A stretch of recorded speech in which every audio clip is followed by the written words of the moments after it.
see, it's not just me. Jeff, why do you insist on doing this dumb internet shit on TV? I look and see, it's not just me. This place is a fucking joke, man. You're a clown. I quit. So many of us have stood where I stand. We are the young, so raise your hand. So many of us have stood where I stand. We are the young, so raise your hand. They call us problem child. We spend our lives on trial. We walk an endless mile. We are the youth gone wild. We stand and we won't fall. We're one and one for all. The writing's on the wall. We are the youth gone wild. No. It doesn't make logical sense, but it makes. Well, yes, of course. But it makes wrestling booking sense. Of course, this makes no sense. Of course, okay, it makes no sense. However, in pro wrestling booking, which often makes no sense, you would do that. It's about making money. It's not about anything else. Wrestling has always been about making money first and foremost. That's it. Yes, I look and see, it's not just me. Last weekend was the greatest weekend in AEW history. This is the greatest week. I look and see, it's not just me. Security, my safety, my life was in danger at a wrestling show. So many of us have stood where I stand. We are the young, so raise your hand. So many of us have stood where I stand. We are the young, so raise your hand.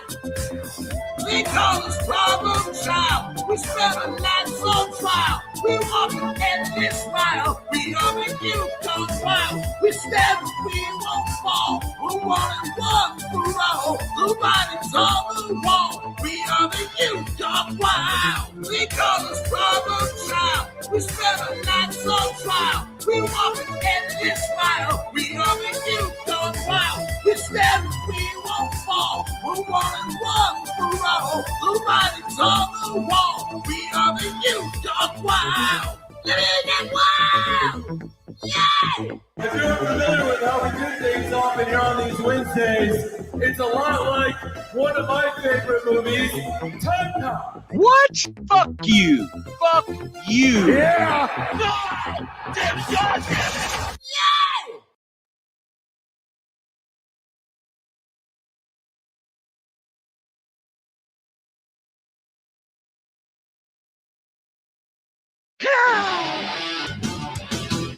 Look on my plate. What do you see? The coat of meat with extra cheese. I want a burger, American cheese. Pickles, onions, and please, cause I'm the coat of meat with extra cheese. Like it good and greasy, fresh out the pan. I'm the coat of meat with extra cheese. The coat of meat with extra cheese. The coat of meat with extra cheese.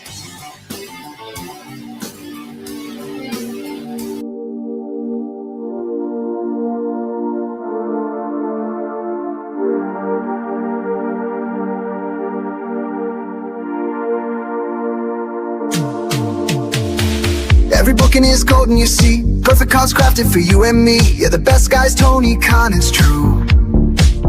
Triple cup, best damn booker in the land. 3 red cups stacked up, always in command. Triple cup, living legend of the fight. Just a call away from making it right. Never see him back hard, no way. Got the whole roster locked in for the day. The Crimson Tower, modern art. Triple cup. Triple cup. Every booking is golden, you see. Perfect cards crafted for you and me. Yeah, the best guy's Tony Khan, it's true. Triple cup. Best damn booker in the land. 3 red cups stacked up, always in command. Triple cup. Living legend of the fight. Just a call away from making it right. Never see him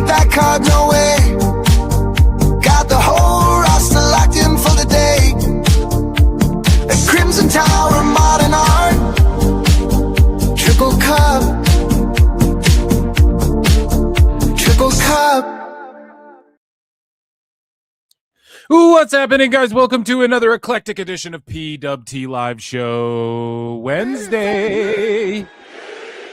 I am your host, the infallible Phil S. Marks. Fucking Mark! And on the screen here, Phil Marks out. I dropped a top 10 list video about Spider-Man, so make sure you guys go and check that out. How y'all doing, though? We're here, friends. We're here. We are here to talk pro wrestling. Boy, is there a lot going on. Boy, I fucked up, too. I should have put the Avery Styles chair stuff in the title and the thumbnail. No, we're going to talk about that, okay? We're going to talk about that. We got Dynamite is on live. They did terrible ticket sales, which we're going to go over. Bron Breakker allegedly has heat with Logan Paul backstage, which I may have heard allegedly. We'll get to that in a minute. And Zilla Fatu made his epic NXT debut after botching his final HOG match, the finish of it with Amazing Red, and a bunch of people tried to shit on him, but boy, did he look tremendous in his NXT debut. That and so much more, guys. We have a jam-packed show. There's not terribly too much news, but we have a lot of funny shit we can get into if we run out of news. And of course, Dynamite will be on here, so we're going to get into that. All of that and more, guys. As you file in, hit like, subscribe, retweet, all of that good stuff. You can super chat in. I see I got one in already. You can become a member for 99 cents. You can gift memberships. Okay, I do weekly bonus shows. This last one was really a fun time, and we kind of made fun of Dave. Speaking of that, on Patreon, I also dropped make sure you guys check out, it's pinned in the chat, patreon.com/pro wrestle times, and I dropped a Dave Meltzer Dumb Moment bonus show yesterday on Patreon, and it is about various wrestlers shooting on Dave Meltzer, a good old classic shoot. And we just watched some compilation videos of wrestlers making fun of Dave and shitting on him and talking about how he's trash and all of that. So make sure you guys go and check that out. It's not really loading for me. I wanted to pull it up, but yeah, patreon.com/pro wrestle times. Make sure you check that out. And of course, you get the member shows there too. Like any tier gets the member shows over there as well.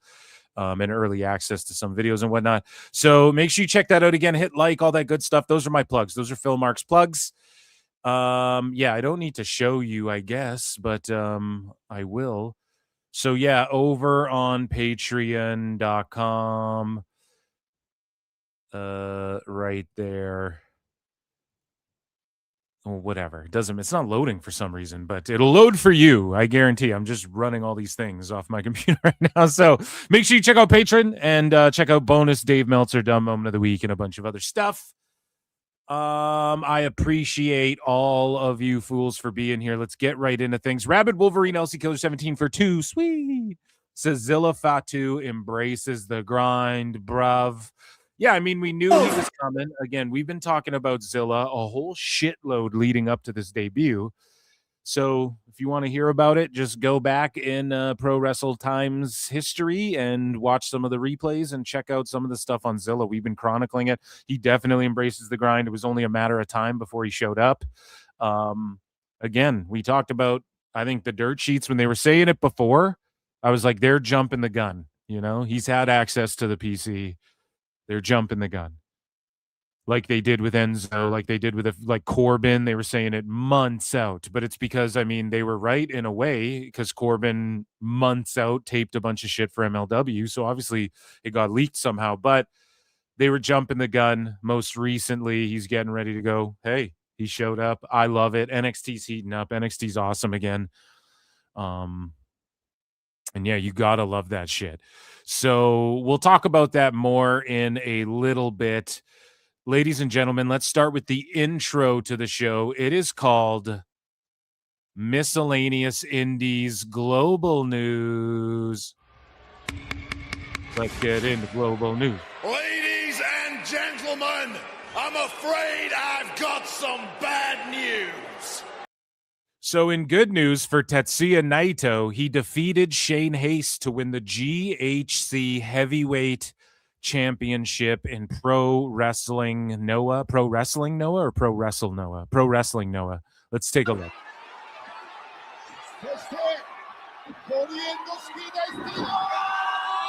So again, sickos were shitting on Naito when he stopped working for Nuge, which some people are like, I think they're like, he still works there, Phil, or whatever, but I don't know if he does that much.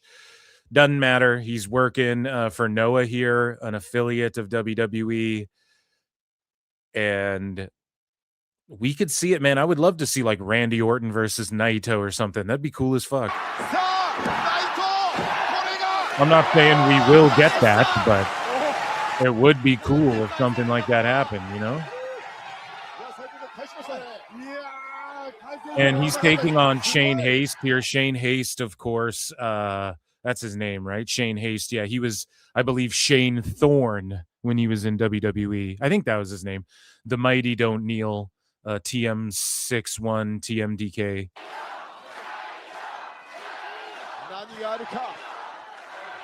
And Naito's over like Rover.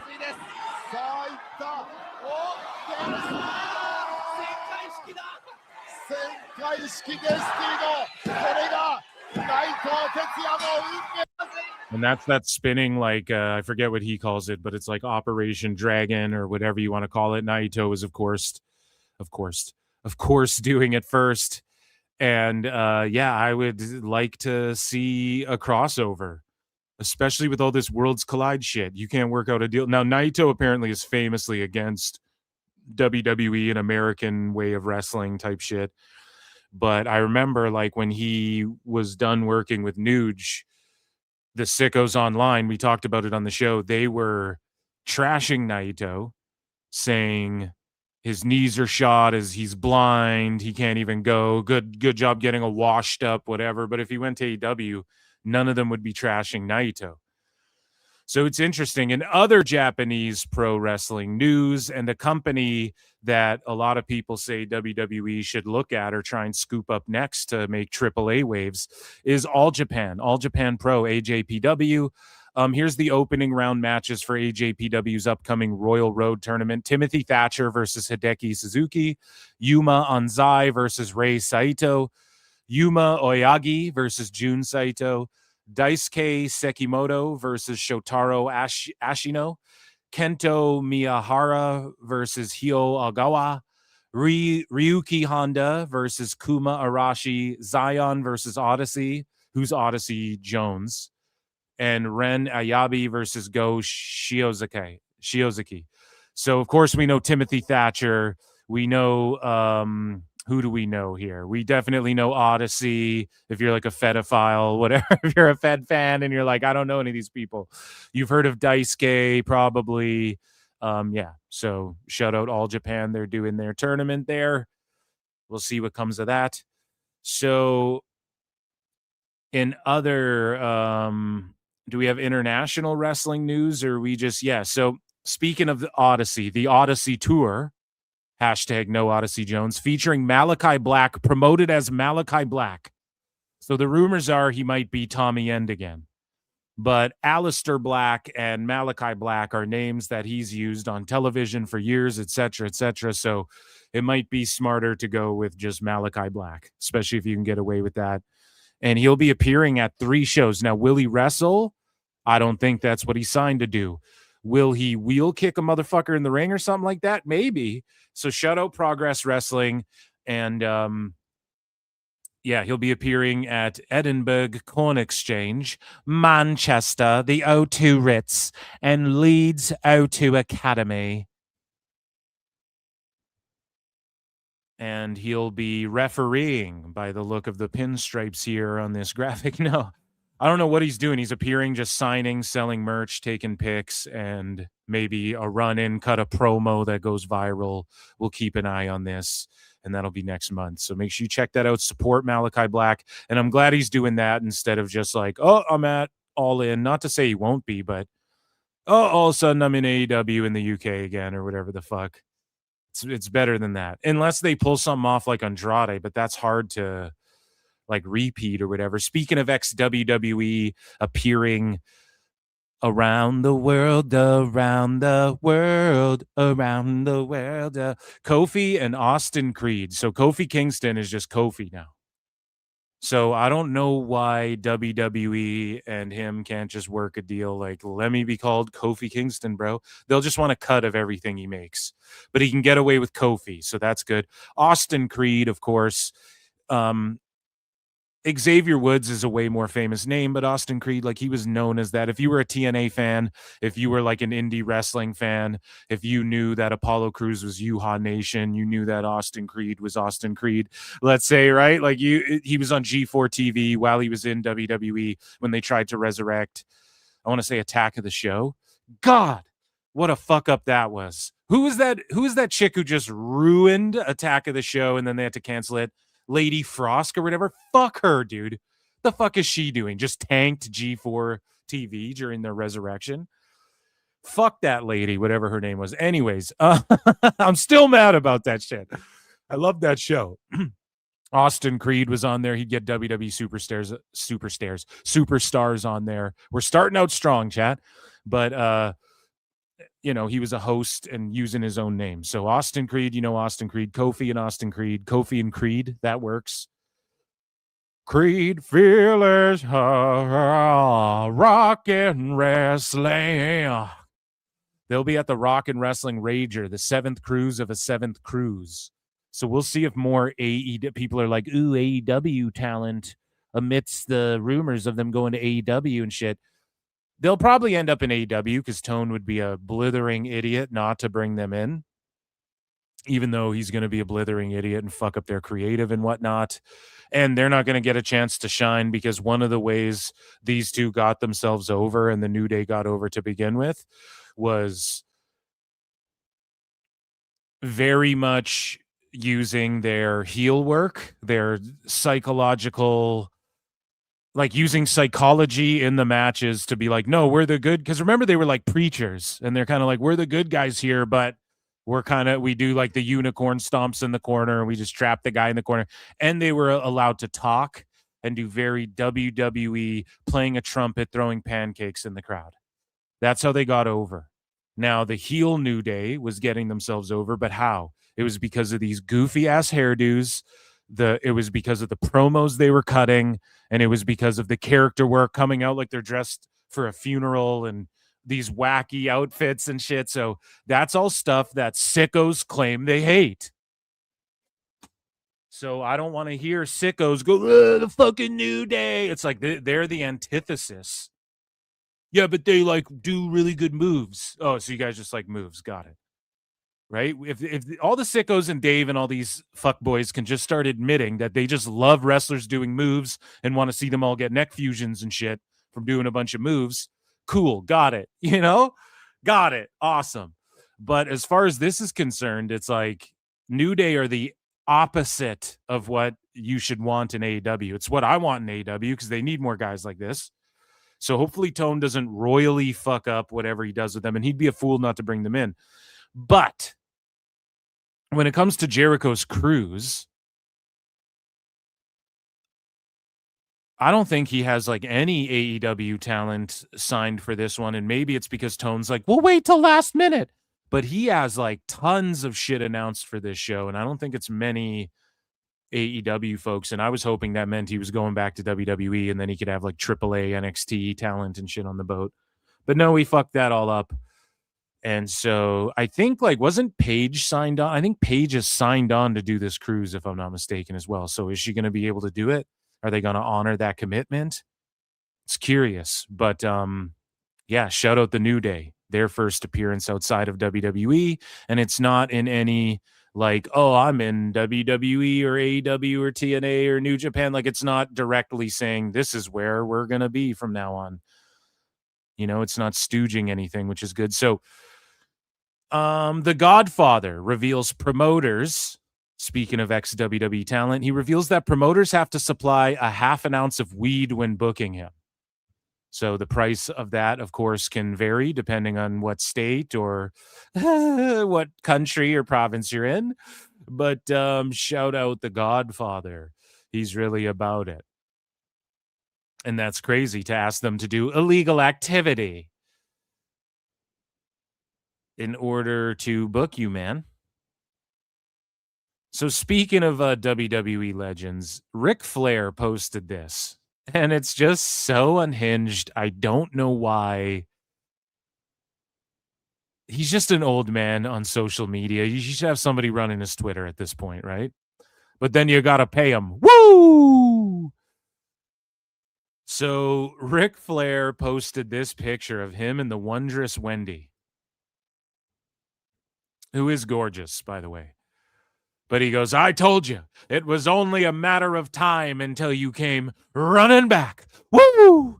At least I know I am in good hands because you have always taken the best care of me out of anyone in the whole world. She finally figured out there is only one Ric Flair. Woo! And one James Bond. Woo! And currently Ric Flair is available for any kind of action. Woo! Woo! Woo! Let's see if Wendy still has it. LFG. Let's fucking go. Right? And everybody's just kind of like, what? But it's Flair just cutting a promo, I guess, about his wife. So Flair goes, because there was an online reaction. People are like, what the fuck? This is such a weird comment to make 3.1 million views. So then Flair goes, Wendy and I are not renewing a relationship. We are renewing a 34-year friendship. She has her own residence and I have mine. Bro, when you're like 70 or whatever, it's just such a cringe conversation to be having publicly. I live in my house, woo, and she lives in her house. Yeah, she has her own residence and I have mine. She is coming to Tampa primarily to take care of her parents, woo, who are both in their 80s and not in good health, like the nature boy. Wendy will continue to do what she does best. Travel the world, woo, and help people who are struggling in other countries. I'll resume what I do and love most, which is attending public events and signing autographs at meet and greets. Please don't turn something positive into something negative. If that's all you have to do, find something better to do. The one part I am sure of, which she reminds me whenever we speak, is that she will always be there for me if I get sick again. And I was sick for 2 years. Her whole family took care of me. Find someone else to hate on. Wendy and I are good. Oh, you're sending mixed signals, mixed messages there, Rick. Right? You're saying you're together and she came running back, but he's just working. This is just like a wrestling promo. And then obviously he's like, well, she's primarily here. I'm just cutting a promo, putting myself over because I'm goddamn Ric Flair, and that's what I do. She's actually here to take care of her parents and me if I ever get sick again. So like, come on now, Eric. Okay. We move along here.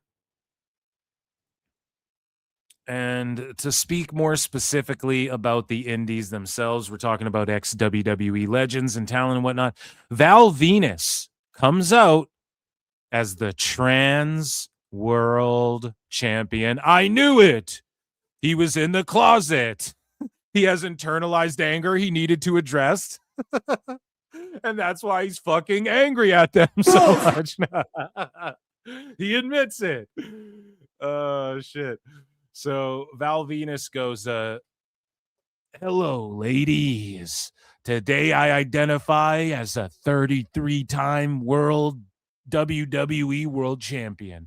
My nouns are champ and goat. What other quotes does he have? Yeah. So he just came out as the trans world champion.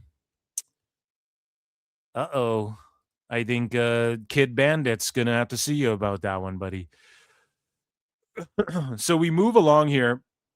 And on the indies, you know, you have this guy. The fuck's his name again? Why am I forgetting? Richard Holiday, and everybody is of the belief that he is going to be in WWE right away. And he's been ID'd, he's been identified. And of course, JJ Alexander, friend of the show, came on PWT Live and he was like, dude, he's got a bunch of bookings like in the area. And I know like he's still working the indies. He's not, they're jumping the gun. The sheets seem to have caught wind of like a bunch of people that WWE are planning on bringing back in. And they got some of it wrong, some of it right. But they were also like way ahead of when the actual plans to bring these people were, where these people were. The fuck are we talking about? Again, strong start to this show. But CVV, the Giga Chad, Chris Van Vliet did a crossover once again at a UK wrestling show, at a UK indie, I want to say. Reality of Wrestling. No, so that's Booker T's shit, actually. Why did I think it was the UK? I'm not sure. Oh, because this account here with the Union Jack, right? So subliminally, I was like, oh shit, the UK. But no, it's Reality of Wrestling. So Booker T set this one up. And here's the thing, right? Chris Van Vliet is bodied up. He's a Giga Chad. He's the only guy like this I will accept doing something like this, and in this instance. So he's not a mark for himself. They asked him to do this. He doesn't have special gear made for himself, right? And it's not like Brian Alvarez sliding in to make the save and doing a super kick to fucking the world's shortest super kick. It ain't shit like that, okay? It's Chris Van Vliet. And he's more bodied up than a bunch of fucking wrestlers you see today. Now, he's got a big smile on his face. He's obviously marking out. This is like a dreamy thing for him to do. He has trained some wrestling, like we know this. But he doesn't look like a complete schlub. It's not, and no offense to like Chris Danger, that video game guy, but it's like, you're not taking a spot. CVV's not like in an indie tournament taking a spot from somebody to fucking do this, right?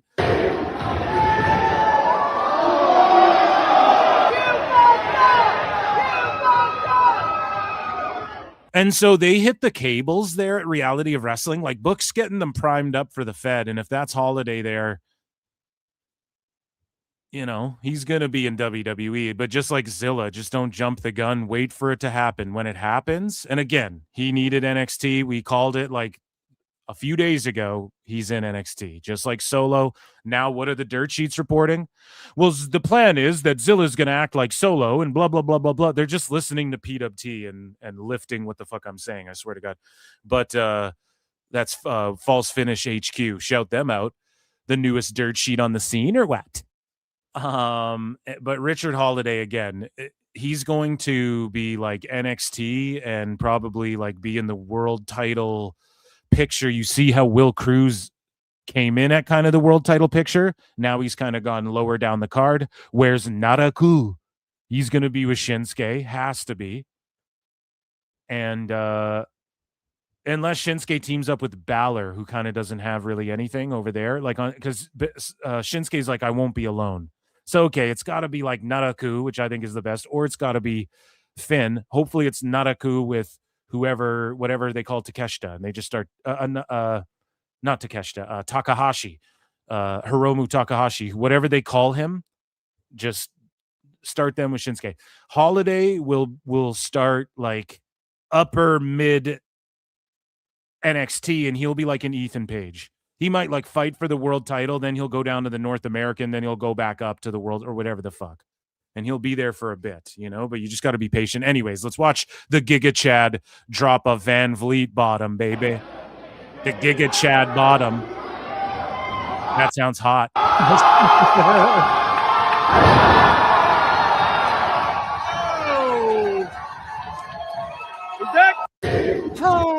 Yeah, dude, that was a huge rock bottom. He hit it nice and clean. Let's watch it one more time.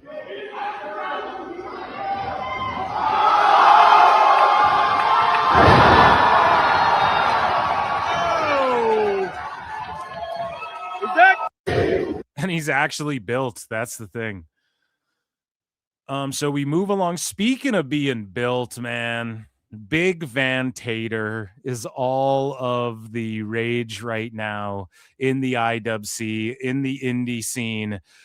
Big Van Tater has been taking the indie scene by storm. It's only a matter of time before JCW scoops him up.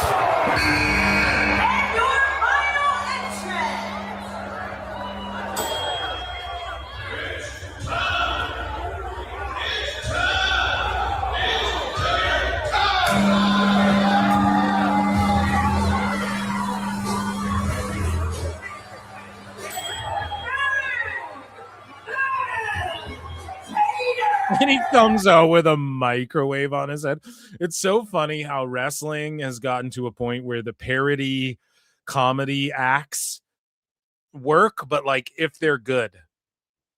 And people realize like, okay, this is very indie-ish and you can't have him in WWE coming out with a microwave on his head, but like in a JCW, they can make that happen, you know?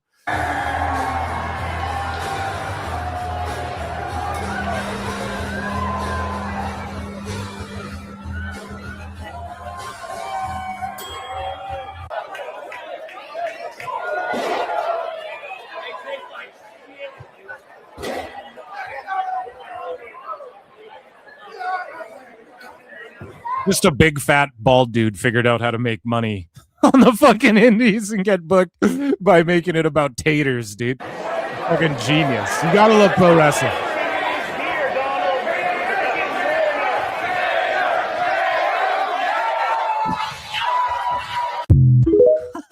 They're going insane for Big Van Tater. Dude, I gotta reach out to this guy. We gotta get him on the pod. The fuck are we talking about? Speaking of reaching out, man, archaeologists reach out to fucking dust things and dust rocks and find fossils. I don't know. But archaeologists believe 400, so 2,400-year-old tomb belonged to an ancient pro wrestler after finding coins inside depicting the sport. Now, it could be depicting like amateur wrestling, like what we call amateur wrestling today. It could be depicting that for all we know, but yeah, it's quite interesting. And shout out Dexerto for this, but yeah, they found coins like depicting two dudes with boners like grappling around. So the grave dates from between roughly 475 and 300 BC, placing it within the city's classical period. You know what I'm saying? Before Christ. So inside the stone cold tomb, get it? He's over here now. Who's the writer for this? I love that. Michael Gwilliam with a G. His literal name's Michael Gwilliam, like William with a G. What a fucking joke. I love it. Inside the stone cold tomb, researchers discovered one skeleton alongside silver coins showing wrestlers. The grave dates between 475 and 300 BC, placing it within the city's classical period. Turkey's culture and tourism minister, Mehmet Nuri Ersoy, said the coins and other objects suggest the person may have been involved in sports, perhaps even a wrestler. The pro wrestler description is a modern comparison. This would have been an ancient competitive athlete rather than the kind of performer seen in WWE, AEW, or New Japan. So there you go. What I said. They were a shooter, whoever they were. More than likely, right? But the ancient wrestler theory has not been pinned down, as Pendos was known for producing silver coins called staters, which featured two wrestlers grappling on one side. These coins were minted for more than a century, suggesting wrestling held an important place within the city. As Pendos also later built a stadium capable of holding around 8,000 people. It's a draw, buddy. They were drawing more than AEW, bud, for wrestling, foot races, and javelin contests. Okay. However, researchers aren't going all in. But where's the snare? We need the snare for this guy, man. This guy's great. I fucking love this guy. Let's go. On the wrestler theory yet, as they have not yet found enough evidence to confirm the person inside the tomb is actually a wrestler. Sarah E. Bond, a historian at the University of Iowa who was not involved in the excavation, warned that the coins were widely used as regular currency. Coins alone cannot indicate this was a classical era Greek wrestler. She explained further examination of the skeleton could provide stronger clues. According to Bond, injuries commonly associated with contact sports, such as broken and healed nose, could support the theory. So, yeah, they don't know. They're going to try and figure out, was this guy like a wrestler? But it doesn't mean he was, because people were buried with money back then, and money was just currency. But it could indicate it was popular and whatnot. Now, wrestling is, look, this dude's for sure got a boner right there, right? Look at this guy's hog. Hog wrestling right there. What was it called? Like hog wrestling? Go. So that, ladies and gentlemen, was global, indie, random, miscellaneous news. And that was the intro to the show. Ladies and gentlemen, I'm afraid I've got some bad news. So we're going to do things in a different order here today, I think. We may just jump into some AEW news. Dynamite is on, which I just want to get pulled up here so I'm not missing any of the action. As Excalibur would say. Guys, there's like 200 watching. Hit like, subscribe, all that good stuff. Check out Patreon. I dropped a bonus Dave Meltzer Dumb Moment of the Week over there. And yeah, super chat in, gift a membership, become a member, and support the show. And I just want to get Dinamite pulled up here. So, guys, let's get into. I want to do AEW news next. Should we? I think that's what we're gonna do. Because I want to talk about AEW, I guess, before we get in too deep with the show. But first, let's actually just do TNA news because there's just one story, or we'll just do that another time. We don't even got to do that. Switching up my itinerary here on the fly because, you know, it's one story. It's not that massive. That's what she said. Go.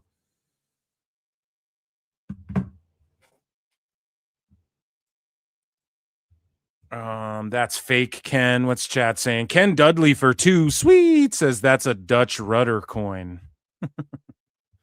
Okay. I'll take your word for it. What is that like where they jerk each other off? They're over here now. Thank you for the super chat. Let me acknowledge you. Acknowledge me. I remember my friend telling me 1998 that Puffy was a freak. Okay. Tony Khan's ancestor. Oh, shit. Impressive. Wrestling was the headline event in the early Olympics. Ain't no party like a P. Diddy party because a P. Diddy party won't stop, even if you ask it politely to. Okay, guys. You're just all talking about Diddy. Is Diddy in the Pro Wrestling Hall or the WWE Hall of Fame? I can't remember.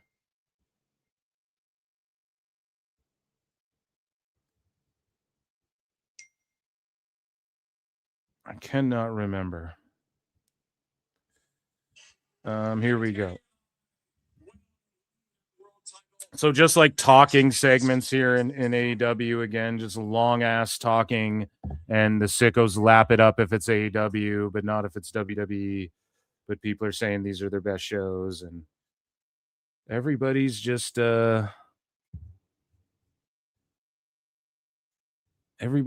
getting tired of these sickos, I think.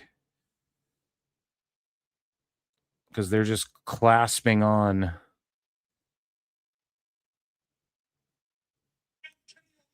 desperately at this point, and it's getting kind of funny. Okay, sorry, we're just sitting around babbling. Let's get into AEW. Let's do AEW news here. So, ladies and gentlemen, Ichi ni Sanda.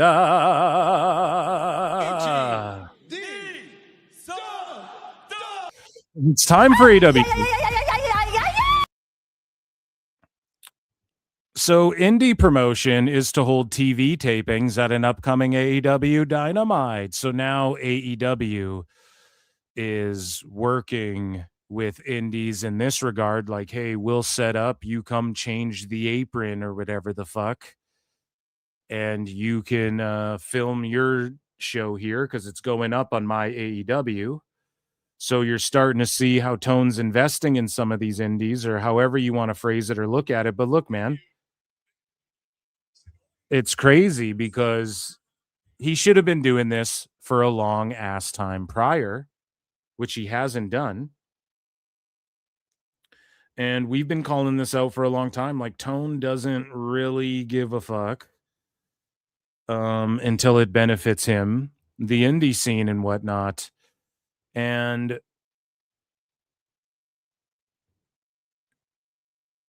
you know, I just think my AEW, it's clearly so clear and obvious what is going to happen with AEW, and they're about to enter an era where it's like, again, TNA, Destination America, but they're going to become like really known as a super indie fed. I believe that, like they are going to be way more known as like, this is this online thing. They're going to go online. I doubt they'll be on network unless, this WB stuff gets held up, but it appears like, the Ellisons are really trying to push this through and whatnot. So we'll see, but we'll see what happens. But as of now, they're hosting indie shows, and they're going to do more of this. Now, this also has to do with the Rebel Heart show. So let's read this here. This is courtesy of Wrestling Observer. AEW will be sharing the spotlight when Dynamite comes to Athens, Georgia next month. On September 9, AEW will hold a special Rebel Heart edition of Dynamite at Aikens Ford Arena. It was announced today that Georgia-based indie promotion One Fall Wrestling, 1FW, will be holding a TV taping both before and after that night's AEW action. 1FW is owned by AEW wrestler executive QT Marshall, and it was the first indie to join my AEW service. So, again, QT Marshall stays afloat, gets paid, runs his indie. I'm sure Tone's invested in that one. He uses that one. It's not a flat out, you've been WWE ID'd. But secretly, Tone has had all these little partnerships with indies and whatnot. 1FW joined by AEW. AEW will be on my AEW mostly. And it's going to fall out of the conversation to where people will react to shit that happens on it like any other indie, or even like TNA. TNA does whatever their ratings are. But no longer will there be like tons of people talking about it as much as they do. I am almost certain of that. It's going to fall into like a lull TNA era sooner rather than later. Now, if they do get some sort of network deal, good for them. It will not be as much as the last one. And all of this shit might just get held up until Paramount and Warner Bros. Can figure out their shit. But again, like I said, it seems as though like the Ellisons are really trying to push this through. They're like agreeing. We'll talk about it more in Ratings Wars, actually. But yeah, QT Marshall thanked Tony Khan for giving 1FW this platform, especially since September 9 is such an important night for AEW. It'll be dedicated to Rebel, and that'll be good. And then, 1FW is going to film shows, and you can go to AEWTix.com to get 1FW tickets.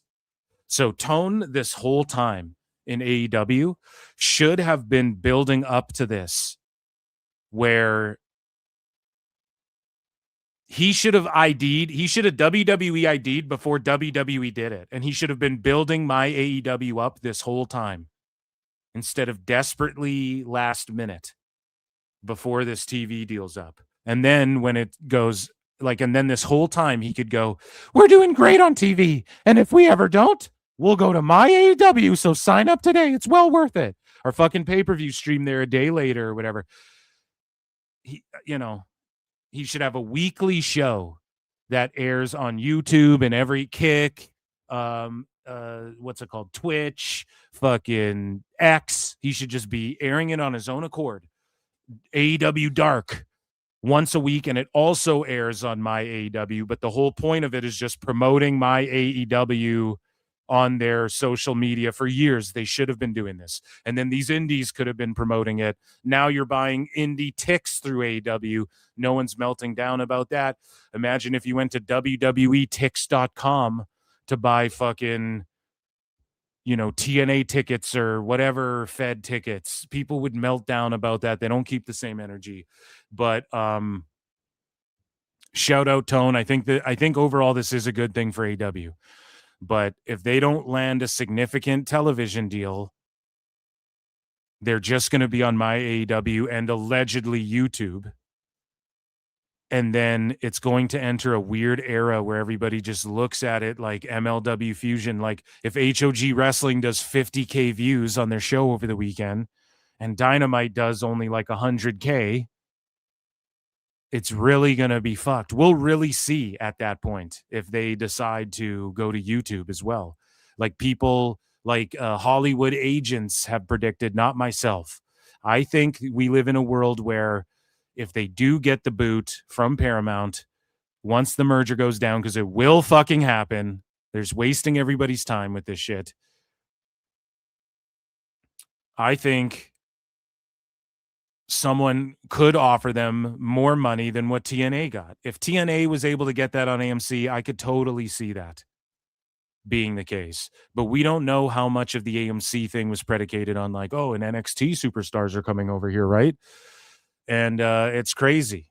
We're going to get into more of this head-to-head talk as we enter ratings wars. Let's get into this. Oh, CWJ for 10. Thank you for the massive support. Air horns in the chat. Thank you so much. CWJ for 10 says, hello, hope you are well. I hope you're well too, friend.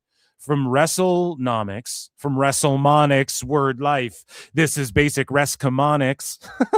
This is Basic Resconomics. I love how Rescomonics, the Rescomonicon. If you add the top 25 YouTube videos from WWE, that's funny, dude. From WWE and AEW for the last 6 months, Feb to July, WWE 199.5 million to AEW 23 million. WWE house show in DC Metro got 5,680 last Thursday. Yeah, wait till they go up to Canada too. The house shows are going to outdraw their pay-per-view. They just did Redemption, right? That's like next weekend or whatever. Not this weekend, but next weekend.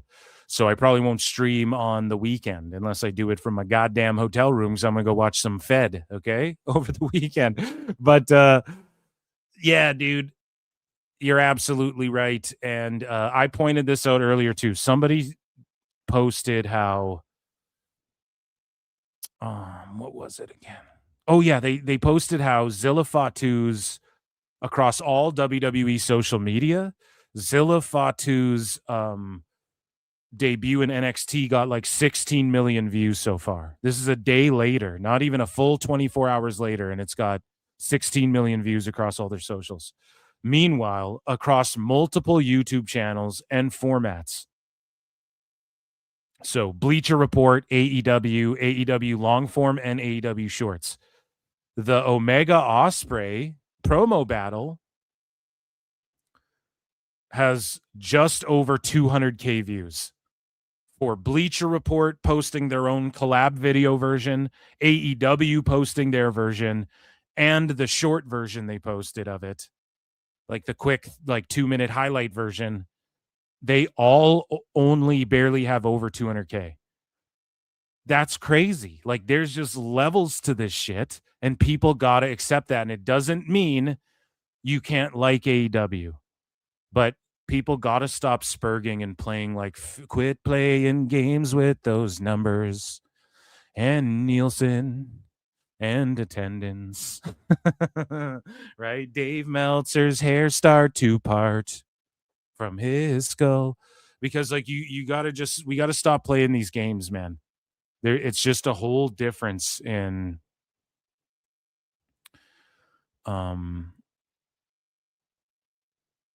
it's just a large difference in scale of like what is really competition.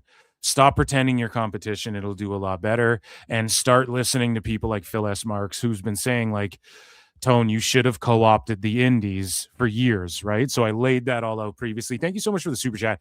Guys, hit like, all that good shit. Appreciate you guys. Hit retweet. If you're on X, it's imperative. You retweet this shit. Hit retweet and heart, okay? Love you. So we move along here in AEW news, and there's not much in here, so let's just kind of roll through everything that's going on. Bayley and Mercedes Monea have been teasing that Bayley will potentially join AEW, And so Wrestling Observer Live, Brian Alvarez had this to say. He goes, so I don't know this 100%, but I can tell you that at least amongst those within AEW, first off, everyone I talk to is also baffled by this whole thing. But the belief is her deal is not up for a while, maybe as long as January. And that is if they don't add any time. Long story short, she ain't going to be at All In, folks. And I don't know why her and Mercedes are teasing a match at All In, but it ain't going to happen.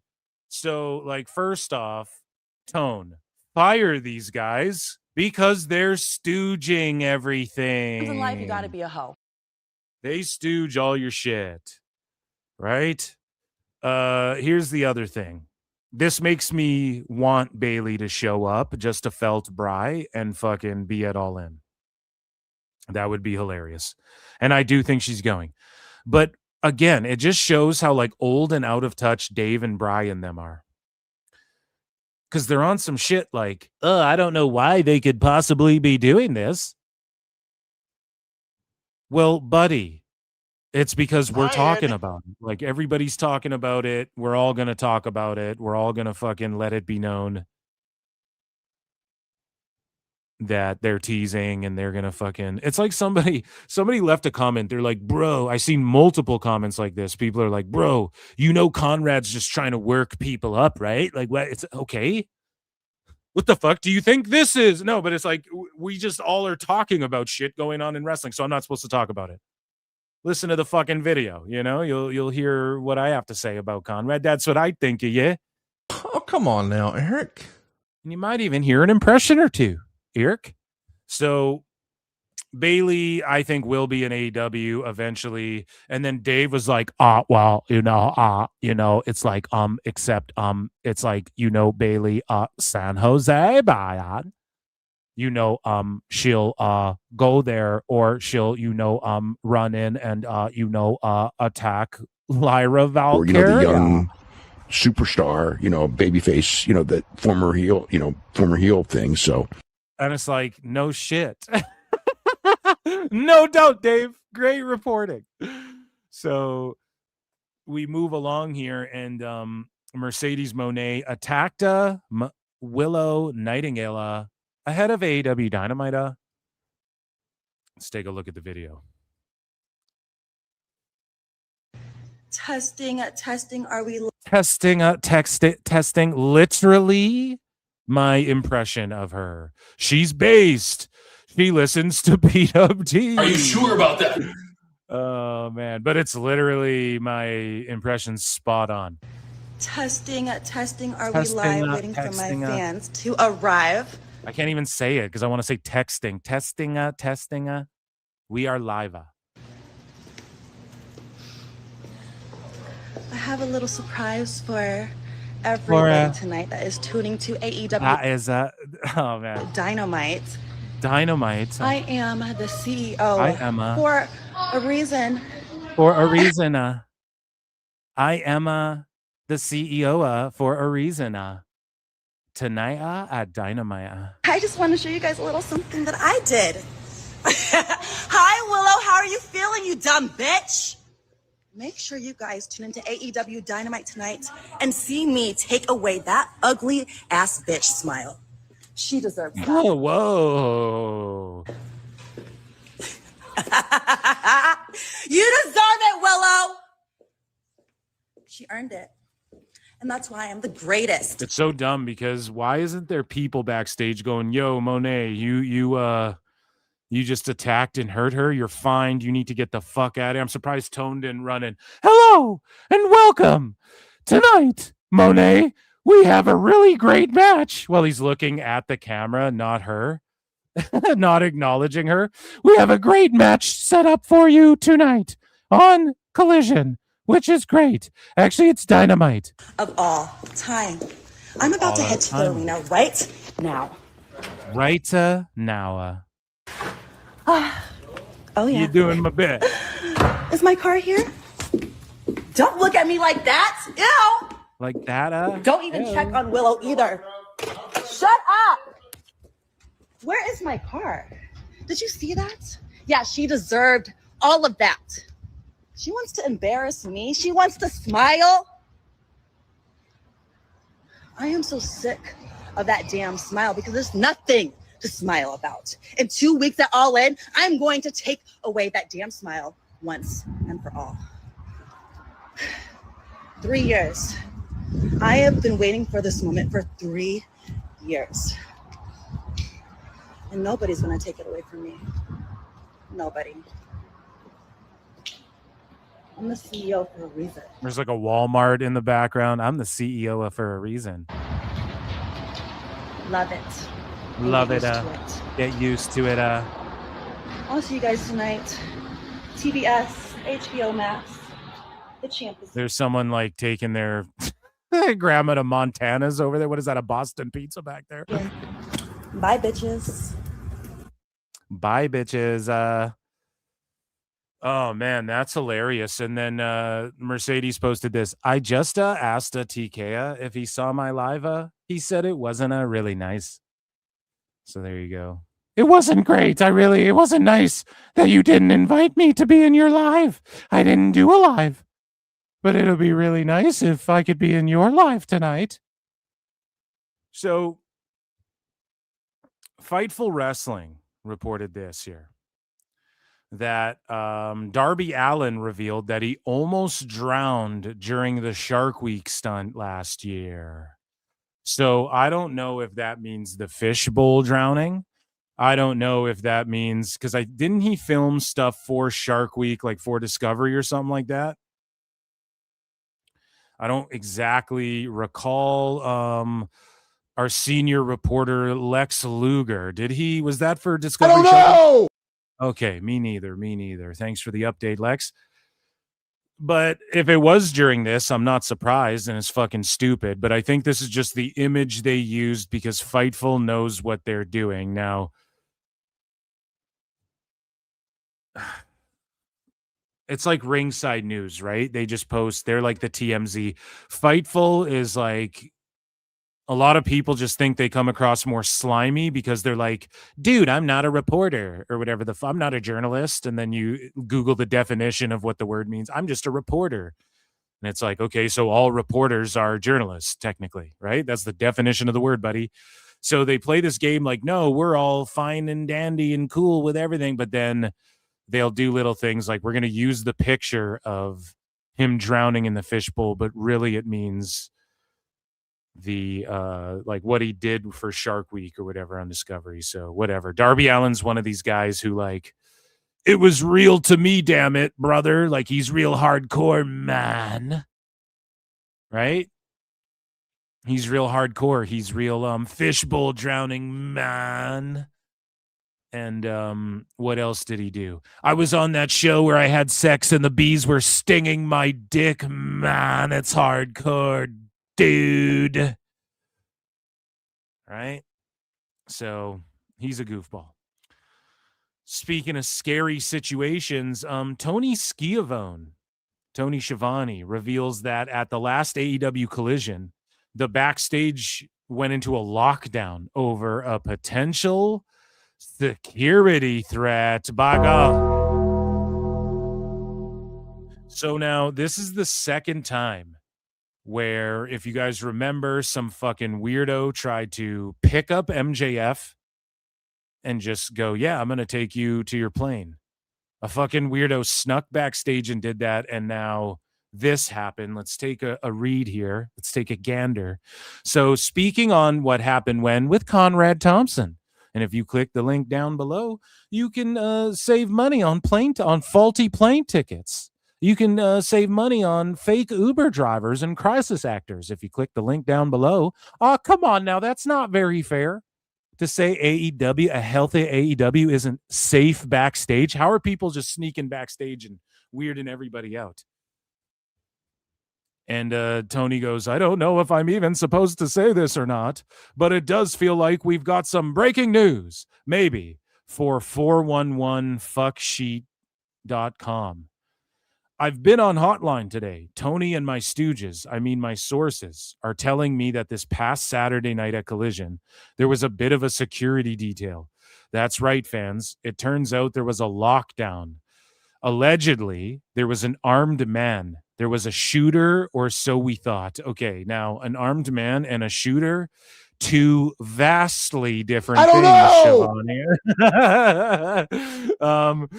So, but still make you uncomfortable for sure. So we thought. Now the fans never found out about it, but all the talent was locked in backstage. They couldn't move in. They couldn't exit. They couldn't take the shuttle. They couldn't hit the road to make their red eyes because someone had called in a threat. Thankfully, that wasn't what security ultimately found.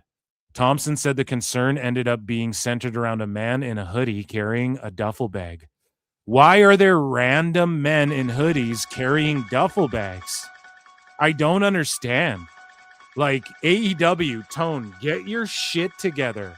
I feared for my life when Punk bumped a table. What about when there's guys trying to pick your wrestlers up and shuttle them to fucking fake airplane rides? What about when there's creepers walking around in hoodies with duffel bags? Oh, it's the goon. He's going to a hockey match. Oh, it turns out it was just Hook. And nobody recognized him. Oh, Tone just forgot that he booked fucking Eddie Kingston for the first time in 3 years. So the fucking guy shows up with a hoodie on, carrying his duffel bag, and everyone's like, who's this guy? You know? Like, that's crazy. That's craziness. So, yeah, there was a potential security threat. And luckily, nothing serious happened over there. And just they gotta get their security more. It's hard to take Tone serious when he's like, I feared for my life when two guys got in a fight when they work in a fake fighting company.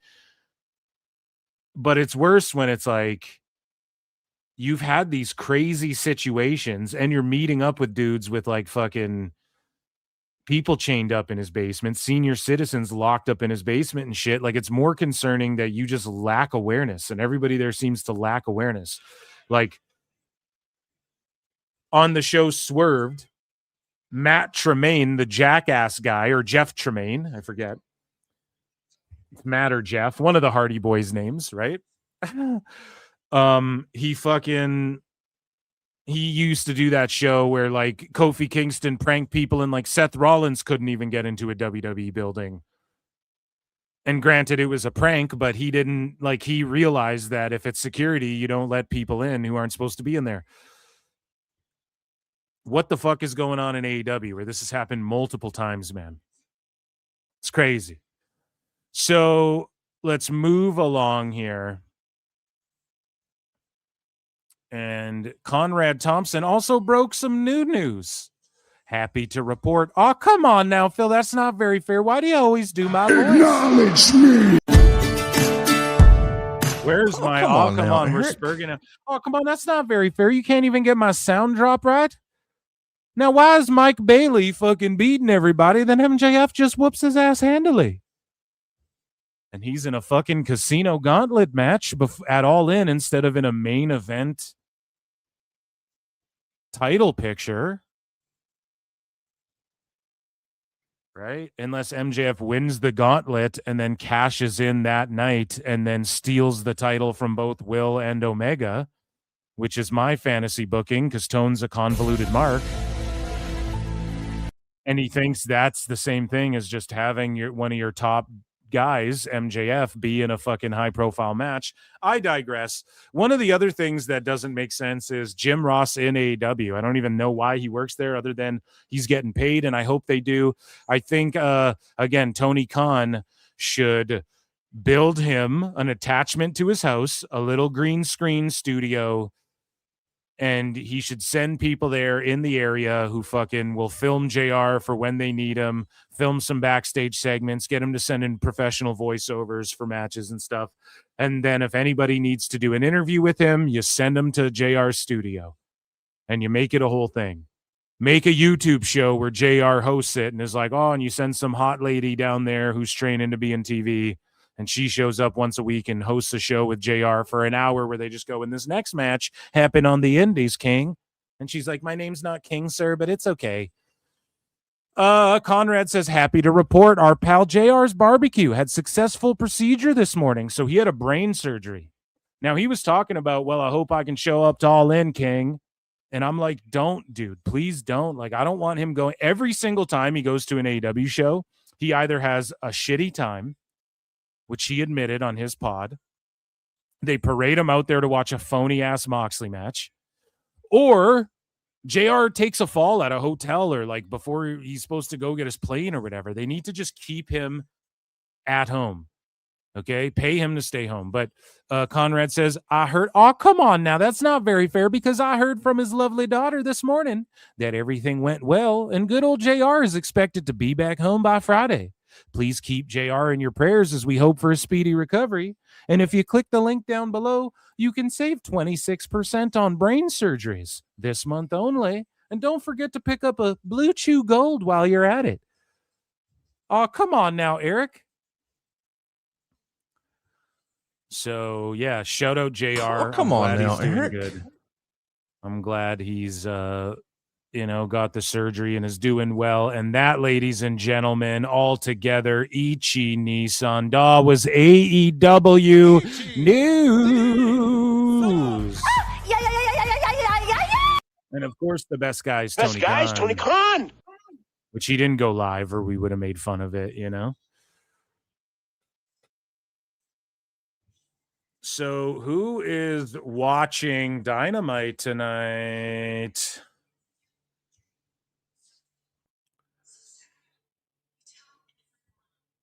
And lastly here in AEW news, actually, we have a breaking story.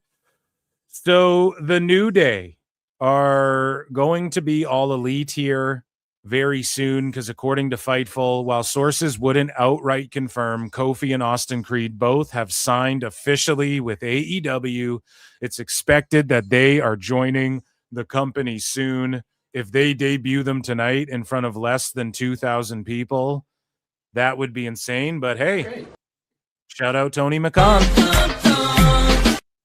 He did the damn thing. Now that, ladies and gentlemen, Ichi Nissan was AEW news. Let's go. And the best guys, Tony Khan.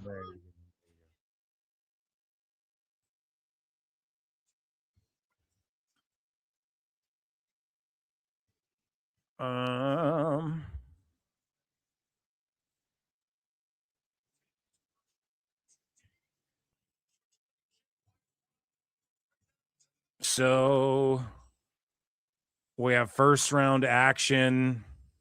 It's been mostly talking. Mostly talking this Dynamite.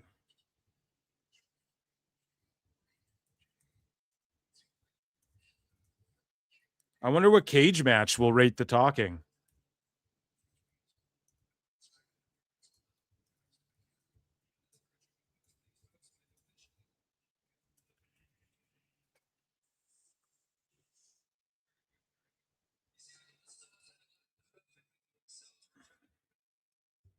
Yeah, it's mostly just talking this Dynamite thus far.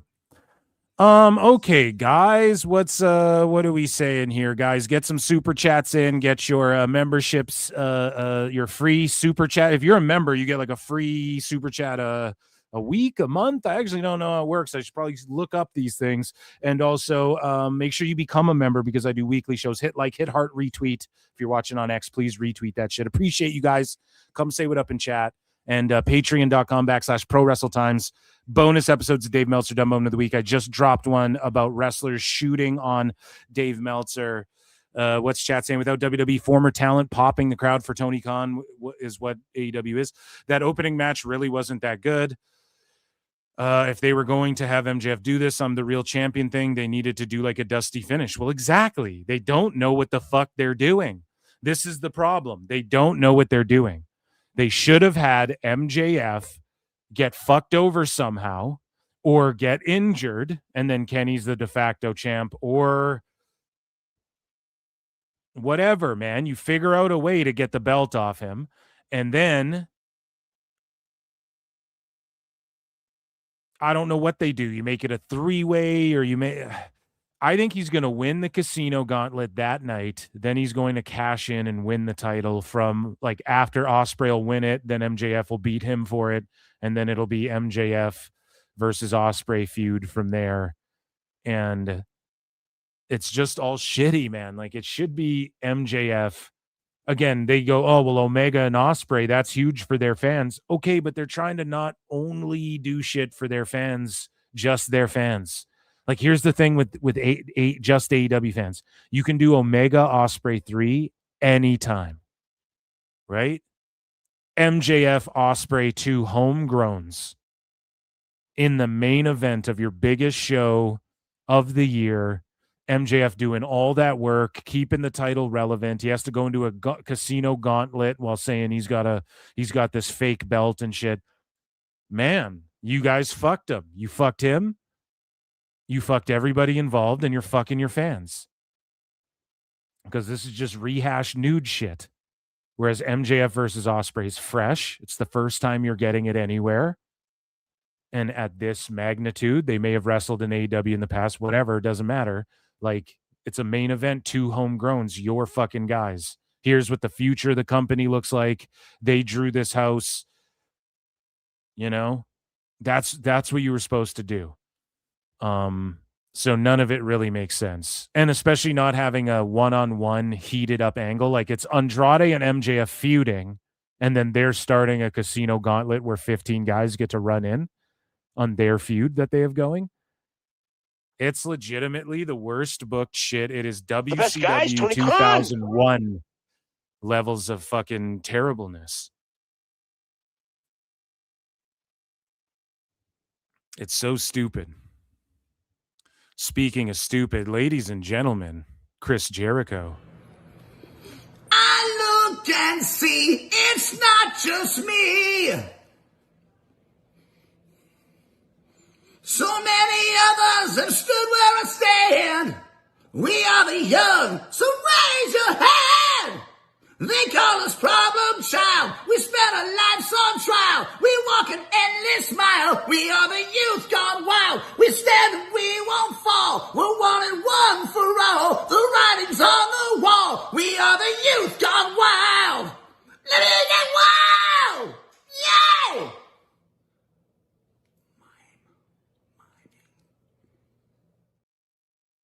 Here's the first round for the Continental Cup, the Triple C. This is the dumbest concept as well in all of wrestling. The Continental Cup doesn't make any fucking sense at all to have a Continental Cup along with a Continental Classic.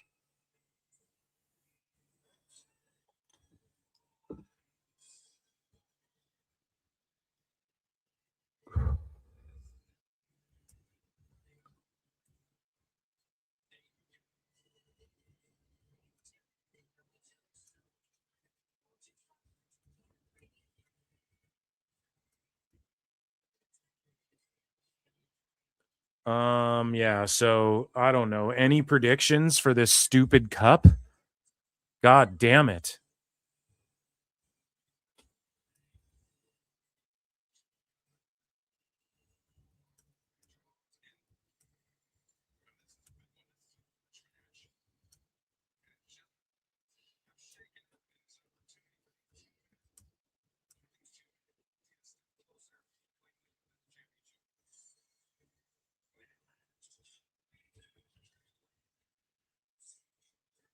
I don't know, man. I'm like fucking ruined. I just like watching Jay White, and the dogs are cool, so this match is cool. Anyways, guys, let's get into some more news. Let's get into motherfucking. We're going all over the place tonight. We are going to get into, up next, one of my new favorite segments, and it is called Ratings Wars. Wherever my Ratings Wars sound is. It is called Ratings Wars.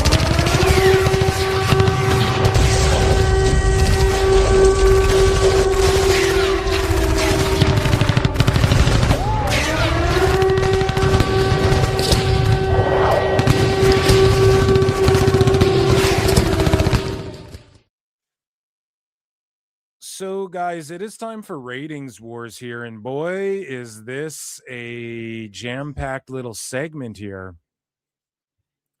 So first, I want to start with TNA ratings. Impact July 30 AMC did 176K viewers, 0.04 in the key demo.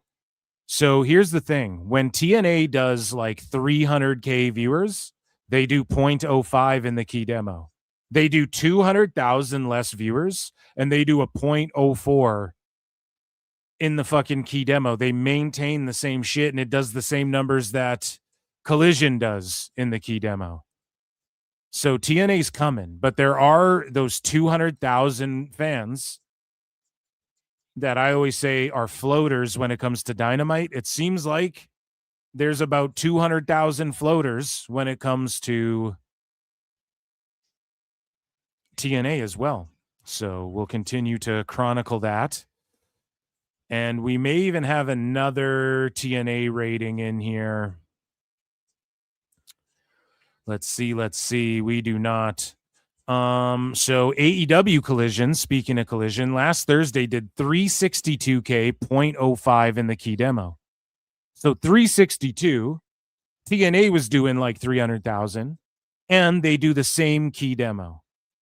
So all TNA is doing is proving to people that Warner Bros. Likely massively overpaid for AEW other than Dynamite. Now, I could see once the whole Paramount WBD shit gets hashed out, I could see Collision going to my AEW and then just Dynamite being put on some network or some streamer or something. I could see that it working out that way as well. And then they'll compare it to pulling a WWE, where they can lie about the Dynamite numbers and then they can lie about the Collision numbers. That's not what WWE is doing, but essentially one of our shows is streaming, one's on network, Brian. I already can hear Dave talking about it. But either way, Collision is doing TNA numbers in the key demo, which people like Dave say is the most important fucking factor. The most important number is the key demo. But we're about to see Dave flip-flop and show the key demos. Or actually, I don't even know. It might just be in my Dave Meltzer Dumb Moment segment. So what happened was Dave posted the Dynamite numbers, but he looked at like 21 to 52 or whatever, like a whole different demo. And he's like, they were really strong here and blah, blah, blah. I'll have a full write-up whenever. And so Dave calls people grifters. They don't focus on the important things. They tread around and they insert irrelevant whatever, the blah, blah, blah. Remember, he was coping about that if you guys were listening or watching Dave Meltzer Dumb Moment, I think, last week.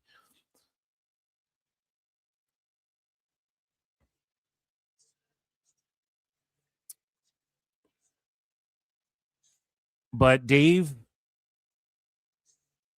got caught up posting. If he was really about what he practiced, what he preached, he would know the most important thing is the key demo, at least according to him.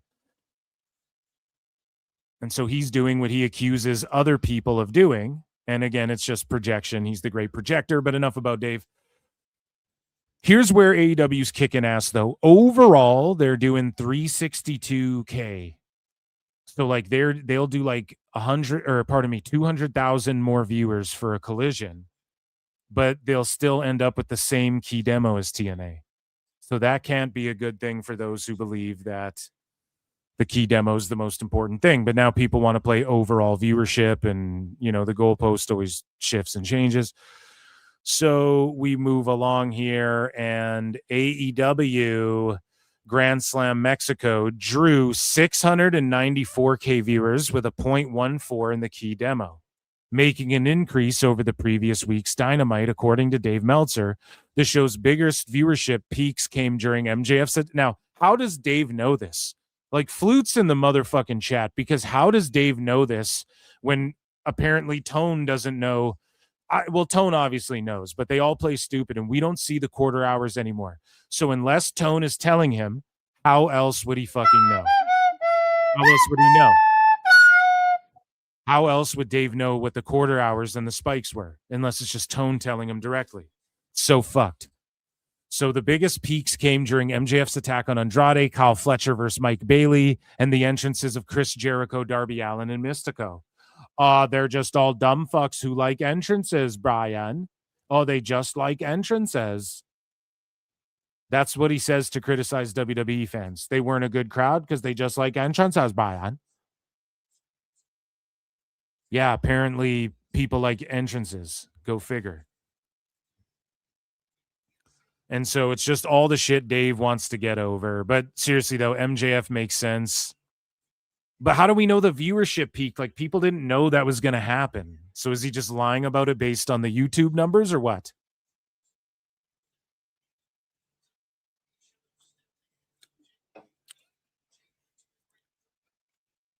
Fletcher versus Bailey was the most viewed. Are you sure, dude? Or is that just what you like the most? So we're going to see Dave start to melt down and crumble in his whole world. We're entering a year. The end of 26 and all of 27 is going to be pointing out the many hypocrisies of Dave Meltzer. I mean, I already do that, but he has so many. Okay. And when it comes to AEW, he has a ginormous one. More on that in a second. Because we're going through ratings here. And we see that attendance-wise for this Dynamite and Collision tonight, the one we're watching at Pearl Concert Theater in Las Vegas, and this was from 2 days ago. Like, this was posted yesterday, but the last time it was an update, so 3 days ago, right? Tickets distributed 1,600. The place seats 1,900. They sold, let's round high, 1,700. And their setup is for 1,850. I'm sure it's quote unquote like filled or sold out technically right now based on their setup. Or do you think there's 1,900 people in there? Probably, with like walk-ups last minute. Can I still get a seat? For sure. But last time they were there, they did 1,800 people. And they're struggling to do, like, I'm glad that they booked this building. Listen how quiet they are, though, tonight. And they seem disjointed. Maybe it's just me. I'm also talking over the show and while I watch it, but they're just struggling, dude. Like, this is crazy to see that we're being told that more people are watching this shit than Raw, but they can't go to Vegas and do like 3,000 people. And then people are coping as well online, being like, oh, well, I thought we wanted full buildings. And I thought they should book smaller venues because they're more full, da-da-da-da-da. And that's a better thing. Yes, it is. I like that they're in this building if that's what they can sell. But again, if you're not in the weeds like I am doing a fucking show where we're talking about all these dirt sheet hacks and looking at what the sickos have to say about this stuff and looking what the online sentiment is, which everybody listens to, we're just being force-fed this idea that like AEW's not only in what appears to be their worst like era, like everything's kind of going backwards. And Tony's making more signings, but then Dave's like, nope, we got to pinch money, but he's just signing on the New Day and fucking the Dogs and fucking signing all these people, and everybody's like, Bailey's going to show up. So how much do you think you're going to have to pay her? Like, that's a lot of money, man. We're being told that they're not only doing better or like a competition with WWE, but they're doing better. And therefore what WWE is doing sucks. And like, you're fucking stupid if you like what was their last show? SummerSlam or Saturday night's main event. You're a pedophile. You're a fucking whatever, which is fine. But sickos created this goddamn culture. So now they are the ones who get it and get clowned the most and just labeled fucking sickos and shit. And it's because people are tired of motherfuckers saying it's even comparable and then having to try and correct course. Because if we don't, for some reason, all the major dirt sheets are all on board with this idea as well. because they get fucking interviews for it. That's what it is. They get access. And we know Dave Meltzer gets phone calls and he gets private meetings and shit like this. But like, how? How do you do, 1,800 people, 1,900 people when they're the whitest, hottest? This is their road to WrestleMania. This is their road to All In right now. They should have the most interest at this time of the year, right? And we track the interest using Google ratings, which is something that out of nowhere, Dynamite, Dave Meltzer, and the Wrestling Observer fucking Morlocks decided that they are going to start doing as well. So shout out Switchblade on X, who, not Switchblade Jay White, but Switchblade on X, who always posts Google Trends. He's always posting like YouTube analytics as well, as far as like, here's how many people are watching. Now anybody could track this. I encourage everyone to do it. I ain't got time to do the shit. My guy Switchblade does it. You know what I mean? So Dave Meltzer and the Cave Dwellers at the Observer posted that AEW Dynamite search interest is up year over year compared to the last 90 days and compared to the last 90 days. Oh, shit. Let's talk about this. Dave was going to start talking about Google Trends, and then he's going to pretend like him and the Observer, the only ones who do this shit. And this might be an article written by someone who's not Dave. And Dave is doing a lot of copping out lately where he goes, read. And he wrote every single word in the fucking Observer. And obviously there were contributors, but he wrote every single word. Now there's like all these... He's like such a big organization now. There's all these like just random people like who are sickos. Clearly, they're fucking anti-WWE and pro AEW staffers that now work for this website, and they're fucking writing articles and stuff. So Dave's like, "Well, I didn't write that." But Dave, I don't care. You still get the blame for dumb articles like this because Dave will say, read. And now their whole website has become like the Sportster type shit, but with way less credibility, It's like a publication now, and it's been this way for a while, but it would be like Jim Cornette would write some shit, like a column or something. That's way more legit. And over the years now, and way more today, you'll notice some of these like Observer writers popping up out of nowhere. And it's like, how are these people? They're the same type of people like who would work at a Screen Rant or like a Watch Mojo or one of these random, what are these, like Dixerto? We were reading an article from them earlier. It's just like one of those sites, So again, Dynamite search interest is up year over year. Now I would love to see the numbers on this. But I called this happening. Like Dave only would talk about Google Trends to try and felt UFC, to try and felt TNA. Now he'll look them up and cherry pick them. And I knew this would happen, and he's just behind the curve because I was like, so many people are poning him with these numbers. I know I said this on the show, one of the many shows I've done in the past. So many people own him with these fucking trends or whatever, and the percentages and the conversion rates and all this shit. And also especially YouTube views and trends and using multiple key demos. There's not like a key demo. Okay. And this is what Dave was behind the ball on. And now Dave is talking about other demos, right? Now he's got the Observer talking about Google Trends for these shows. But why wasn't Dave talking about the Google Trends, or this guy here, Jake Jeremy, who wrote this article? Why weren't they tracking them for like Forbidden Door and some of these other shows that we've tracked here at PWT, courtesy of Switchblade 97 or 90, Switchblade 90 or some shit, Switchblade 97, I think, on X. And we've seen some of these Google Trends for AEW be down by like 60%.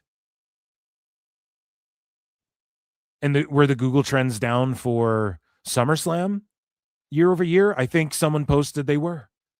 And we go, yeah, obviously it hasn't been that good creatively. I think WWE's picking up now, right now. We're over here now, dude. Raw, SmackDown. I think SmackDown's been banging. I think Raw's always consistently been a good show. But yes, there isn't like that one story. But hey, the Bloodline story's heating up again. And all of a sudden Raw's way better and like way more interesting lately and shit. Even though Solo kind of did some dumb shit this week. We'll get into that. I don't know, man. It's crazy. It's crazy to me. But comparing to the last 90 days, there have been AEW. And again, Dave has seen shows like mine and other people post these trends. And now he's like, oh shit, we have to cherry pick these to control this narrative. Because if I post Google Trends or if Switchblade posts Google Trends, you get a bunch of people who just melt down about it and go, nuh-uh, well, whatever, fucking E-drone bootlicker. But when Dave cherry picks Google Trends, they'll try and counteract every Google trend we fucking chronicled here. Phil ain't gonna let that happen. We ain't letting that happen at PWT. No way, no how. Why don't you just go ahead and fuck yourself up the ass? Okay, so guys, obviously, I think within the last 90 days and within the last 3 months, some of these pay-per-views have tracked 60% lower than the year over year. Also, I believe Redemption was the lowest viewed on YouTube live stream, pay-per-view live stream of all time for AEW. Or it tied it, or it was like second last. Again, I'd have to look at Switchblade. We already talked about this on the show. It's hard for me to constantly rehash all this fucking same information, but you guys understand and you recall this as well.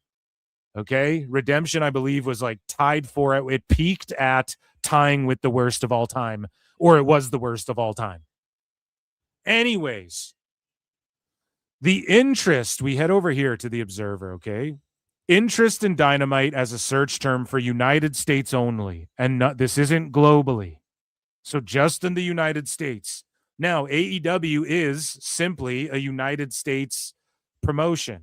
They have no motion globally, and you can't say CMLL because that's Mystico got the biggest pop that night. It's because fucking it's CMLL Arena, Mexico. So, and they don't got motion like that in Japan. Look at what New Japan had to do. They've distanced a bit. They don't cross over with AEW every time they go to America, really. Whoa. And if they do, they don't make a big stink about it. And they're like, nah, we'll do dual contracts. And yes, they have some crossover matches, but it's draws less than Wrestle Kingdom Night 1. And these are other things we've chronicled here. So the last 90 days, they had Redemption. Like, this is some of their worst. Now, I know they're only talking about Dynamite as well. But obviously, AEW just in general is going to have the most Google searches and shit leading into All In.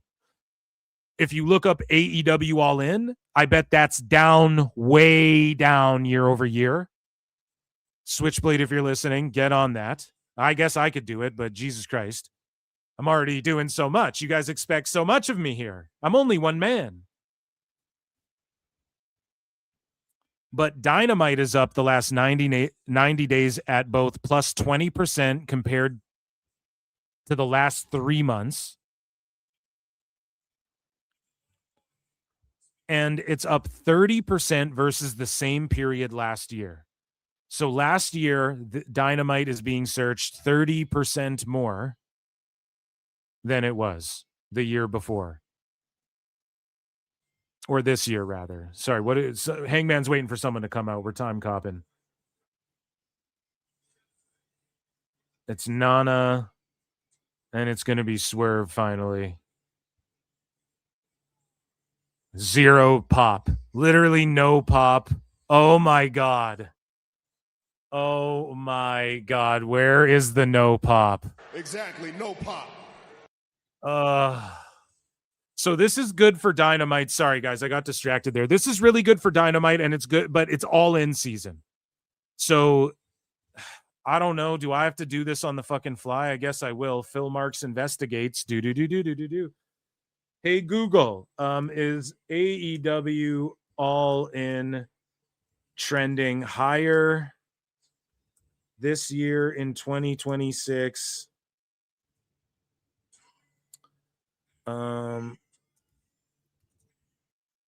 In 2026 compared to the same time last year, 2025.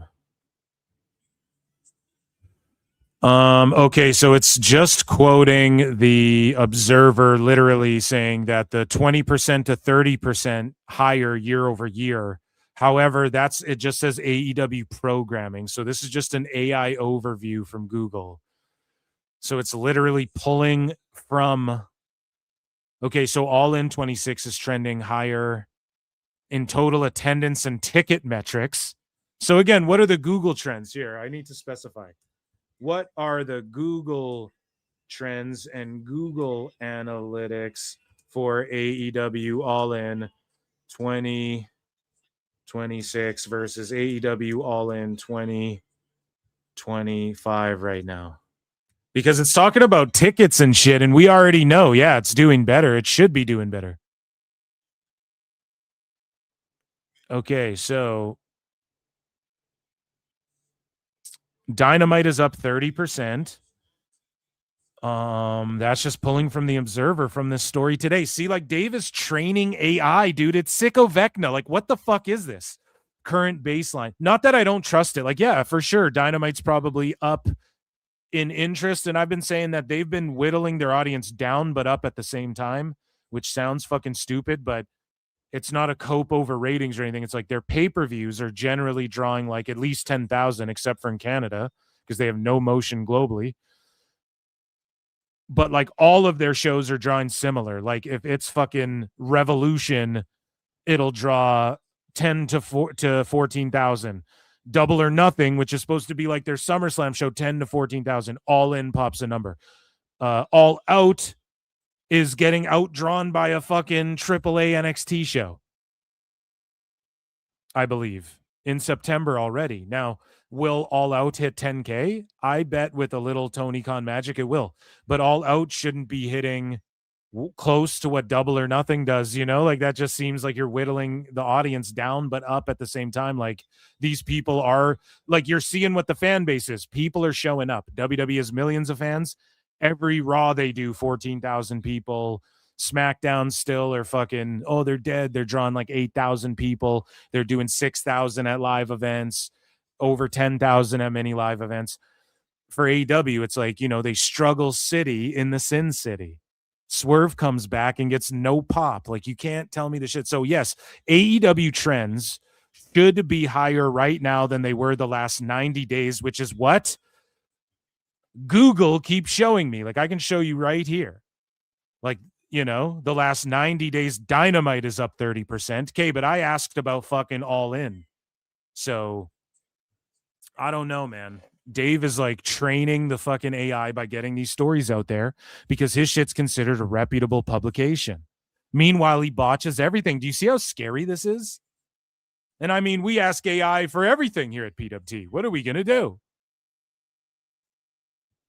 So we really don't know, man. We don't know. Switchblade, dig deep, do some analytics research.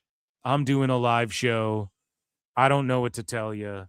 But year over year, if All In is probably down in Google Trends, and we'll see during the pay-per-view when it's on YouTube, we will see what the search trends are and get comparisons. We will see. However, the last 3 months, yeah, the show's been shit. And it's also the deadest period. Redemption didn't draw a goddamn thing.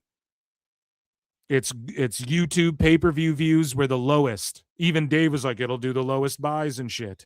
So you're cherry-picking data and going, oh, in the most important time of AEW every year, which is All In, the interest in the United States for Dynamite is up over the last 3 months and shit. It's just mental. And it's hack. And it's like, Jesus, we see what the fuck you're doing. CWJ 1288 for 5 Says CMLL does not have one YouTube video in the top 25 non-WWE, AEW, AAA, TNA, New Japan, Noah Stardom, ROH, New Japan, and MLW all have a video with at least 85K views. Right. CMLL is popular in Mexico. AAA's popular in the Americas now and soon to be worldwide because of their affiliation with WWE. This is just further proof of what I'm saying.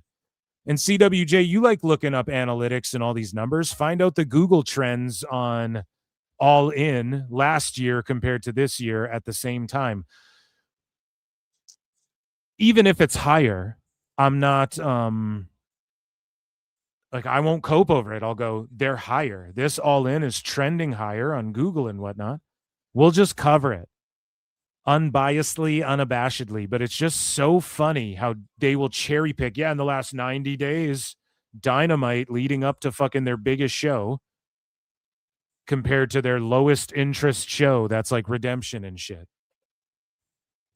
And that's actually crazy that ROH does. And I bet it's a video of like Danielson and Punk versus Eddie Guerrero and Rey Mysterio. What was that? The triple threat. I bet it's like Samoa Joe and fucking, you know, one of these matches that who's like someone who's a star. I bet it's not even like current ROH or it's definitely not like, oh, Trent Beretta and fucking Nigel McGuinness go to the limit or whatever. So there you go, man. Thank you for that. And I'll just take you at face value if you're lying to me. God damn you. And so we move along here with AEW because we can see a graph right here that WrestleNomics, word life. This is basic WrestleNomics. This is basic WrestleNomics, word life. So you don't even need to see this whole fucking chart. Like, look at Raw. This is Raw August 26. Look at that shit. Peaking better than it was years prior where people were like, oh, it's the peak. And this is in Des Moines, Iowa, by the way. But look at Dynamite in 24 when we were to believe they were white hot then too, right? And we don't know I think 24 is when the 500,000 max number lie came out. No, it might have been later in the year, but like, you know, 2,700, like just look at this, dude. This is crazy. So WWE in Des Moines crushing it. And I'm sure it's like that in many markets. That's why I brought that to the show. And we're talking about AEW. And here's some updates on the WBD Paramount stuff before we get into more AEW versus WWE. But David Ellison has agreed to sign written contracts with movie theater chains that would guarantee that he'll release 30 movies a year if Paramount buys Warner Bros. So he's just going, all right, man, we'll do at least 30 movies a year so people can work. Now, again, you may love him, you may hate him, you may hate that I bring him up on the show, you may hate that I interviewed him. Our Hollywood agent friend, and we'll leave it at that. Go and look at his fucking tweets about all this. Because he's really attacking it from like the Hollywood side. You're seeing the Hollywood side of things come out where he's just saying, look, man, like this is bullshit. Like people are like, oh, it'll give more jobs and all this shit. And he's just fact checking people. And he's like, they need to just merge with Paramount. Like this whole, oh, there's more jobs horse shit. And especially with Ellison going, okay, we'll make sure there's 30 theatrical releases. Fuck it. And now Warner Bros is like canceling a bunch of DC shit and they're in shambles. They can't even get Barbie 2 done. It's like off the table. Barbie 2, that was a smash hit for them. They can't get it done because they're caught up in this bullshit. It's fucking crazy, man. And Paramount's like, we'll make Barbie 2, fucking sell it, you know, and it's just holding shit up. And I agree. Me looking at this as like a fan, again, Phil Marks Out on YouTube. That's my pop culture channel that I dropped a video on this week here about Spider-Man. But he's saying, look, I'll release 30 movies a year. So he just signed that shit, or he's willing to sign that shit. Bickety bang. Like he just wants to get this done with. So I don't think all of this stuff will be dragged out as long as it may seem. But the longer it's dragged out, let's say it goes for years before they get it settled, which I'm sure experts are like, oh, come on now, Phil, that's fucking stupid. But if it does, then I just don't know if that's a good thing for AEW. Like if they're canceling doing, what got canceled?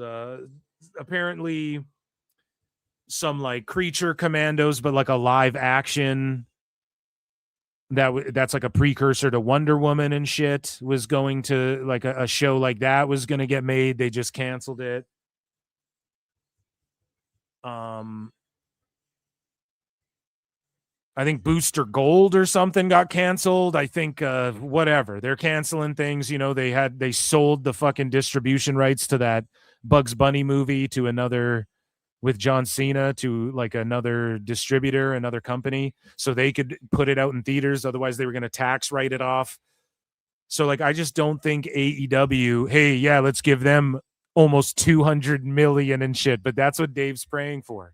And especially if they merge with Paramount, all of this money Paramount's spending, if Tone will buy back their ownership, they'll do that because they got to make this goddamn money back, and they're not making it back with AEW unless it gets revealed that Tone has a deal. And this has been my theory since day one. Go back to episode 1, fucking PWT. Okay. And your boy Phil's theory has been that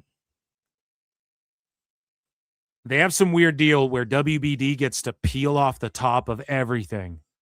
And maybe that even means live attendance and shit. Right? And that could make a lot of sense if you think about it. So part of their ownership is we also get every live attendance you do, we get 5%. Every time you do a deal with Amazon, you can't do deals with our competitors, but let's say you go, even though Amazon, I mean, could be considered a competitor, right? But maybe they have good relationships with Amazon and good politics. So yeah, you can make a deal with Amazon to put the pay-per-views there, but we get 15% of all whatever it brings in off the top before anything gets deducted, whatever. Maybe they have a deal like that worked out. I don't know. I'm not in the biz. I'm just throwing that out there. But Paramount boss David Ellison is threatening to pull the company out of California starting October 1st. Ellison will stay as long as the state's Attorney General Rob Bonta agrees to settlement talks in the antitrust case filed by 12 states seeking to block the Paramount Warner Bros. Discovery merger. Now, again, our Hollywood agent friends putting out tweets. He's like, dude, Hollywood's lifeless. This place is cooked, da-da-da. Like, and you hear a lot of other, like, I don't know, I listen to a lot of podcasts and you hear this a lot, man, and Hollywood's just cooked and they don't give a fuck. Like Paramount can go anywhere and they can go to Arizona and just build then go to Nevada, go out to the desert and just start building studios or whatever. They don't give a fuck.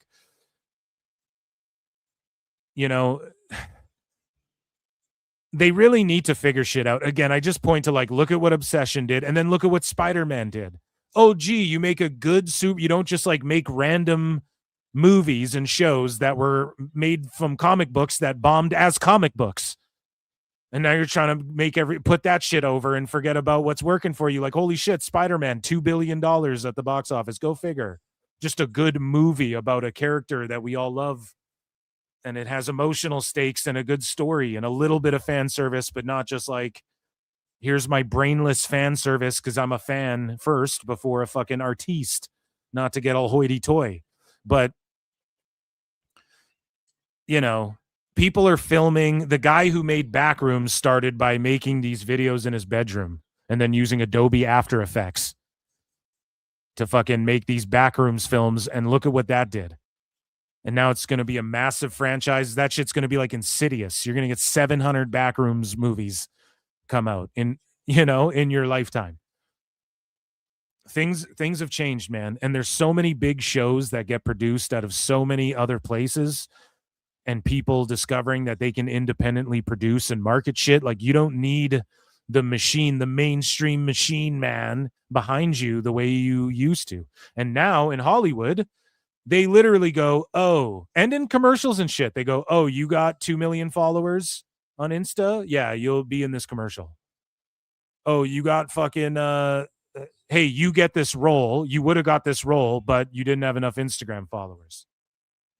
Speaking of followers, I'm not a shark, I'm a man. For two says, what's JJ's opinion of all this WBD stuff? I forgot. Well, guys, coming on the show. I don't know. I'll have him on. We'll talk about it. I'll record a pod The with best him. guys, Tony Khan. But, you know, Paramount is sinking so much into this, and they're like, we'll just pick up operations and go. That's how much, because let's say they call their bluff. Do you think the Ellisons won't dip out?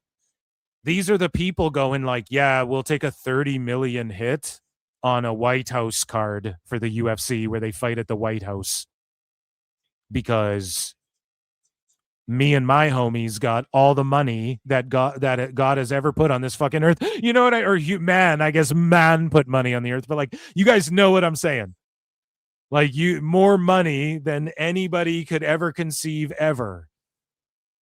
Enough for 1,000 lifetimes over. When you really think about it and break it down. So they don't give a fuck, and they're investing so much in this. And why is that? Well, because they're going to own. Hey, Juan Tenta, why is that? Well, let me explain. And this is what I've tried to explain in the past. Because they're going to own Batman. If you own Batman and you can't make Batman bring you in billions of dollars over the next 10 years, you're fucking fried in the brain. You're fucking up. You own Superman and you're unable to make billions off of fucking Superman. It's, you know, you got to figure that shit out a little bit. And that's why they're doing this. Scooby-Doo, Bugs Bunny, all that shit. The theme park rides, the merchandise, all that shit. Paramount is, and that's the thing. People are like, oh, they're going to move Paramount out of there and shit. Okay, and then what? Sell the land and recoup all this money they're spending, or fucking keep it and build a theme park on the shit with the Batman roller coaster. None that goes na when you go down the fucking thing. When you go through the fucking thing into the other thing over there. You know, at the end of the ride where it's like na. Oh. That's what they'll do. So they know what this means in the long term. They know what this means generationally. And so they are going to get WB. It's just being held up in the courts because of fucking the politics, man. The politics and the whole California is very anti the White House right now. And so this shit's going to happen, you know, but Disney, they're all pro Disney, and Disney can just do whatever they want, buy shit up, go, okay, you keep that, but we just really want X-Men. So yeah, fine. We'll take Simpsons and Family Guy too, even though we just want X-Men. But we're going to buy all of 20th Century. You know? Yeah, we fucking we own Lucasfilm now, and we own Indiana Jones, but forget all that. We'll just make a really shitty, boring Indiana Jones movie. And forget about that. We just wanted fucking Star Wars. So we can muddy that up too. Like, they can do that. No one gives a fuck. You know, everyone's just cool with it. That's crazy. So it's weird. It'll be over with, but it is being drawn out. And the opportunities lie everywhere, dude. And it's crazy to see all these people calling this shit out finally. Because I think a healthy monopoly is okay. Like, think about pro wrestling. There's a monopoly where AEW has a lot of it monopolized. They do. They don't have a monopoly, but they have a lot of a section of it monopolized, and so does WWE. And then there's other feds that are blowing up because of it, or because they work with those companies, or because they don't work with those companies. Both reasons, I think, give appeal to indies and shit like MLW or TNA or whatever the fuck. Or HOG. And so I would say there's a healthy monopoly in wrestling. We just don't need to hear that one side of this monopoly is beating the other side when objectively they aren't, or that they're even comparable. But I'd say there's a healthy monopoly. So there's going to be that in media too. It already really is like that. They want to go from 6 companies owning every fucking thing ever to now 4 will own everything ever. It's like, whatever. We're already so deep into it. But either way, though, Ellison will stay as long as we read that. October 1 is when Paramount will begin accruing a ticking fee payable to Warner Bros. Discovery shareholders of $7 million per day. $7 million per day. So that's why Ellison's like, okay, I'll just move this whole operation. You think he won't? You think $7 million per day is worth that, or just moving everything to somewhere else and then opening up fucking merch shops for fucking superhero characters on those lots is the way to, like, come on, dude. You know, so you could sell that fucking land and just dip out and be like, fuck you guys. And just do Paramount stuff in the desert, say fuck WB. I don't know. But I don't think they're willing to do that. Bonta has not publicly said what concessions from Paramount WBD he would consider acceptable enough to take the lawsuit off the table.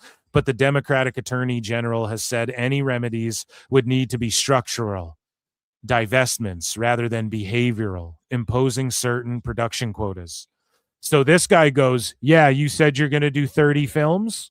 Well, no, it has to be structural and diverse. Instead of you, so everybody's going, oh man, there's going to be less jobs and less movies in theaters. Even though there's too much movies in theaters. Well, there's not, but there's a lot of movies making a lot of money right now. Hollywood's coming back, man. And it's not even Hollywood, really. It's like you could be anywhere in the world and call it Hollywood. Like, obviously you're going to promote there and the actors probably live in LA and shit, but you can go wherever and make movies now.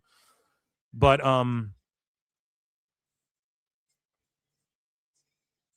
they want it to be like, he just flat out said, yeah, well, just imposing a quota of movies that need to be made isn't good enough. It has to be divestment, so it has to be structural. So line that guy's fucking pockets. Like, who do you think donates to this guy? The Democratic Attorney General. Did they have to campaign for that shit? Who do you think donates to the Democratic Party over there in California? Like, obviously a bunch of celebrities and whatnot. So he's going to lean that way, which is fucking fine. But it's crazy that Disney went after 3 conglomerates as one super conglomerate. And meanwhile, this is just 2 super conglomerates trying to fucking merge realistically. And everyone's got a problem with it just because what are they worried that they're going to change about HBO Max? Like, you don't want to be in hitter movies. Everyone's seeming to find their footing. Warner Bros. Is not. Warner Bros. Is shitting the bed. You know? So we'll see what happens with all that. And how it relates to AEW. Well, AEW either ends up on Paramount or stays on TNT Sports, if that's even a thing, and Warner Bros. and Paramount never merge, and then Netflix tries to scoop it up. And then we go through the same thing where everybody's trying to block the Netflix thing because less jobs. Meanwhile, we don't see any less fucking jobs, man. They're shelving movies and writing them off as taxes. Do you want that? We're seeing so much fucking sloppy movies get uploaded to every streamer that there's AI channels, fast channels of just AI slop with AI ads and AI shows and AI movies. Like, it would be cool if there was, I guess, more live movies and like, I don't know, man. There's more jobs, the more productions, the more smaller productions that can happen as well, which we're seeing more and more of in the streaming landscape. Fucking hell. So CWJ for 2 sweet says, I posted in the chat what to put in your browser. Yeah, fuck that, dude. Fuck that, dude. I don't trust what you're saying. You're gonna phishing link me. The fuck? No, shout you out, dude. I appreciate that. If it's a search command, just type it again. So, speaking of AEW versus WWE, Heatwave and AEW All In will go head-to-head on the same day, August 30th. So that's crazy, and they're sweating it, dude. And I think it was All In or whatever it was. It's getting outdrawn. Or no. This is All In. Pardon me. So All Out is the head-to-head Worlds Collide show, and it's getting outdrawn. Now, All In London's going the same day as Heatwave, And everybody's melting down like it's predatory, even though Heatwave will be on the CW. And again, these people are just so out of touch. It's like, if you're going to buy the AEW pay-per-view, you're going to buy it. It doesn't matter if you're more of a WWE fan. There's no wrestling show they could put on that makes you go, I'm not going to buy this pay-per-view if you were going to buy it. So everyone melting down about it is cute and hilarious. And all of their cope I like to dissect because it's just delusion. So SmackDown was number 1 on all of television for the night in the 18 to 49 demo. This is last week. SmackDown scored its best audience 18 to 49 since April for the SummerSlam go home. So it wasn't last week, but the week before. They were up 10% from the prior week, up 35% in the key demo. And year over year, SmackDown was down 11%, while the key demo was down 33%. Which I don't really care about the key demo at all anymore. And the overall rating was up 10%, but that was from the prior week, but it's down 11% year over year. So again, that's new Nielsen. I don't want to cope about it. SmackDown, I think, has been a way better show lately. I think Raw's been good. NXT's cooking. It's awesome.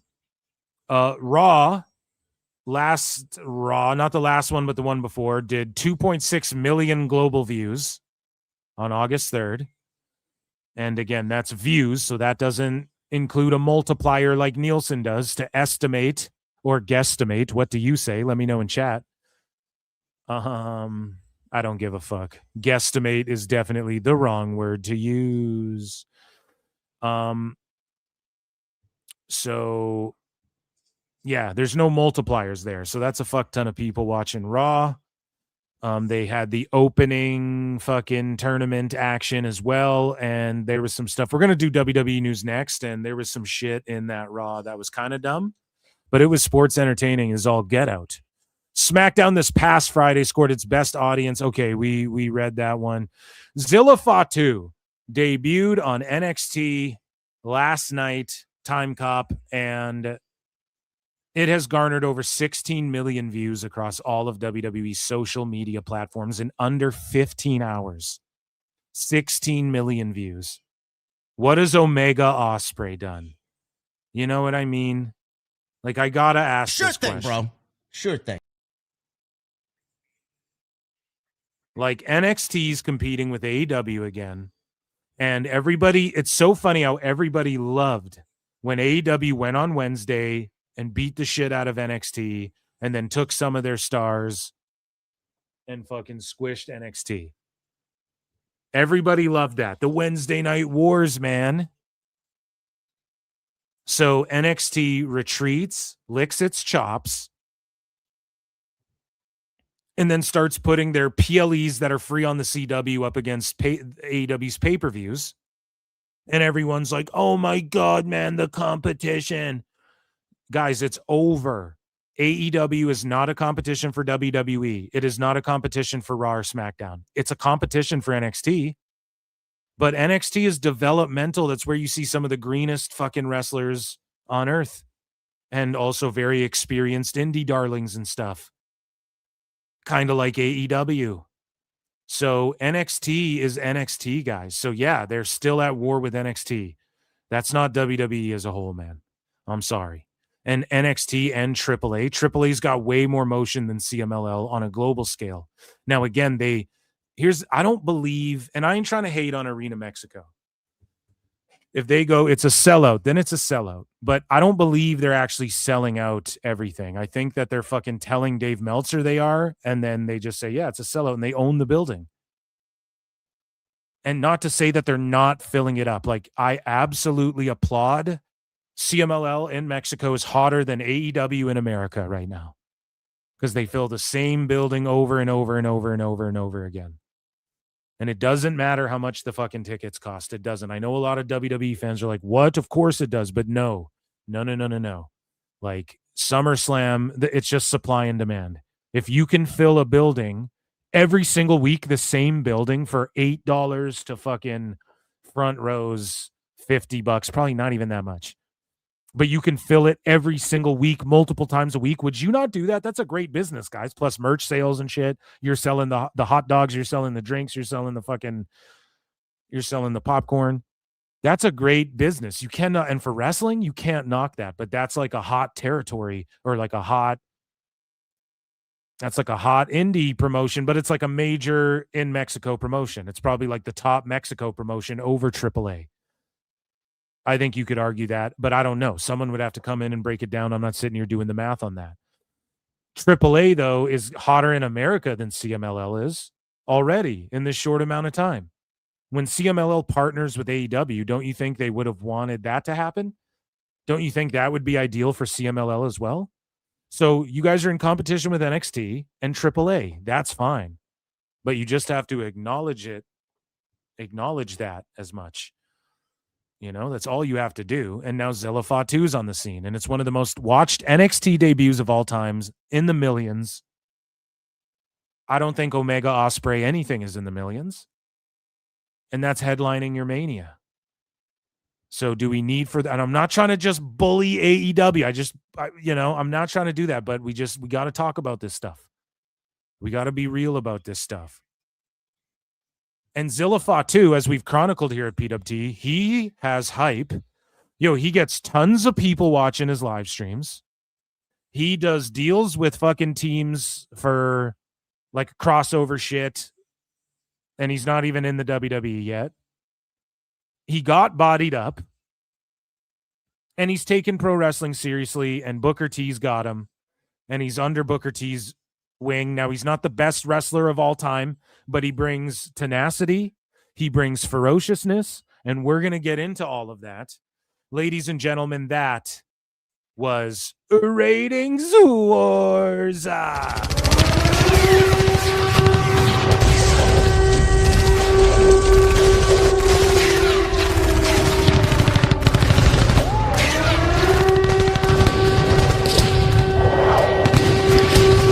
Ratings Wars, notes, Ratings Wars.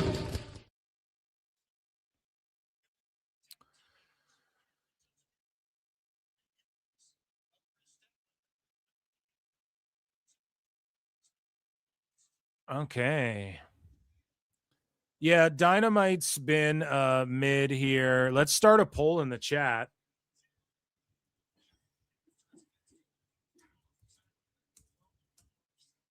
What should the poll be? I want it to be about Zilla. Are you guys hype? Should I just ask the question? Are you guys, or are you hype on Zilla Fatu in WWE? Just a 1 in the chat for yes, 2 in the chat for no, wherever you're watching this now. Here's the other thing. It's interesting how WWE, they're getting back to doing bloodline shit, and like people are saying Raw and WWE is getting more interesting again.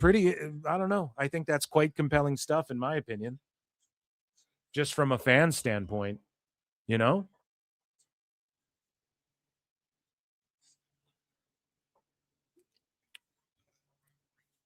There's like 225 people watching. Put a 1 in the chat wherever you're watching. Are you hype on Zilla? And if you're on Kick, shout you out. Say something in the chat over there. It doesn't show me how many people are watching on Kick. But are you hype on Zilla Fatu in WWE? 1 for a yes, 2 for a no, 3 for who? Just wherever you're watching, put it in chat. I'm putting a 1. A 1's up. I'm putting a 1, and I'm also putting a 1 for the bloodline. And ladies and gentlemen, it is time for WWE News.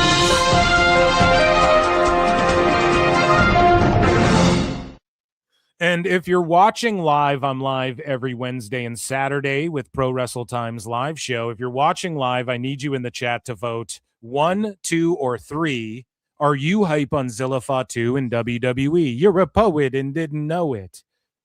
And 1 for yes, 2 for no, 3 for who. If you're watching this on like a replay or something, in the comments down below, Let me know, are you hyped for Zilla Fatu in WWE? And I also raised the question, is it a coincidence that Raw's getting more interesting and the bloodline's starting to form together again, and Roman's forced Jacob to acknowledge him and forced Solo to acknowledge him by losing matches, etc.? And people are like, man, Raw and SmackDown are really picking up, and NXT's hot, and you have like another Solo. And it's funny how the dirt sheets are like, well, you know, they listen to PWT, and then they go, well, but they listen to my theory of like, look, dude, he'll just be in NXT because Solo was in NXT. And meanwhile, my theory is just common sense. It's not even like a theory, right? I'm just putting myself over because that's the gimmick. So, you know, they're listening and then going, yeah, I mean, the idea after he debuts in NXT, they have the whole write-up. Well, he's in NXT and not to the main roster, even though people thought he'd be in the main roster. The idea is, the plan for him is that it's like Solo was. And it's like, okay. And then that same dirt sheet was talking about Dominic Mysterio's upset with his booking. But then I had, again, allegedly, which I talked about days before these motherfuckers, Undertaker was unhappy with Dom's booking on the main roster compared to AAA. So these guys are just running with PWT. Come here first. I do a free show. You can send me a super chat if you want, but some people are giving Dave and these motherfuckers $5 for Discords and fucking $15 a month for, you don't need to do all that. You just come listen to Phil Marks, apparently, right? I'm not a dirt sheet. I don't fucking know. I don't know shit.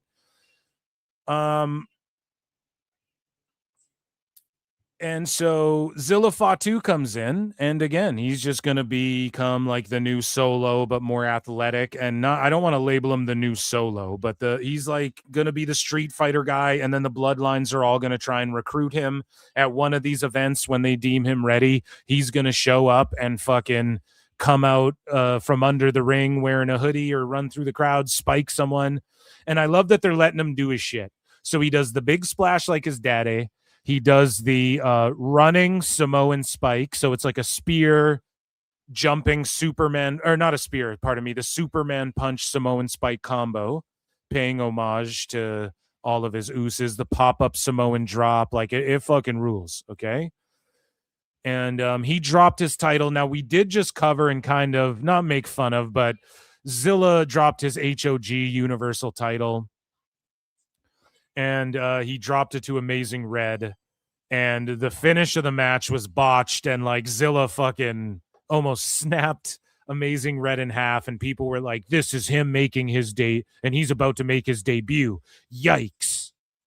But he has improved leaps and bounds. Now, he shouldn't be doing all those cruiserweight moves with Amazing Red in the first place. But, you know, I've been watching him all the way from his terrible botch in like the OVW Royal Rumble type match that they did, all the way through to him getting bodied up and really taking his game to the next level. And yes, he fucked that spot up, but hopefully he gets it all together and does well in NXT. I have high hopes. I think he will do amazing stuff. Again, he's eyeing up the NXT title. So all these people, like the gimmick in NXT right now is all these random dudes are just popping up and going, I want that title. And they represent international, indie guys, bloodline guys, da-da-da-da-da-da. And like Will Cruz, you know, he was going after the title. He's now kind of gone down the totem pole a little bit, but they introduced him in a big, bad way. And he is big and he is bad and he will body slam your dad. But they introduced him in like a big bad way to let everybody know, like, this is somebody in the future you might see at this level. And then Naraku comes in, and then I think he's going to be on SmackDown like this week, sooner or later. And now you got, and then Tony D's over there, like repping NXT the longest. He's actually in the perfect position. And before it was like, damn, I guess he's just stuck in NXT forever. But it works for him because he's been in NXT forever. So he's the perfect guy to, like, I don't know, work a program with Santana. Or you got Montana, Cruz Montana's there now too from TNA. You got all these people over there going, yeah, I want that world title. And they're setting up like what the division's going to look like. And I think Richard Holiday shows up soon. He's another guy that everybody's hyped on. and he'll be like an Ethan Page type guy, but clearly there's hype on Zilla. And when Samoans and Tongans show up in WWE, people fucking love it. And you can cry about it all you want. Oh, come on now, Eric. You can say that Roman Reigns is overrated, but interesting how everybody's like, man, WWE's picking up momentum again. And a bunch of shit's focused on Solo and the Bloodline and stuff again. And Zilla shows up. Crazy how that works. It's almost like Roman and Paul Heyman when they said they were at the bottom of the third inning, right? Of the Bloodline story when it seemed like it was all ending. It seems like they were telling the fucking truth, right? So, false finish reports he recently signed with NXT. So let's play the fucking, I'm just going to play it and hopefully TKO doesn't pwn us, which they will. So we're going to play it small here, but listen to the fucking pop. Swerve comes back, no pop. And that's at Dynamite, right? Time Cop. Fucking listen to this pop for Zilla. And this was during Grayson Waller versus Montana, Cruz Montana. Cover that man! Cover that! I'm Zilla Fatu! And then they call him Zilla right away, which I love. Thank God they weren't like, we're changing your name. Yeah, your name's Hikuleo Sokoa, pal. Your name's Duo Sokoa. Clean.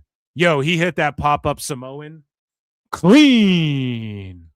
That's a strike. You know, that was clean as shit. Rips his shirt, doesn't struggle with it because crowd's going nuts. Look it, and it's not, oh, it's piped in. Is that, there's bitches jumping and shrieking. Oh, they work there. People will have all these excuses. Bro, you can't fake a pop like that. Right? They're jumping. People are on their fucking feet, man. You can visibly see it. This shot is amazing. And he lays out Waller, who came down from the main roster as well. Montana, who just got there. The people are going. And Booker, the people are going. And they got Zilla under Booker's wing. He's been at Reality of Wrestling, right? He's got good role models and influences there. People who've turned their lives around, like a Jacob, all the way up to Roman, who was like destined for this shit, all the way up to the Usos, who fucking became super over in this game, even though they didn't. They were like, all right, I guess we'll start wrestling with the family. You know, they were just hanging out in bars, getting wasted. They've told the stories, right? So to get a pop like that, Zilla's going to be all right. I know some people worry about, oh, he's got an ego problem. He's his criminal past or whatever. I know people have brought shit up like that. He's too green. Well, that's why he's in NXT, folks. And he's going to learn, and that pop is undeniable, and this debut was undeniable. He hit the super spike clean. He hit the pop-up clean. Like, it couldn't go any better. This could not be a more perfect fucking debut. Like, and they're chanting, "Fuck, amazing." And this is who Robert Stone was on the phone with. Oh, you're a free agent? Okay. It was great, too. I need that. I'm going to need that, dude. This is a Sif selling it so well. Booker T's like, yeah, man, whoop that. He's hyped because this is his guy, you know? Zilla has arrived.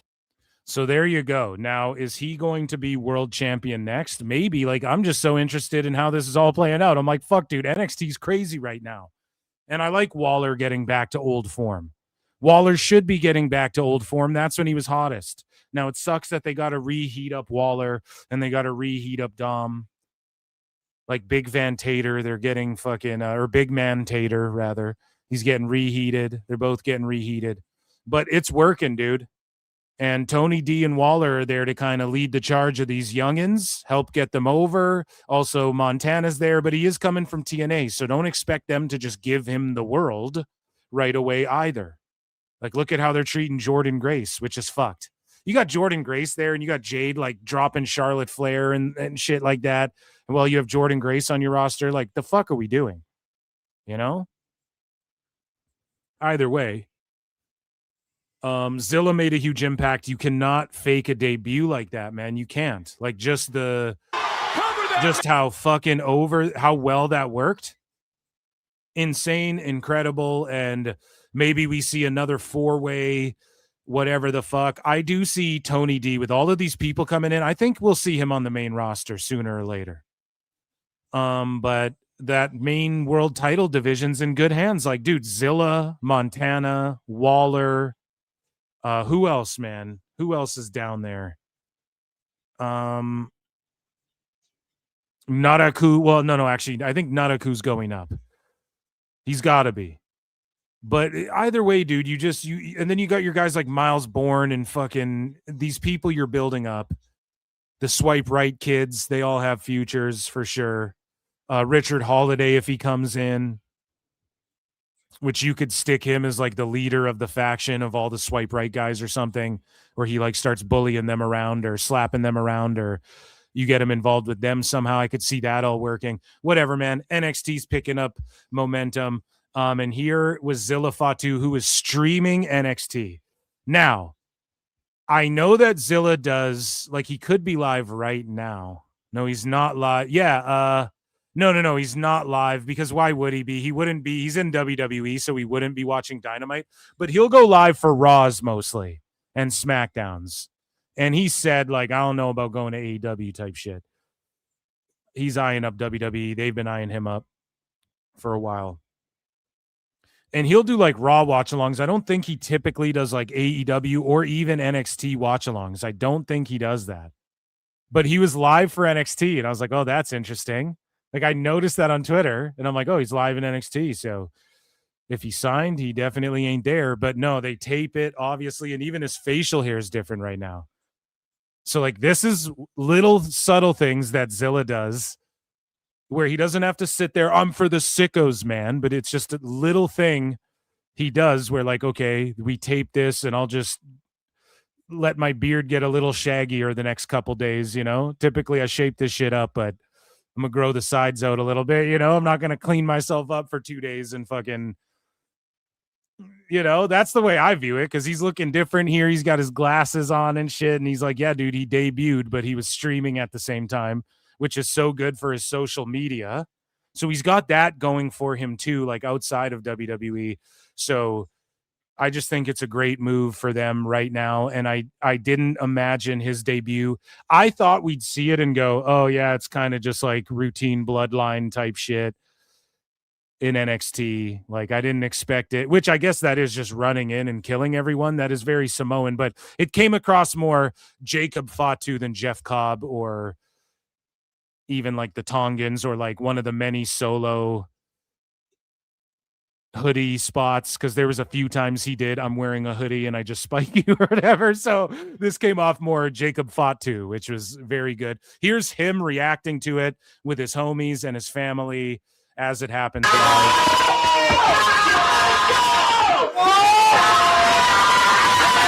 Is this Zilla's brother? Is this not Zilla? Holy fuck. So there you go, dude. So does he have a twin? Does he have a fucking twin? I thought they just taped it. So is NXT live every week? They must tape things, no? Is NXT live every week? So does he have a twin? Holy shit. I didn't know that, dude. I thought that was him for sure. It's live every Tuesday. So yeah, dude, they're not taping any of that shit. So he was just there live. Thank you for the correction on that, chat. I didn't even fucking know. I thought that was him streaming. So he let his brother take over his stream. And I was sitting there watching it for a few minutes going, oh shit, he's live here right now while NXT's on. That's crazy. His mom was streaming with his brother. She didn't know. Oh my God, dude. Oh, that makes it even better. So wait, is he a twin then? Like the Usos? Is Zilla Fatu a twin? No, he's not a twin. Does his brother wrestle? Bro, we need the fucking Fatus versus the Usos. What are we doing? Wait, hold on. Now I'm jumping down a fucking Zilla rabbit hole. But regardless, he had like 1,500 people watching his stream on Just X. I don't even know about YouTube, but probably in like roughly the same amount. So that's what I mean, dude. Zilla's brother fires up a stream and he's fucking drawing. Holy. So hold up. Does Zilla Fatu's brother wrestle? What's going on here? Yes, Journey Fatu. So is that Journey Fatu? Is that who that? I don't even. There's so many Fatus. And then isn't there like Juicy Fatu or Juicy Fanal? No, so Journey's a whole ass other dude who looks more like Jacob.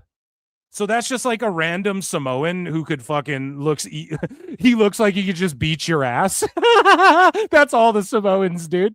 Oh my God. This is just a dude who's like, yeah, fine, I guess I'll wrestle. Looks exactly like Zilla. I thought that was Zilla and he just like he just like didn't shave for 2 days and they taped it or something.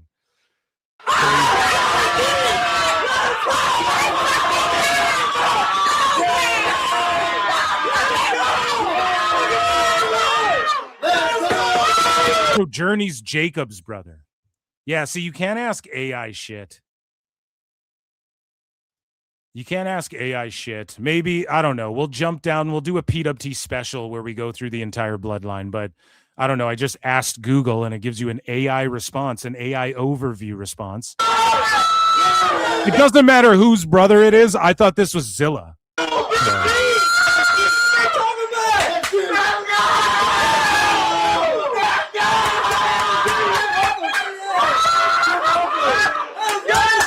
All I'm saying is if my mom fired up a stream, she wouldn't get this many viewers. What are we talking about?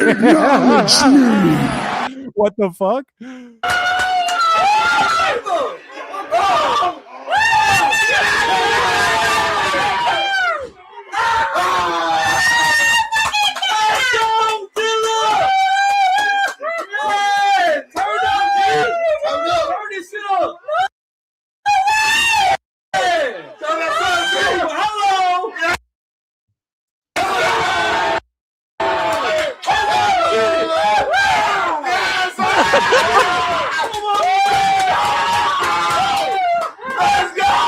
Okay, yeah, you could see he's a little thicker than Zilla. Yeah, definitely. Wow, there you go.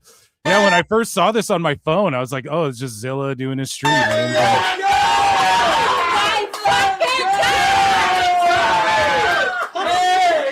The baby's like, I'm trying to sleep. What do we? The baby's just passed out. Oh my God, that's amazing. Okay, so shout out Zilla and NXT again. Like I said, man, they're getting motion. It's good to see. Speaking of NXT, CM Punk is announced to be appearing at a live event this Saturday in Petersburg, Virginia. So make sure you guys check that out. He will be also making some Canada live event dates, which I cannot wait for. We're talking NXT. We're talking AAA. But first, this video made the rounds and pissed some people off. NXT head writer Johnny Russo teaches young wrestlers what not to do during a promo during the WWE SummerSlam tryout. Don't talk in phrases, talk incomplete sentences, just talk normally, don't ask questions, don't be generic. And then you had a bunch of marks melt down and go, oh, this is like Brian Alvarez is like, well, this is exactly all the stuff you're telling them that they should do that they're not doing. Are you sure about that? Because the fucking promo battles in WWE are way better than the promo battles in AEW, Bri. And there's no checks and balances in AEW. And maybe if there were, like, this is TV, baby. And you can't be out there going, so what you gonna do when they hear everybody go in and be like, oh, so what are you gonna do when Zach is on the attack? Like they've heard all of that a billion times. It's TV. You want to tell a narrative. You don't want to it's not a choose your own adventure for the audience, right? They participate by being loud at the shows and fucking all of that, reacting how they want to react. But this ain't a Goosebumps book, bitch. You got to tell the audience. Okay, like Kyle Fletcher, Time Cop. He's good at this. He would be good in NXT. I think they would really bring the best out of that kid. But anyways, you had guys like Brian Alvarez. He's a never was. Brian never made it in wrestling. And he certainly didn't make it in wrestling for cutting promos. He's made it in wrestling by stooging shit because he's friends with wrestlers and then doing a shitty talk show that's like very not entertaining. I don't know if people even listen to that garbage. Well, I know how. It's because they think that they're going to stooge stuff about the wrestlers they know and whatever. So Bry was a never was. So I don't need to hear him. It's like Dave saying, don't make shocked faces. It's like, Dave, you don't tell anybody how to do anything in the ring. So here's what the NXT head writer told these guys. Things that I see that a bunch of people. And yes, this is why people come off overproduced garbage. But there's a lot of shitty actors too. Every movie is overproduced for the most part. Now, are there shows like Trailer Park Boys where you can just go out there and be like, well, fuck. Corey, Trevor, Smokes, let's go. And it's just funny because you're just talking real. Yeah. There's some shows like that, but this is what you do in television, baby. So you either sink or swim. There's a lot of not good actors. A huge part of pro wrestling is acting. Whereas, let's say you're the absolute best fighter in the world, you're the best fighter in the world. It doesn't matter if you're charismatic or not. You get sanctioned, you're ranked high enough, and you get sanctioned to fight the fucking champ, you beat him, you're the best in the world. Doesn't matter if you can cut a promo. So it's sports entertainment. So yes, they should be telling them these things. Because the people who can combine, who can make it feel real, excel at the athletic part, and listen to direction, they're going to go far. And these are all a series of tests, guys, to be at the highest level globally in professional wrestling. Who can follow direction is a big part. When you get to the main roster, they'll go, do your thing. You say what you want to say if you're fucking over. But you need people who can survive in a television production setting as well as be a pro wrestler. People don't talk in phrases, talk in complete sentences. So when I talk like this, I don't sound like a real person.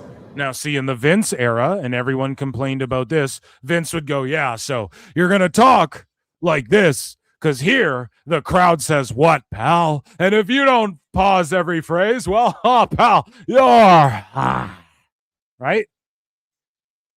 So everyone would complain about that. So now they've gotten away from that, and people are like, oh, that's not what you tell them to do.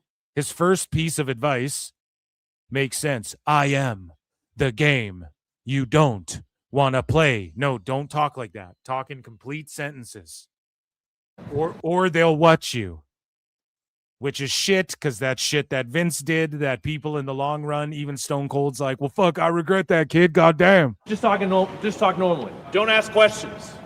No one's answering. Hey, you want to know something? No one says anything, and you continue. Don't ask questions. Just say what you guys say. Don't be generic. Heard a lot of generic stuff. I want to be the best I can be. This is my dream. And this is what this is the problem in AEW. Everyone's like, I have a dream. What's your dream? To have a dream. Shout out Charlie Sheen and Simon Rex from Scary Movie 3. But so many wrestlers for years in AEW, it was just like, my dream is to be a wrestler. My dream is to, now I'm in a free company. My dream was to be free. And everybody just cut that same generic promo. And even in WWE, I hate when the amateur wrestler types are just like, I wrestled and I played football and I'm here to show what a real athlete. Bitch, shut the fuck up, man. Too many people have done that. Unless you're Chad Gable or Kurt Angle, shut up. This guy's giving great advice so far. Don't just talk about, it's my dream to be a champion in the World Wrestling Federation since I was a young boy. Yes, don't cut that promo. Again, that's shit that wrestlers were doing for a long time. It's ass. I work hard. How is that unique to you? Everyone's journey is different. No one person's the same. Using the tag team, you guys have a different story, journey. How does that make you different? How do you stand out from that? Any questions? How would you say you effectively move during a promo? Like, what's too much emotion? As long as it doesn't take away. If you're like, I'm Ryan, I'm here. But if you're just going and walking, and it doesn't take away from the promo, it's not distracting. Same thing with your hands. If I'm doing this talking, you're like, what are you doing with his hands? But if you do like, if I'm just talking and emphasizing, that's fine. Great first day. Here we go.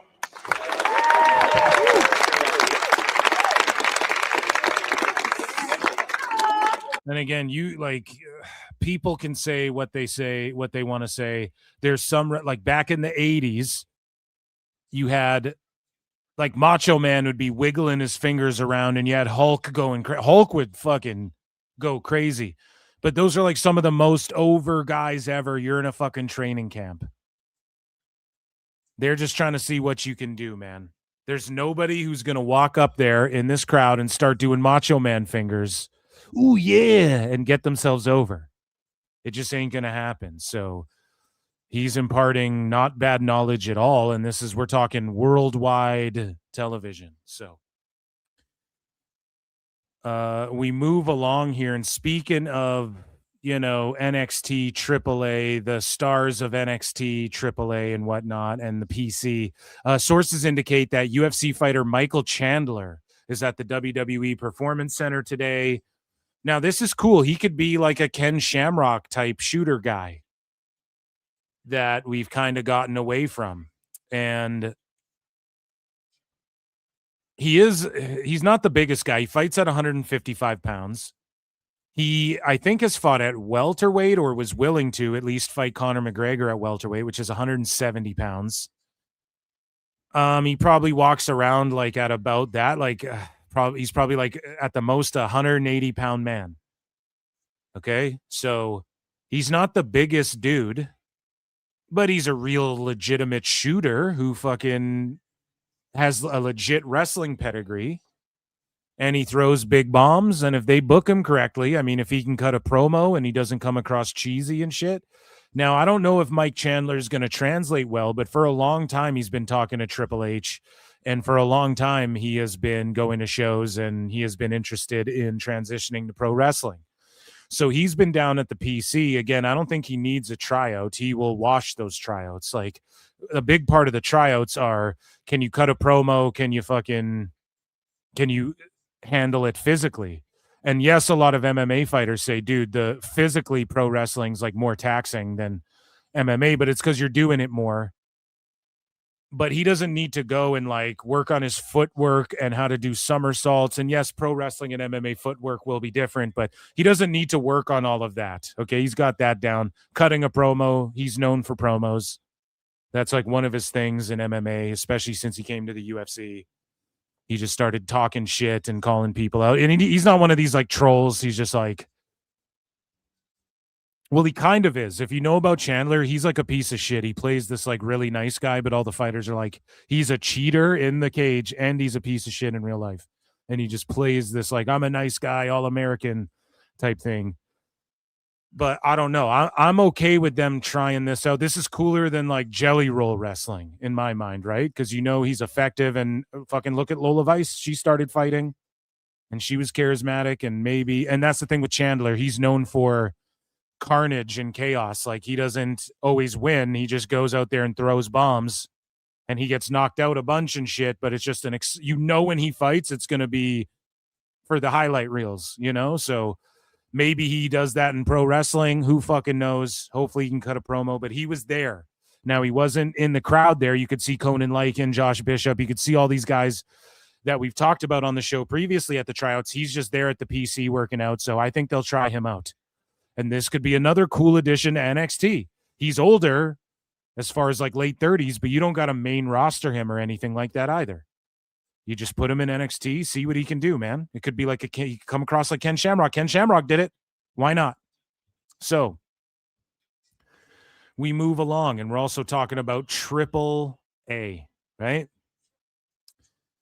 And in AAA, the mystery masked man who attacked Psycho Clown has been revealed. So this guy comes out looking like Texas Chainsaw Massacre Juggalo style, right? He's looking like fucking clowned up, whatever. It's more akin to, it's like Lucha Abyss or Mankind or whatever. And who this is Drake Moreau is his name. Drake Moreau or Jake Moreau. Drake Moreau.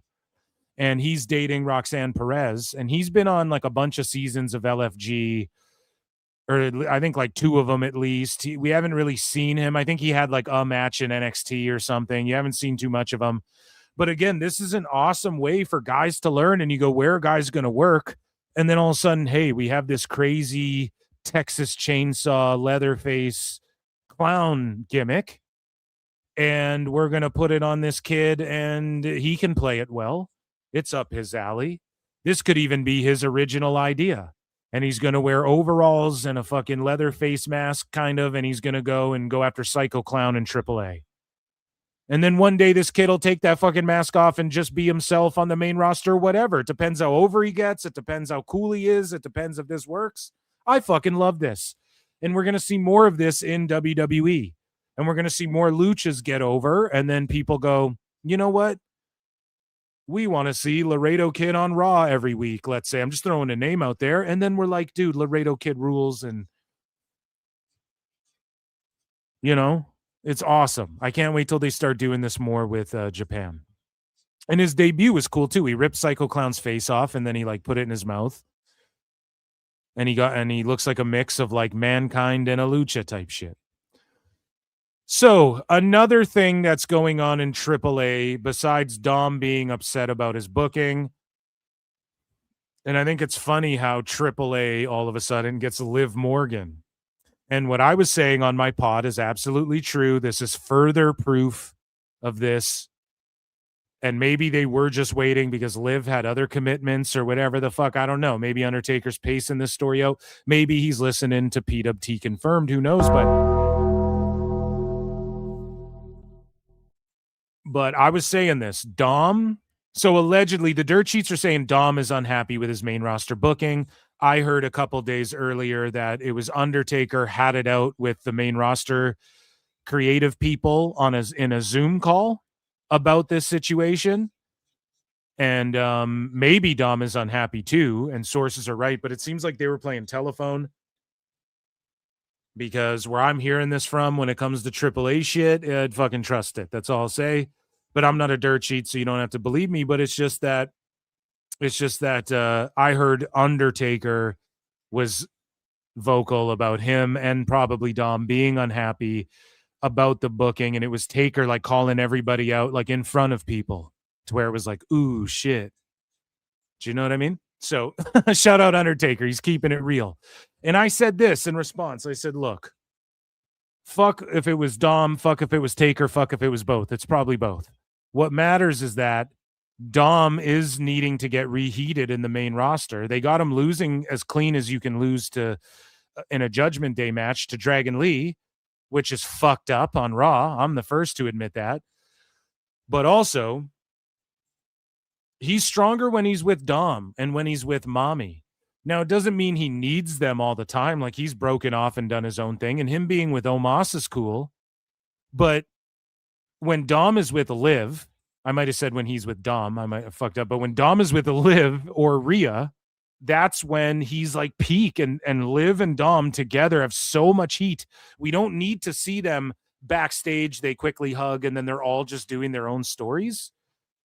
No, dude, we want to see Liv and Dom together on screen. Like, that's what gets heat. You see this little rat. He's got just a fucking baddie on his arm. She's hugging up on him. Instead of just like Liv doing her own side quests and people go, yeah, we know you sleep with Dom. I want to see her sleep with Dom. No, Gooner alert, right? I'm joking. We're just hitting gongs here, talking AAA. But I want to see them like together on screen. Like, that's where he gets more heat. All of a sudden, Liv is showing up in AAA. They taped this way before any of that. And again, we might see Liv get involved with El Grande's girl here. Look how they side eye. Look at this. Ooh, just giving her straight up front cunt face, dude. Excuse me, Andrea. We're done here. Andrea. I always forget her name. And then there's like a side eye. You know, El Grande and Dom don't like each other. I'm not saying we get a match, but we'll get a cat fight or something. Right? Maybe Andrea's going to wrestle. Who knows? Maybe she's trained. Maybe she'll just go do a one-off. But I love this, and hopefully Liv is with Dom more and more. And hopefully she's there at Triple Mania, and hopefully we see these two girls slap the shit out of each other and roll around like the Divas era. I'm just joking, but they roll on top of the ref. Remember that spot where the Divas would be fighting and then they like roll on top of the ref and then the ref's like, whoa. No. But it's heating up and it's interesting. And this is like, oh, hell yeah. And AAA continues to cook and Triple Mania is going to be fucking epic. I can't wait to do watch-alongs for Triple Mania this year. The first Triple Mania watch-along in PWT history. It's going to be fucking awesome. Now, speaking of AAA and people heading there, Elijah Holyfield is headed to AAA after Shawn Michaels drops big news on LFG. So Elijah Holyfield again, hey, you're not really ready for Evolve full-time, or maybe you're doing Evolve, but you're not ready for NXT full-time. Well, we'll send you down to Mexico for a bit, sharpen you up. They can market him as Evander Holyfield's kid a little bit. And, yeah, he's going to do his thing there. And, again, he's a great young prospect, and hopefully he makes it through. He's got intensity and shit. He's green, but he was looking good for LFG when I was watching it, like season 1 or whatever the fuck. But he's headed to AAA for a bit. He may have even already appeared there. I'm not sure, but shout him out. That's good shit.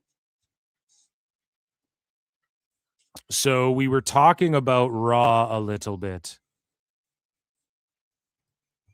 And so we are talking about Dom, right?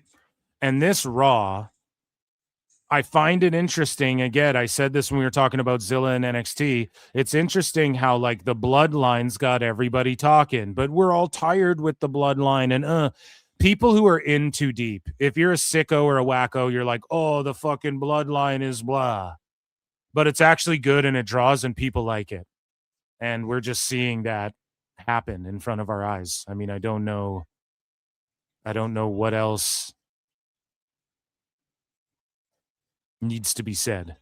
Roman's reforming the bloodline, forcing people to be in it again. And we're going to get Solo and Jacob like break off and fight the Usos or something like that. I don't fucking know, but Solo's like super over as a babyface being forced to be in the bloodline again. And people are like, man, Raw's getting really good again. It's like, yeah, dude.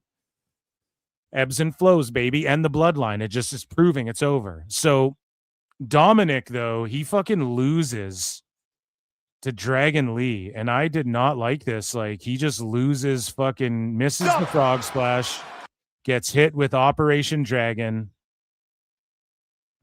and then he just loses. And he's the mega champion, the mega campeon going into Triple Mania. They just got Dragon Lee beating him. I don't get it, man. Maybe Dom's going to go stay in AAA more or something. I don't know, man. I really don't know. Now, Dragon Lee is in like the Roman tournament. He might get a shot at Roman. I don't think it's going to be him. I think it'll be obviously Penta. But that doesn't matter because Dom is the mega campeon. And so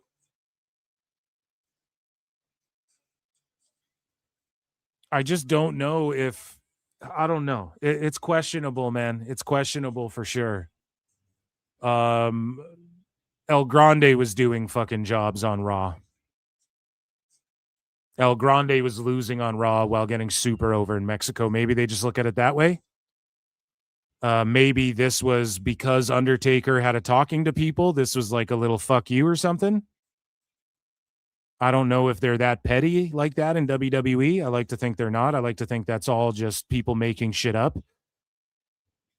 Because you watch Unreal and everyone's like, oh, they're all just hugging and kissing. And it seems like everybody's on the same fucking page and willing to do business.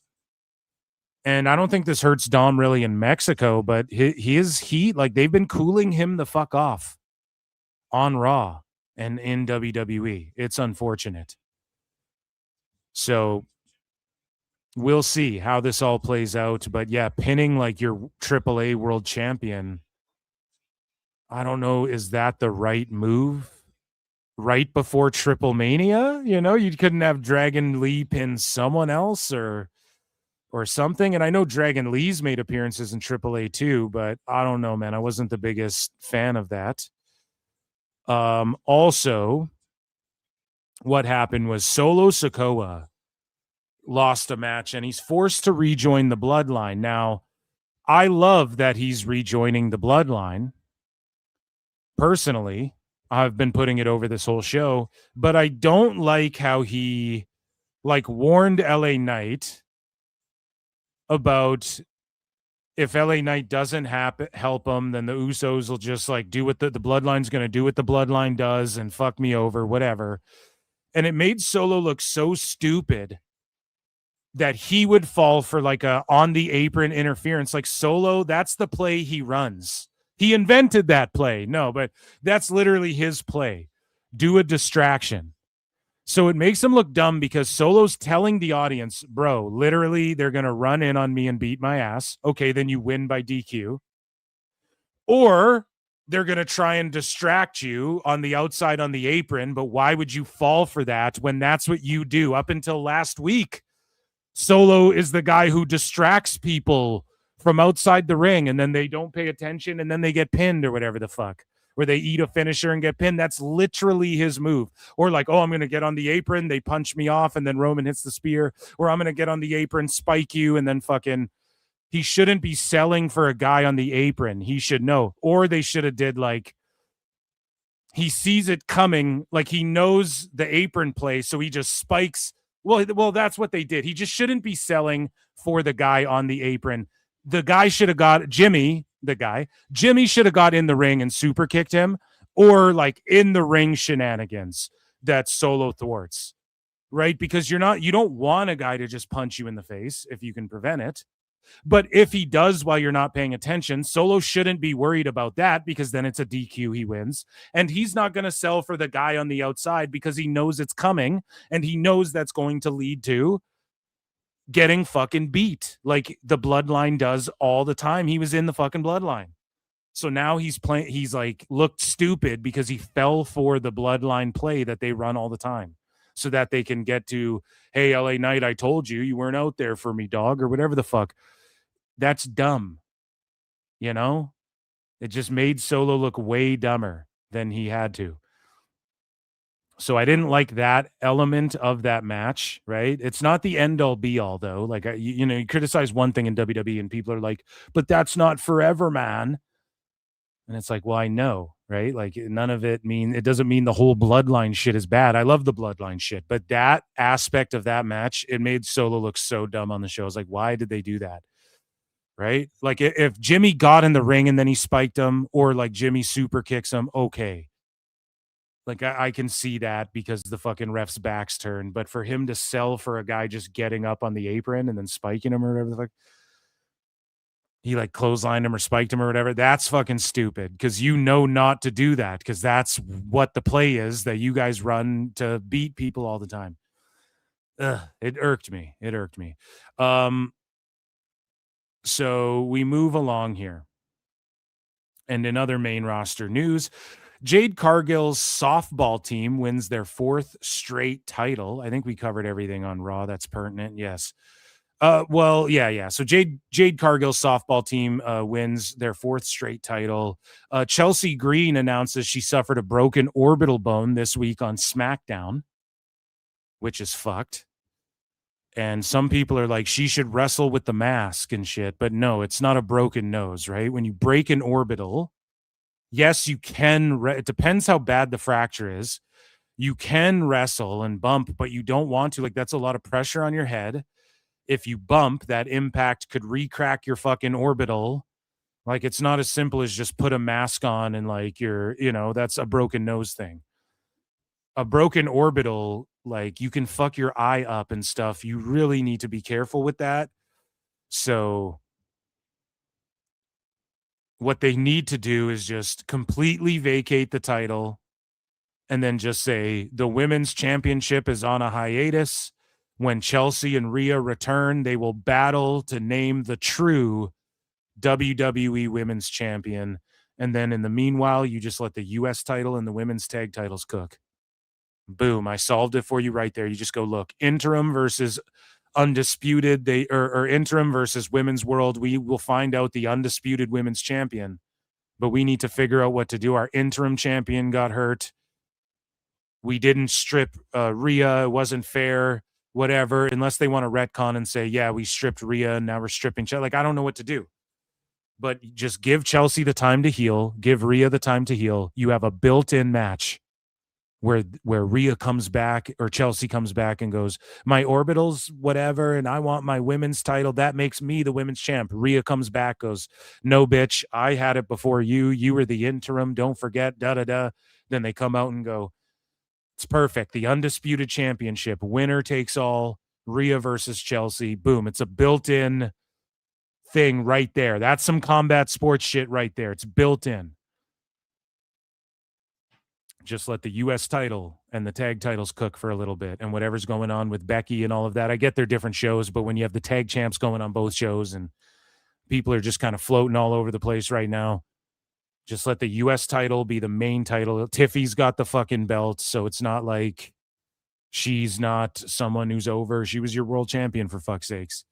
And I think that's what you do. And then you have people talking shit like, too bad our champs are injured. Like, I should be the rightful champ. Have Jade dominate or Charlotte dominate everyone until either of these girls get back. Crown the undisputed. Then you got your next match set up. It's right there, but let it heal. I don't want her to come out wearing the mask, even though her and Rhea both did that. So that could be like a talking point or an angle between them, if you will, I guess. So Raw announced that Matt Matthews, who I have more followers than, he was at below 3,000 before this announcement, and now wrestling fans are following him, but he was in the 2,000s of followers. Okay? And I still currently have more followers than this guy. He's a comedian, musician, world's favorite farmer. Matt Matthews. And everybody collectively was like, who? He had Cuervo with him the whole time, too. Who the fuck is this? And this is what I mean. Like, WWE getting desperate with the fucking crossovers. Like, this is nothing you need to announce. Who is this? Like, people do not care. Nobody's asking for this, okay? Speaking of shit nobody asked for. Take Two boss Strauss Zelnick asked to be on the WWE 2K26 roster because he thought it would be funny. Like, we ain't laughing, jabroni. Fuck this guy, okay? 2K26. I mean, the thumbtacks are cool, but it is just a terrible game. These games are all about, you spend the entire time, you buy fucking 2K25, you spend the entire time just grinding to get all the personas on my faction. You can't even really enjoy the other game modes. You can, but if you want personas to set up a universe and shit, you can't. It's like you just spend so much time on my faction and shit. And then they fucked up so badly that this year they had to like completely revamp the ringside pass. You know, the new game comes out, you barely played the last one, and then you're stuck grinding for personas of people you were just grinding for personas of, and they have a bunch of wrestlers locked in the 2K26 game that weren't locked, that you already unlocked or were just a base game fucking character when you bought 2K25. It's fucking stupid, and it's ass, and it's terrible, okay? And then this guy puts himself in the game, and he puts, you know, he comes out to the Frank Sinatra song, I Did It My Way. I think he's the first one to sing. Who was the first one to sing that? Who sang My Way first? Claude Francois, if this is the same My Way. And then Paul Anka wrote the famous English lyrics for Frank Sinatra. So it was, okay. So comme d'habitude, was what Claude Francois, that was the original version that was then put into an English version that Frank Sinatra sang. So he puts it in the game, probably had to spend a bunch of money licensing that fucking song for himself. You can't like give it to any other wrestler, play it on the menus or whatever. And meanwhile, he gets his own entrance, his own trons and all the shit. Meanwhile, they're like, hey guys, here's Liv Morgan. Here's another attire for Liv Morgan from WrestleMania 42 that looks like shit. And she's doing the same entrance for the last 5 years of 2K games and shit. And, you know, they add Jeff Hardy 01, Lita 01, no Matt Hardy 01. It's like, what, dude? I can't do 01 Hardy Boys? Like, what are we doing? It is the worst. They don't give a fuck, man. They just slap their players around. They abuse them. It's just microtransaction garbage. The My Rises are okay. They're kind of shitty, let's be honest. The Island is completely garbage and pointless. It's the worst thing. It's so fucking stupid. The showcases are okay, but you have 15 different CM Punks. Like, nobody wants CM Hart. They have a character on 2K26 where CM Punk is cosplaying Bret Hart, and I'm not joking. Like, nobody asked for that. Nobody wants Borderlands shit. I want like Hacksaw Jim Duggan in the game, and I want like, they called it the Monday Night Wars edition. Okay, so where's fucking Chronic and where's Canyon or like Billy Kidman and the Flock and like Raven and shit? Like, where are all these fucking wrestlers? You put this asshole in it because he thinks it'll be funny. And then they charged like it was over $200 Canadian to buy this bullshit.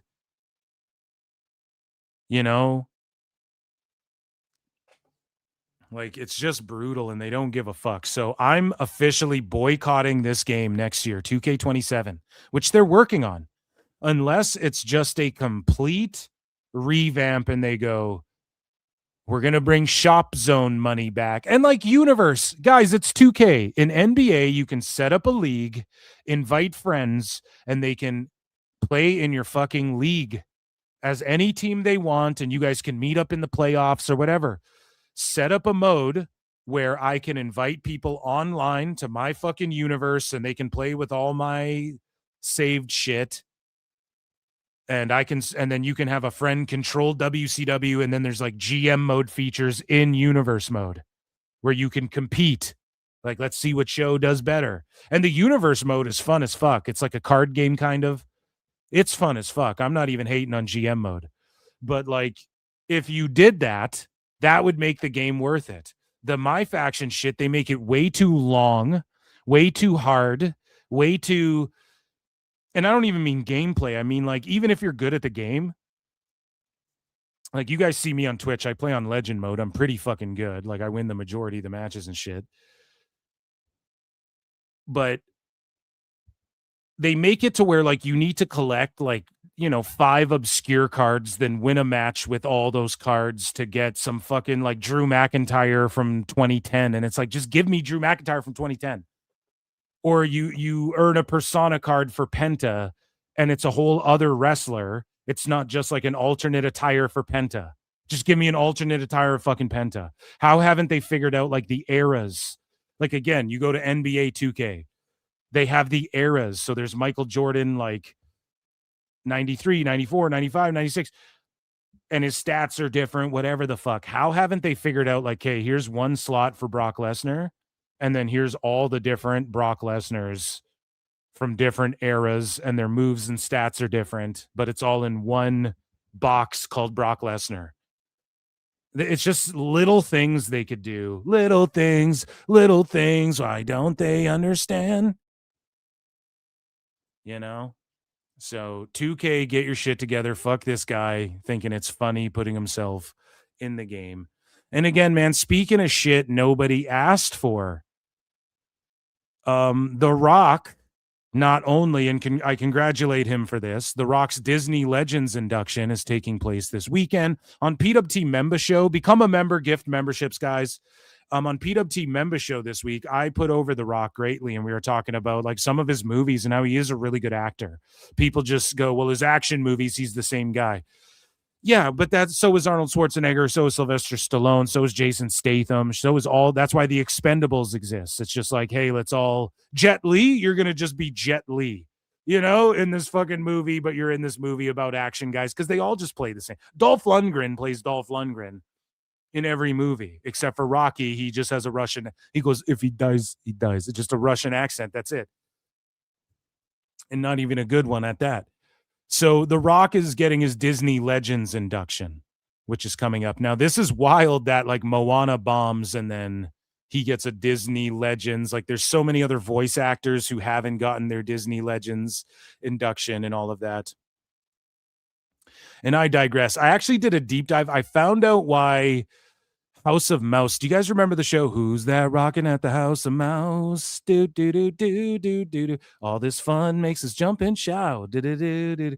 So I used to love watching that show, and what it is it's like a cabaret. It's like all the fucking characters from all of Disney are there, and Mickey Mouse and the gang are hosting like we're playing clips. And then there's like shenanigans going on. Pete's trying to take over the show, or Mortimer Mouse is like fucking with people. Ha cha cha, Mickey, right? And he's like trying to take over the show. And then they're playing cartoons, and then like classic cartoons, classic Mickey Mouse or Goofies or whatever the fuck. And that shit's not on Disney Plus, and I didn't know why. And it's because of like the IP and all that shit. It features like, I guess Disney has problems with Tarzan. That's why they don't make more Tarzan shit. You'll be in my heart, right? But also there's things like James Woods. Every time you've ever seen the character Hades from Hercules in a Disney anything, he's done the voice. It's him every single time. So I guess like the royalties for that show and everything, it's like hard for them to work it out and all of this stuff. So they just don't bother putting it on any streamers. I just brought that. I don't know. I don't know. I brought that up, but there's voice actors who've done voices for like high profile characters in Disney over the years. It just made me think of that, who have not gotten their Legends induction, for instance. So The Rock is, but I don't know. I don't know why he's getting his thing, but he decided he's going to start making music professionally. Now, The Rock has an okay voice. He sang in Moana. I think he thought that obviously him singing in the Moana cartoons one thing, but I think he thought that this is always his plan, was to make music after Moana. And I think that he thought that the Moana live action was going to get so much praise, and The Rock is la la la. Right. And he made it live action so he could be in it, because Moana is this big fucking sensation. And that's why they jumped the gun on it. The Rock's like, let me do this now while I'm still all jacked up on peptides, daddy. And I think he always intended on dropping a fucking album and like making songs and whatnot after, because he would get praise for the live action Moana for singing the songs in that or whatever. That's my theory. But the final boss, The Rock, is going to make music more serious and focus on a career in the music industry. And he says, I want to go write and sing and explore the things that I love. So he's going to try and politic for like a fucking Grammy or something. And here's a daddy magic taste of his music. Let's take a listen. This is a song dedicated to his daughter. A lot of reverb on his voice and very generic lyrics. Like you can tell he more than likely wrote this on his own. This is beautiful, and like it's about his daughters, so you can't, it's just a dad singing a love ballad to his daughters, essentially. You can't really hate on that. But yeah, shout out The Rock, man. I'm a big, huge fan. But yeah, him going after, I guess he rapped in that one Tech 9 song. They got him to rap in that song, which is pretty fucking cool. So he's going to take music seriously, and he's going to politic his way into trying to get a Grammy.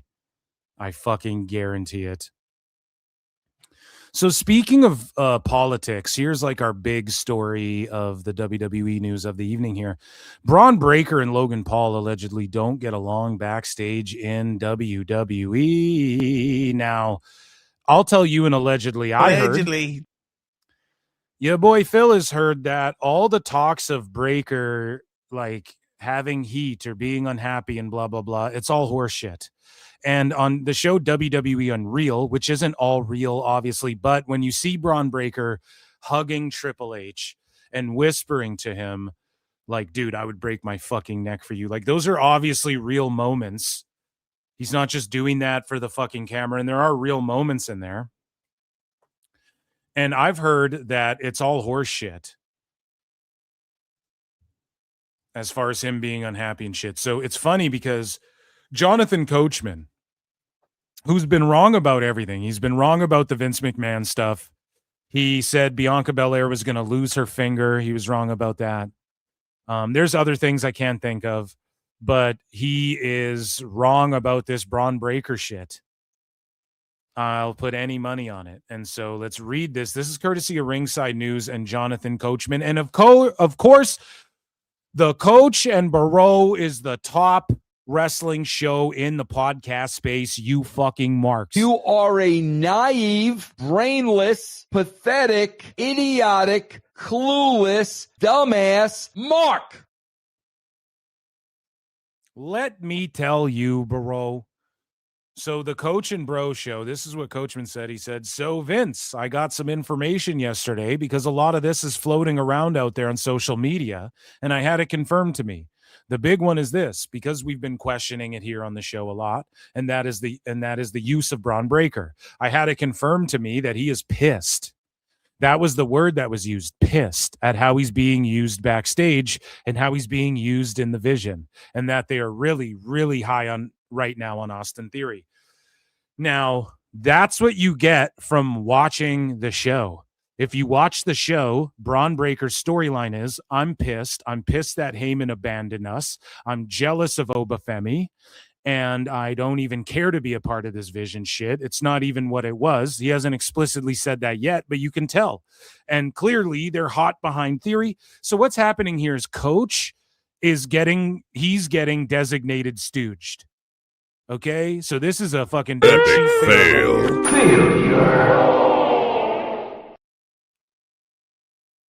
Coach is just being worked by a designated stooge who's telling him literal online story, or not online, on television storyline stuff. And then he's running with it as if it's a shoot. Like, yeah, this is the kayfabe show we all watch. This is what happens in it. Like, what the fuck? This is part of the story. Yeah, you're describing Raw, dude. Are you even watching? Like, craziness. So he goes, and when you're pushing one person in a faction, it can make another person take a step back. And everything we've seen on Unreal and everything that we believe they should be doing with Bron Breakker believes they should be doing with Bron Breakker. Here's the thing, dude. This is what Bron Breakker believes if you watched Unreal as well. It's funny they bring up Unreal because he is like, dude, we just do what's best for the team. You had Seth Rollins telling him in a team huddle, like, hey, man, in Unreal, you see Bron Breakker pull Seth aside, and he's like, thank you for doing, like, I'm going to give it to you. Like, I'm going to spear you, dude. Because Rollins was like, bro, give it to me. And Breaker's like, dude, I'm going to fucking spear the shit out of you. Thank you for that, for doing this for me. And Seth's like, it's just what you do. And Seth, fucking shout out Seth, man. Shout out Seth Rollins. He's just like, bro, it's what you do. We're giving back to the business. Like, don't hold back. Like, this is your fucking moment. Bro, people got hurt in the Vision. The Vision didn't play it out the way they saw it playing out. Does that one deserve a snare? I don't know. The Vision didn't play out. And now, yes, the storyline is Bron is unhappy, clearly. He's going to snap and spear the shit out of Theory. I don't know. He might lose to Femi. Now he's being squared off with Femi. Femi just beat Brock and is the biggest fucking, he's the face of everything right now. He's the most over guy next to like OTC right now and Punk maybe. So no, all of this being confirmed to you by a fucking designated stooge, or you're just making it up because this guy keeps fucking up all of his news. Like Coachman's O for life since he's decided to be like a dirt sheet guy. And he goes, and so now he also reportedly doesn't really get along with the Logan Paul that well backstage. And the last thing is that Paul Heyman, now that Brock is gone, Paul may want to hitch his wagon to the biggest star possible. What? That's Paul has made people into big ass stars, being a Heyman guy. But B, Heyman every week, his wagon's been hitched to Oba and Braun the last few weeks, dude. So he wants to hitch his wagon to Braun, so he's going to be one of the biggest stars, and Braun's unhappy about it. No, dude, you didn't watch Unreal. Unreal, the guy goes, I'll go in a wheelchair the rest of my life for you, Triple H. And Triple H is like, well, don't do that, but thank you for that mentality. Thank you, but don't do that, It's just the vision got all scrambled, and on screen, yes, Braun is visibly unhappy. Like, it's kayfabe, dude. That would only make sense if it was Bron Breakker. And I like that WWE, whoever's telling this to coach, they're working coach, and then they're making the believability. Now there's drama and heat when Breakker goes out there, spears Theory one day and goes, you're just a little punk bitch. And people go, damn, he was serious. He meant that one. That's what the IWC is going to do. So they're just kayfabing him, and it makes kayfabe better for when you watch the show by Coachman saying, no, there's real life heat. But it's like, and I don't care about being right or wrong or anything like that. You guys know, none of that matters. We're all just marks giving our opinions. But that's just it. Like, Coachman, you're clearly being worked, but he reports it all dead ass seriously. And it's funny because it's Coach and Bro. Vince Russo. Bro, let me tell you what my sources said. I talked to David Arquette last week, bro. And let me tell you, I swear to God, bro, Bron Breakker wants to quit wrestling, bro. But if they're not pushing him, then would it make sense to creative to put Paul with Bron Breakker? Where are you getting Paul and Breakker doing anything together, Coach, other than them being in the vision? And so Coach is like, yeah, he has heat with Logan Paul. And then Logan Paul responds and goes, that's not what we just heard.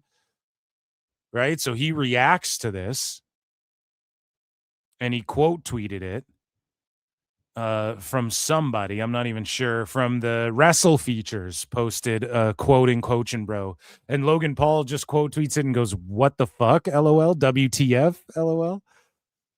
And it's funny, man, because he's sitting there like, what? We're in a fucking team together.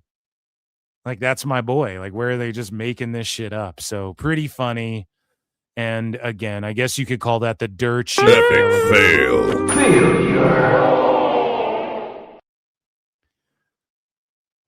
So just a little fun fact here. Here's the age comparison between modern day wrestlers and attitude era wrestlers. So if you want to compare 99 to 2026, look at all the top guys. The average age is 42 years old. Rhodes is 41. Reigns is 41. Knight is 43. Orton's is 46. Gunther's 38. Rollins is 40. Punk is 47. McIntyre's 41. Owens is 42. Jey Uso's 40. In 99, The Rock was 27. Stone Cold was 34. Taker was 34. Foley was 34. Triple H was 30. Angle was 30. HBK was 34. Kane was 32, Jericho 28, Big Show 27. That's crazy. That's the craziest one.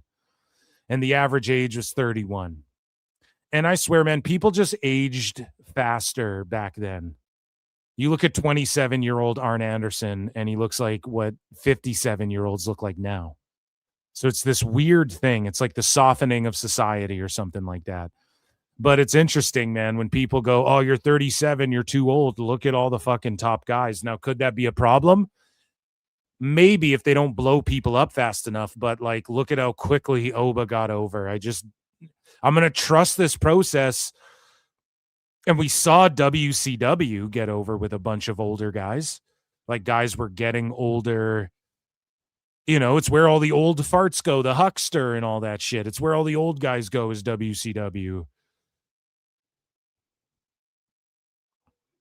That's what people used to say about it. So we'll see if WWE tanks because of this, but I think they have so many young guys that are hungry, and young as in 37 to 30-year-olds who can go, who are hungry, that are ready to rock, that you could get 5 or so years out of, 5 to 6 to 7 years out of prime years. Interesting. Just cool to look at there. And lastly, guys, it is Ren's Day. We have another segment, though. Stay locked in. We ain't going nowhere. No, we ain't going nowhere. We have another segment I want to get to. a Wrestling's Not Fake segment. But first, guys, it's Wednesday, and this Wednesday is very, very serious. I think Ren is mad because we skipped Wednesday last week by accident, and she's very upset about what's at your boy Phil Marks. She's very upset at Club PWT for skipping Wednesday, and she's very upset at what's going on in NXT as of late.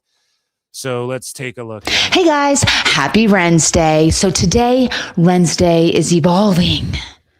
And while I have to be there in about 3 hours, we need to go ahead before we can evolve and move into the future. We need to deal with our past because the past 24 hours has been actually insane. Left, right, up, down.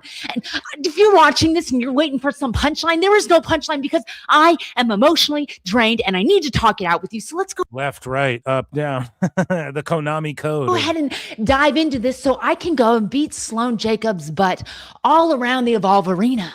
So yesterday, I had the opportunity to become your North American champion. Yay! And then Tion and Saquon decided to continue their little brawl in between my match. And while I did get to hit Cutler James in the face with a chair, Yay! It also cost me my title. It was going to be mine. Anyways, I had Kendall Gray looming in the back of my mind, right? You can't keep a gangsta down. And I was like, she's right. So we walked into Mr. Stone's office and we were like, excuse me, sir. I just have a question. Maybe I can help you. You can help me. Da, da, da, da. He's a great guy, honestly. And, we came to a decision and I am so excited because I will be performing again in my home state of Texas for the North American title. And I also will be putting my speed title on the line. Boo.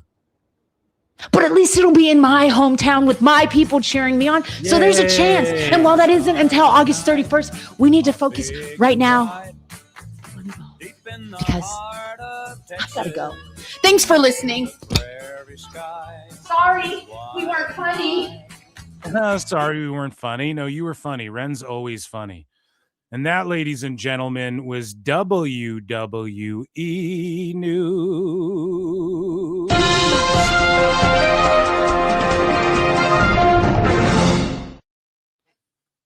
Okay, guys, we got another segment. We're going to hang out for a bit more. It's going to be a good one. My new favorite segment of the show.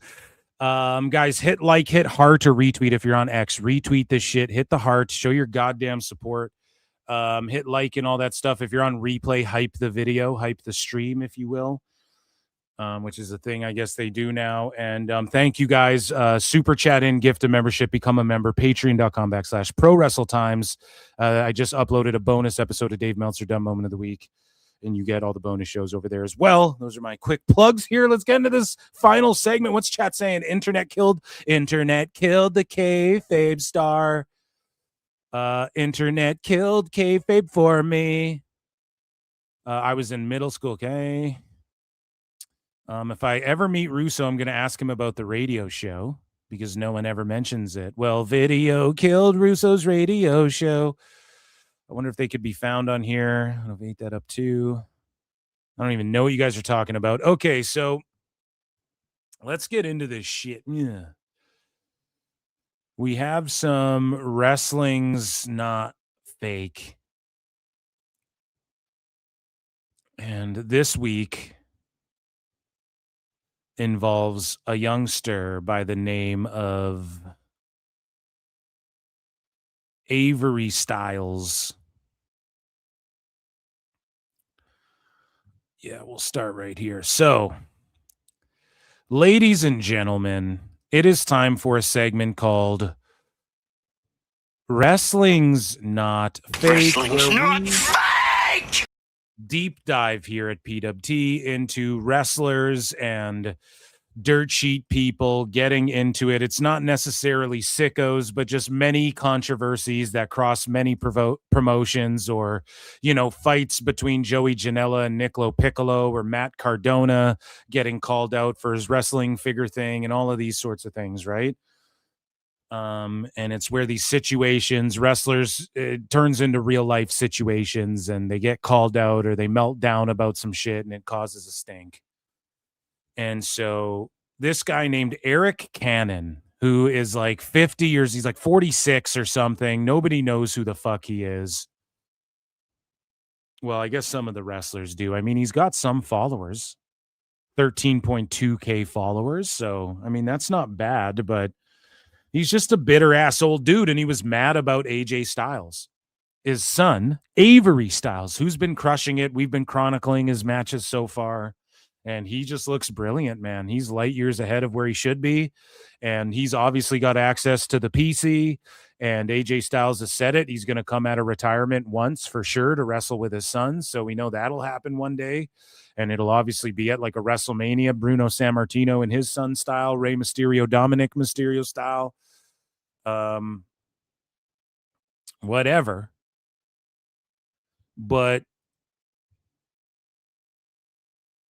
Fightful Wrestling reports, Natty says, so Natty Neidhart says Avery Styles wants to pay his dues. And she says, I was able to go to GCW yesterday and watch Avery Styles and one of our dungeon students, Marcus Mathers, wrestle because they blew me away. Now, recently, Marcus Mathers was in some controversy because he's WWE ID'd, and that orange produce guy told him to burn his WWE ID contract and whatnot. And people were like, that's fucking stupid. And it was unfair to do to Marcus Mathers because it puts him in a weird predicament where there's fucking sickos who are like, yeah, dude, denounce your ID. But Marcus Mathers is clearly trying to get fucking pushed. He wants to be in the WWE because who doesn't? So, Marcus Mathers and Avery Styles wrestled and they blew Natty away. They blew me away. They're so young and they have so much presence. They just love this business. They study it. They think about it. They eat, sleep, breathe, fight, scratch, claw, and want this. So after their match, I went up to Avery Styles and Marcus Mathers because Marcus already trained with us in the dungeon. I was like, man, Avery, I would love to get you in the dungeon because I just love his passion. I could feel his passion pouring through his soul, and I loved in that match. And she said that I loved in that match. What I really liked is that he didn't win the match. It showed me, and I said this to Avery, I said, it showed me that you're willing to pay your dues, that you're not just going to come onto the industry as AJ Styles' son, and that has to be pampered and coddled, and he wants to earn it. He wants to pay his dues, and I love that. Now, again, Avery never said, I want to pay my dues. But he's got the right mentality, and his daddy didn't raise no fucking mark, and that's why AJ Styles ain't no fucking mark. It's why he's never been in AEW, ain't ever going to be in AEW, and that's why his son ain't going to be fucking either. Sorry, guys. Sorry, sickos. Sorry to fucking tell you guys this. But he didn't raise him to be a fucking mark for himself, which is awesome. And Natty is saying, that tells me you want to pay your dues. So that's her opinion. He didn't even go, I'm going to pay my dues. It's just her opinion. It shows me that you got something, kid. Natty knows better than Eric Cannon. Okay? So, as someone who watched this kid, this is what Eric Cannon says, as someone who watched this kid skirt away from helping with a single thing at this very show, I'd just like to say LOL. So this Eric Cannon guy goes, as someone who watched this kid skirt away from helping with a single thing at this very show, I'd just like to say LOL. And then you have some of these guys like Tony Deppen, who's just got brain dead take after brain dead take. I'm sorry. He says, I know if I say something, I'll get blasted, but famous wrestlers that grinded want their kids to have a coast is the best form of nepotism. Like, put some work in. I don't care who your dad is. Okay? Talk to him about this in private. You old fucking men who are past your time that nobody wants to hire. How about that? How about talk to him in private? And what else? This guy goes, wrestling promoters have taken advantage of workers and preyed on people for free labor for decades and brainwashed people like you that it's acceptable. It's not. He's a wrestler paid to wrestle, not crew. Now, this is fair enough, but I don't like when people just go, you're brainwashed to think. No, dude, it's not that. He's bitter and old. This kid's getting paid as much as this guy or more. And if he ain't, he's going to be in the next couple fucking years. He's better than this guy ever was. No offense to him. Not crew. You don't see indie underground bands setting up the venue before a show. Yes, you do. Yes, you fucking do, bro. What are you talking about? The cringiest thing about a show is like when someone's setting up their shit and then they go out and perform after. And you're like, oh, You know what I mean? So this Eric Cannon goes, this is a hilarious thing to tweet because yes, indie underground bands do set up all of their own shit before shows. Okay, yeah, I mean you're responding to the fucking guy who obviously this was not a good take from this guy, but AJ Styles responded and he went, he was paid to wrestle at GCW, not help you put up and take down the ring. And again, man, back in the day, you had to, more so than ever, really punch each other in the fucking face to get over and do necro butcher shit. And you had to fucking, the old school way, people had knives and guns. That's what Undertaker said. In the old school way, you shake everybody's hands and you fucking set up the ring, boy. And everybody, Undertaker says that, and everybody goes, man, what's with this dumb culture where you have to shake everyone's hands? That's so fucking stupid and old school. Oh, Undertaker's cringe for saying guns and knives and blah, blah, blah. But then people like Big Ben Bishop or Nick Nemeth make fun of Dave Meltzer for telling people don't make shocked face. And then you have indie butt fucks who collect tapes and shit going, they should have smartened you up to the business. And then you have fucking people going, yeah, and you should have set up the ring, boy. That's just as cringe. That's just as old school mentality as the you got to shake everyone's hands. And that's just as cringe old school mentality of you got to go break your fucking neck and really hit people out there. You know, that's just as cringe as fucking, oh yeah, we used to have guns and fucking do steroids and fucking hold people down and shove Sharpies up their ass and make them gargle their fucking Jack Daniels. That's all old school shit that I thought you guys are all like, we've gotten over that. And it's cringe when Undertaker or Jim Cornette talk about that stuff. But now because this guy didn't help fold the fucking chairs, all of a sudden it's no, old school's the way, man. It's the time-honored tradition, bro. The fucking IWC are goofies, man. You sickos are goofies. And you don't keep, where's RJ City going, man? Eric Cannon's just weird, you know? Like, why do you have to help fold chairs? It's so goofy. Now, yes, like, you know, Charles Robinson's out there sweeping the mats. In martial arts, it's very much like you sweep the mats, you know, you don't just, but there are guys who are like, I ain't fucking doing that. And you don't go, they didn't pay their fucking dues, man. He's 19. He's not even at that fucking, he's taking losses and shit. He's paying his dues going to the indies. I thought we're past the old school culture. What are you going to get mad that he didn't shake everybody's hand either backstage? Do we still do that? I thought we were over that. So it's always just cringy, like fucking, oh, it's okay. It's always just cherry picking. Oh, it's okay. It's not okay that he didn't pick up chairs, blah, sweep the mat, youngster. That's not okay, but it's not okay when fucking Undertaker's saying, oh, people used to have guns and shit. Like, then what's okay? Why do we get triggered by fucking everything? And you know it's just old, bitter fucks. And anybody who's like, well, why couldn't he have just, like, cleaned some stuff? Well, because nobody told him to do that. He's 19, man. He's 19. He grew up fucking rich. I don't know if he was rich. His whole, like, obviously AJ Styles made bank but AJ Styles was in Japan for all these years too. Right? Like, how many Christmases and birthdays did fucking Avery grow up where his dad wasn't there because he's wrestling fucking New Year's in the Tokyo Dome and shit? That's a different type of sacrifice a lot of people don't know. He's 19. That's a teaching. That's where you go up to him. Eric, what's this guy's name? Eric Cannon. And you go, hey, man, so we all pick up chairs here, dude. I don't know how they do it wherever else, but like here, you should go help out, man. It's part of just paying your dues. And then he'll go, all right. Now, if he was a cunt to you and was like, no, fuck you, my dad's AJ Styles, that's one thing. You're a nervous 19-year-old kid.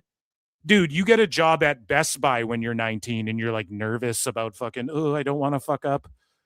So he just doesn't know. It's a teaching moment. Like, what the fuck? Do you think when people were brought in, Jim Cornette tells stories of when he was brought in, you know, people fucking smacked him. People smacked him for fucking not knowing exactly what to do. It's how you learn. Now, I'm not saying he needed a smack. I'm not saying that. But like, this is a teaching moment where you talk to him like he doesn't know what indie wrestlers do. He didn't grow up going, I'm going to be an indie wrestler. Or he didn't go to like a proper, did he go to a proper wrestling school? I don't know. I don't know how it gets any more proper than AJ Styles teaching you how to wrestle. But it's his dad who taught him in a fucking ring they probably got in their backyard or something for the most part. Sorry that AJ fucking Styles forgot to tell him, hey, and make sure you go set up the ring, son. Do you know what I mean? And I thought we're past all this shit. Don't we have ring crews and stuff? It's just a teaching goddamn moment that they overlooked. And instead of spurging out and making a bunch of people hate you, you could have just went and talked to him and have everybody go, man, that Arik Cannon sure is a great leader of a locker room who told these kids, hey, you got to fucking, you should sweep the ring. And at this show, it da-da-da. And then if we hear stories that Avery was a dick to him, then Avery was a dick to him and he's a prima donna and he's a nepotism, then all those criticisms work. He should have just picked up chairs. Why do you have to be a dick? He should have just swept the ring. Why did he have to be a dick? Then those criticisms work. But until then, if nobody went and said anything to him, then you're all just being pussies. That's what it is. So Arik Cannon goes, I have all of the respect in the world for you, AJ. I understand why you defend your son, and it's admirable. But the fact remains he can stay AJ's kid. So now this guy goes, I have so much respect for you. But let me disrespect the shit out of you right now. Stupid idiot. But the fact remains he can stay AJ's kid. Buddy, he will have a way bigger legacy than you ever have, and it will surpass you, and it will...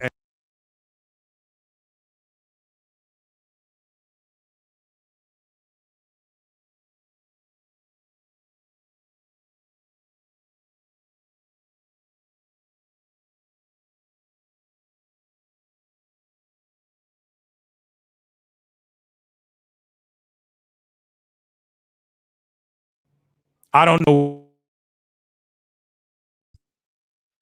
where I muted myself there, chat. Sorry, I did it fucking twice. So the problem, okay, let me just rewind here. So Arik Cannon goes, I have all the respect in the world for you, AJ. I understand why you defend your son, and it's admirable. But then he goes on to fucking disrespect AJ Styles. I think that's where I muted myself. I'm talking very fucking flagrantly here right now. Okay, so this guy goes, oh, I admire that you defend him, but let me fucking disrespect you now. I respect you so much, let me disrespect you. Idiot. Okay? And so he goes, but the fact remains, he can stay AJ's kid, Arik Cannon. And I might have muted myself here. Avery Styles will have a legacy that far surpasses yours based off the name Avery Styles alone, and not that he's his kid's kid, or his dad's kid, his kid's kid. That's why I kicked your leg from your leg.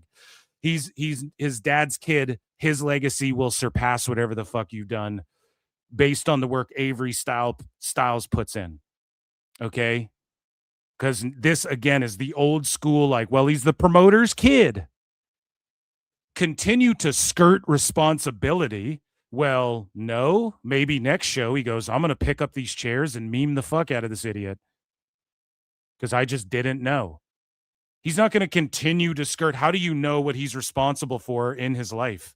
So all of his responsibilities, is it technically his responsibility to clean up the fucking set up the ring and clean up the chairs?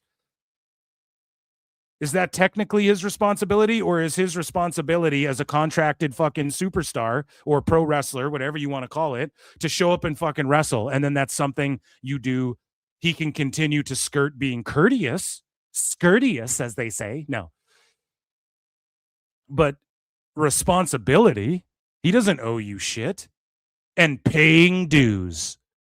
If Undertaker said he can stay this guy's kid, continue to skirt responsibility and paying dues. If Undertaker said that on Joe Rogan, RJ City would be coping about it to this fucking day. Shut up, bitch. Where are all those same people going, dude, that shit's cringe. Like, it's not the old school. You don't have to shake everyone's hands backstage. That's old school Jim Cornette shit. That's all this sounds like to me. Paying dues. Or he can earn the respect of his peers and stand on his own as Avery. So this guy's just upset, and he let it be known. I have respect for you, but here's me disrespecting your kid and you. Because he can't stand on his own 2 feet. Buddy, that's the boomerest shit to ever say. Okay, this is why in Hollywood, so many actors changed their last names for years when they were kids of other actors. You're doing that thing. Okay? He's doing that thing. You're you're Rick Steiner's kid. That's the only reason you made it. No, Bron's making it on his own fucking merit. Doesn't matter if his name is Bron Steiner or Bron Breakker. And that's what Avery will do. Trust me. And it won't be because AJ's his goddamn dad. Well, it will be because of those fucking genetics. Goddamn. Right? So AJ responds to this and goes, you don't ask someone to have dinner at your house and have them do the dishes. He was asked to wrestle at GCW. Although grateful for the opportunity, a vet would have talked to him professionally or at least face to face. Boom. Roasted. Well, why didn't he just set up the ring with everybody? Because he didn't know. Why would he know to do that? His dad just didn't fucking tell him to do. Who knows, dude? Maybe he thought that was stepping. Maybe he doesn't know how to. And he's bashful about doing it. We don't fucking know. But you don't be like, around these parts, we don't like your kind around here, Around these parts, we don't know our daddies. And we set up the fucking ring. Okay? When you just talk to him about it. So Eric Cannon goes, a 20-plus year vet and promoter asked him to help with the chairs. Twice. So where's the evidence of that? Where's the evidence of that? We need proof of that. Or you can't just say that. Twice. Instead of helping, he hid in the locker room until everything was done. My 2 cents isn't going to affect his future, but with all due respect, you stating he doesn't need to help is only doing him a disservice. Now, he never said he doesn't need to help. He's just saying you should talk to him professionally, right? And I don't know, man. There's mixed, like this Blake Axe Avignon is like, AJ's going to have tunnel vision when it comes to his family and blood. And this guy's being a dick. And AJ's doesn't want to be like, you're being a fucking asshole, dude. You're being a crybaby. And then this guy's like, so instead you choose the internet as a place to air your grievances. Exactly. So people are kind of split on this, But again, it's mostly just people want to do the evil fucking Fed thing. And they want to sit there and cry about Undertaker talking about guns and knives in the bags in locker rooms when that was a real thing.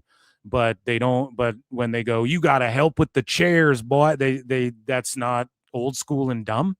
It's fucking stupid. Now we need proof of what Eric Cannon said. Did the promoter ask him to do? It was a GCW show, right? So did Brett Lauderdale say, I did ask him to help? Or who promoted it? Because I know different people book different GCW shows. Okay, so this guy's just being disrespect and bitter a little bit. And so we move along here. And AJ Francis had this to say. He goes, let me be clear. When I was in NXT, I set up and broke down the ring on every coconut show I ever did. I ain't never once touched no ring on the indies, and none of these bitch-ass wrestlers would ever say anything to me about it. Just pretty fucking funny. And it's true. In NXT, they have a bunch of guys who go, you guys, kids, go set up the ring. In GCW, these guys are walking around entitled. I don't want to blanket term GCW because there's a bunch of different shows. They're just blanket walking around entitled. You got to set up the ring, boy. Oh, you don't know that? Well, you better fucking know. And there's no proof anyone told them shit before. And if I bookmarked proof, that is escaping me right now, then so be it. But Danny Limelight's like 100. I don't know. The boys in the back definitely said something amongst themselves, and AJ goes, amongst themselves, like some bitches probably, yeah, but didn't say one word to him, like they wouldn't say one word to me. So AJ Francis is like, dude, they didn't say one word to him, even though this Arik guy is claiming they did, but we don't know that he did. So Moose responds to this and goes, bro, relax. It's an indie show. The whole pay your dues at an indie show is dumb. Different story if it was a TV company. We're talking about a freaking indie show, a 20-year indie vet giving advice to the kid of one of the greatest to do it in at a professional level is kind of laughable. And again, like Arik, and this isn't to shit all over and diminish him, even though that's what he's doing to AJ's kid. He's writing him off before. Guess what? I'm writing you off now, Arik Cannon.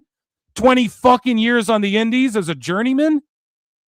That's why you're bitter. Just admit that part. It is laughable. So this guy goes, coming from someone who is in the business, this is a painfully dumb take. It's not, man.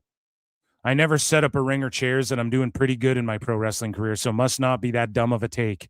I feel like you're jealous or attention-seeking. If you were genuine, you would have went to AJ or Son personally and shared your feeling rather than bitch on X. Exactly. Shoot him a DM and go, hey, bro, like I know I was 19 once too. When you come do our fucking show, you got to set up the chairs in that, dude. Like that's what you fucking do, even a DM after or something. This is just like being immature about it. Funny, because you should be the mature veteran and you should be above this. Like Avery's above even responding to this shit. AJ shouldn't have even it's good he stuck up for his kid, but he doesn't even need to respond to this. And again, when he's like, I feel like you're jealous or attention seeking, that's what it is. So when Dave Meltzer goes on the air and goes, Brody Lee Jr. wrestles better than the entire NXT roster, we clown that because he's a kid and you're putting him in the line of fire where it's not just, he doesn't know shit yet. He's a little kid who wrestled Joey Janela and he got heat for that as a fucking kid, a 14-year-old or whatever. He's going to get dragged online for it. And it's just dumb of Dave to fucking even say that publicly like that in the first place. Just like this is dumb for this guy to say this shit about a 19-year-old kid. And I'm not saying we should coddle, boo-boo, kiss everyone's ass. And if the promoter asks twice, let's see the promoter go, I asked twice. But until then, you're just making that up. No one can prove that part. Okay? So we move along. And Lexus King came to the defense of AJ Styles' son. And he had this to say, and they took a fucking hashtag pics that go hard. And he posted it today. And he goes, as someone who has walked in this kid's very shoes, being the son of a legendary high flyer and taken to the indies for the first time, all I can say is that it is a different path than most. I was 5 matches in and promoters would fly me in, tell me to hang out at the hotel until call time. And when I get there, the ring would already be set up. So where's anybody crying about, oh, guys, should Lexus King have fucking cleaned up the chairs and fucking swept the ring and fucking set up the ring and fucking help the popcorn guy in the fucking stands? Why doesn't Arik walk in there and go, carry my bags, bitch? You're my bag carry boy, bitch. Like they used to do back then. Huh? It's just old school dumb talk. It's just stupid. It's not a mafia thing. The world doesn't work like that anymore, you fucking asshole. And so Lexus King can tell you, he goes 5 matches in, I'm being flown out. I'm at the hotel. They tell me, don't worry. They treat me like the son of a legend. That's what Avery's getting treated like. You got to smarten him up to the shit. That's all it is. You just talk to him. He didn't know. He didn't understand. And he goes, to put it plainly, people treat you differently when you're one of us, and it's not his fault. There's a different type of baggage this boy carries, an expectation to live up to his father's greatness that most will never understand. I hadn't set up or tore down a single ring until I got to NXT. So how many fucking wrestlers are saying this? Moose is like, I never set up a ring in my whole career. AJ's like, I never set up a ring until NXT. When I left NXT, I never set up a goddamn ring. NXT is where they taught me you set up the goddamn ring, and I ain't even did it since. Lexis King's like, I never, in AEW, wasn't setting up the ring. Where is anybody crying attacking Lexis King? Do you think Charlie Dempsey was setting up the ring at fucking Bloodsport and tearing down the fucking chairs? Where's anybody crying about that? This Eric Cannon guy's just pulled straight goofball and spurged out. Like, and you're almost 50. It's embarrassing to do that at that age, man. And he goes, I was treated like royalty by everyone in the business until I walked into NXT, and the leadership here humbled me and treated me like everyone else. It's up to the leadership on the indies to show him the way. He's putting his body on the line and drawing extra eyes. Did you thank him for the house, Eric Cannon? Did you thank him for the house? How many? I bet way more people are talking about that place now because of Avery Styles and the match he put on with all the eyeballs on it. Did you thank him for the house? You know what I'm saying? It's crazy, dude. It's crazy. And it's the leadership. Your leadership as a veteran in the business is go to Twitter to cry about stuff. Wow. That's pretty shitty, man.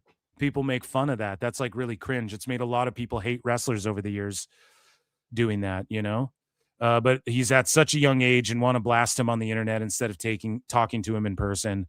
Well, guess what, Eric? Your tweet didn't sell any more tickets for the next show, but I bet Avery Styles being on the card will, because it's his birthright, which is awesome.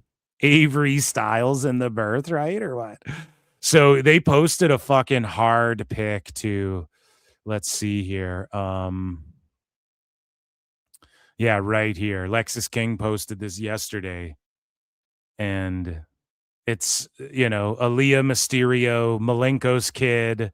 You got Finley's kid. You got fucking Bull Buchanan's kid. It's just missing Dempsey here. But you got Flying Brian Pillman's kid. You got Avery Styles just fucking yesterday, all cooking together. Let's go. Ain't one of them picked up a fucking chair.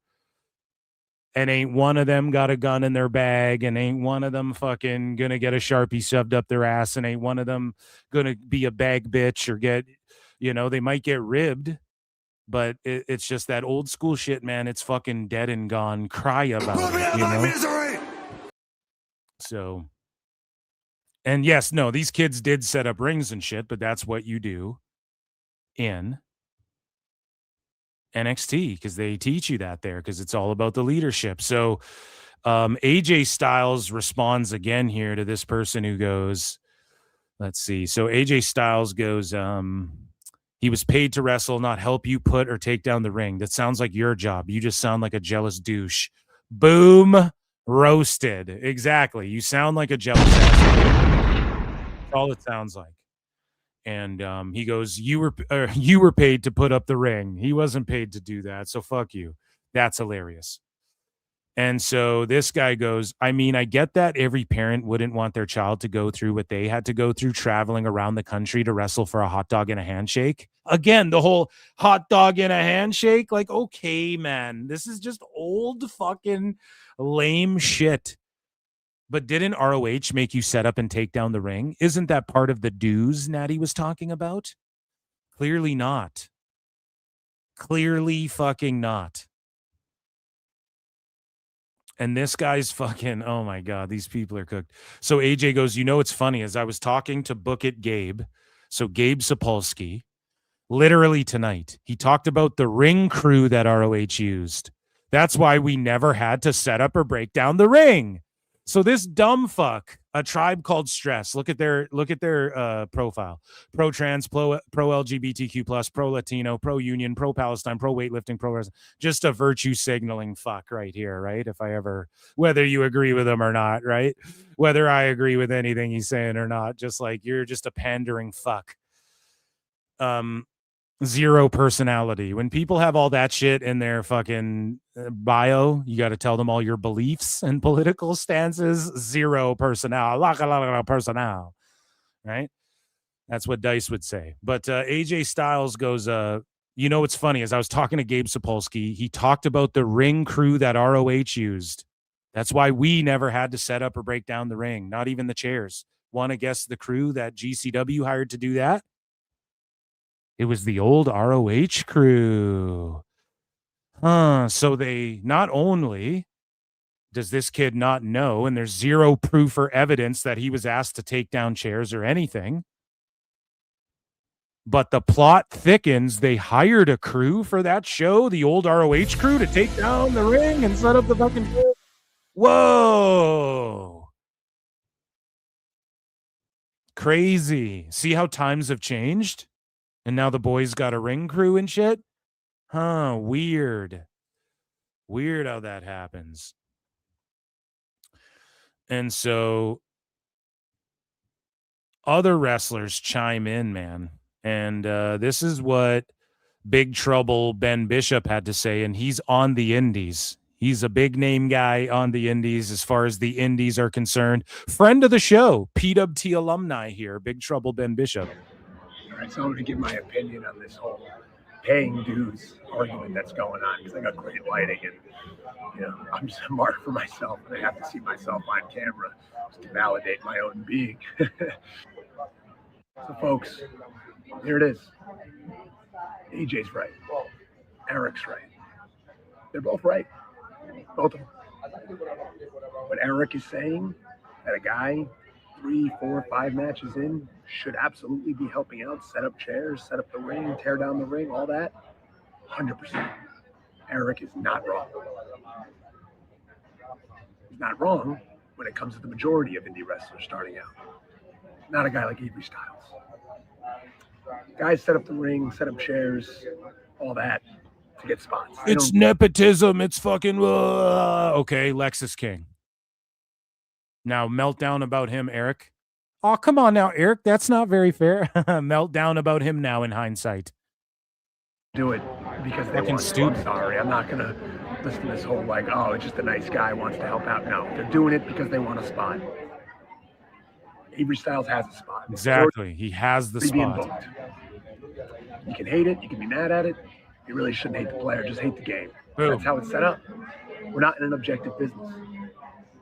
It's a business where, what have you done for me lately? Who you know? What you can do for me now? Avery Styles can do something right now without having to do any of that work. So at the end of the day, the argument is just very, very silly. Hell yeah. Shut up, Big Trouble. That's him. So Joe Lando says 19-year-old Avery attacked for not putting out a couple of chairs. I was at the show. Bro was focused on his match. A lot of eyes on a kid with 5 matches because his family name. Surely it's excusable to be more locked in for putting on a great performance than putting out some chairs. So this guy's like, dude, I was at the show and he was fucking locked in worrying about his match. So NGW Tennessee says, since it's the topic of the day, Avery was nothing but polite, humble, and professional during our time with him. Asked if we needed help with anything, mentioned setting up the ring especially. Just throwing out our experience, kid's gonna go far. So in this other Fed, he asked, hey, do you need help with the ring? Do you guys need anything? Right? So it's just like Ben Bishop said, it's not an objective business. It's subjective. And it's subjective based on you're working with independent contractors and they're all running different shows. You don't know if Avery was like extra nervous that night or something. You don't know what was going on. Okay? But this Eric Cannon guy's like, well, I had to pick up chairs and I've been doing this 20 years. It's just lame duck shit. And so these guys come out. So no promoter's like, we asked him twice to help with chairs and he didn't. But this promotion's like, no, he asked if he needed help with anything. We had a great experience. So we move along and Sam Adonis goes, everyone crying about Avery paying dues is gaslighting themselves. 90%, 7% of wrestlers setting up is either trying to get or keep a spot. Talent flown in as an attraction has 1,000% exempt. If he did decide to help, it would very much help his perception. But that's his decision. There you go. So Sexy BJ Ray chimes in and goes, the problem is the pro wrestling industry is full of insecure children. Now, personally, me, Phil S. Marks, I've had wrestlers say the same shit to me about wrestlers. You know, wrestlers will agree with what BJ. I know BJ Ray's pretty cringe, and the way he went about his whole shit was just dummy. He's like heckling people at TNA shows is just fucking dummy, but he's not wrong. Wrestlers themselves will tell you this. It's definitely a weird industry where nerds that got picked on can build a bare workshop themselves and pretend they are something they are not. This whole pay your dues is the stupidest thing I've ever heard. I'm professional. Hire me for a job. I do my job. It's just a bunch of insecure weirdos who want to feel better about their suffering and struggles, so they want people to have to do it too. Just a childish way of thinking. Damn. So there's another perspective. IVP Videos says 19-year-old prodigy with a famous last name being a bit of a douche isn't exactly surprising. His papa ain't doing him any favors, but it won't matter within a year anyway. So that's cope, right? I try to get a balanced. I'm trying to get every perspective I can here, chat, for you guys, including Dummy Dave. So here's Brett Lauderdale, who goes, I respect Eric Cannon and I respect AJ Styles, regardless of which side of this situation you're on. Avery Styles is a kid, and he deserves the same grace that would be afforded to any other teenager. This is what I mean, man. Like, how many of you were 17 even, and your pops was like, go and mow the goddamn lawn. Why are you sitting on your ass? Like, we've all had the fucking, he's 19 years old, freshly 19. Teen. There's got it. Like, what are we doing, man? He deserves the same grace that would be afforded to any other teenager being thrown into the deep end at this early stage in his career and life. Okay. So this person here wrote, and I guess they deleted it or blocked me, I guess. So I don't think I've ever interacted with this person, whatever. He will be held to a higher standard because of who his dad is. So he earned his spot on the show because of his long list of 5 matches he's had, or because his last name is Styles. He's already given privilege others would never be in the same room with. Yeah, that's how privilege works. And Brett Lauderdale says he's going to make mistakes along the way, just as all rookies in this business will. But the difference is he will be held to a higher standard because of who his dad is. Exactly. The reason Eric Cannon said anything, if it was just some dumb fuck, he wouldn't tweet this out. He would just go, hey, kid, go and pick up the fucking chairs. But because it's Avery Styles and he has a high-profile name, that's why Eric Cannon goes, I'm going to call this out publicly. It's cringe, man. He's held to an even higher standard because he doesn't even get the courtesy of a talking to by the veterans of the Fed. So, but the difference will be held to a higher standard because of who his dad is. From talking to every Avery personally, I'm certain he's going to learn from them all and continue to grow in his journey.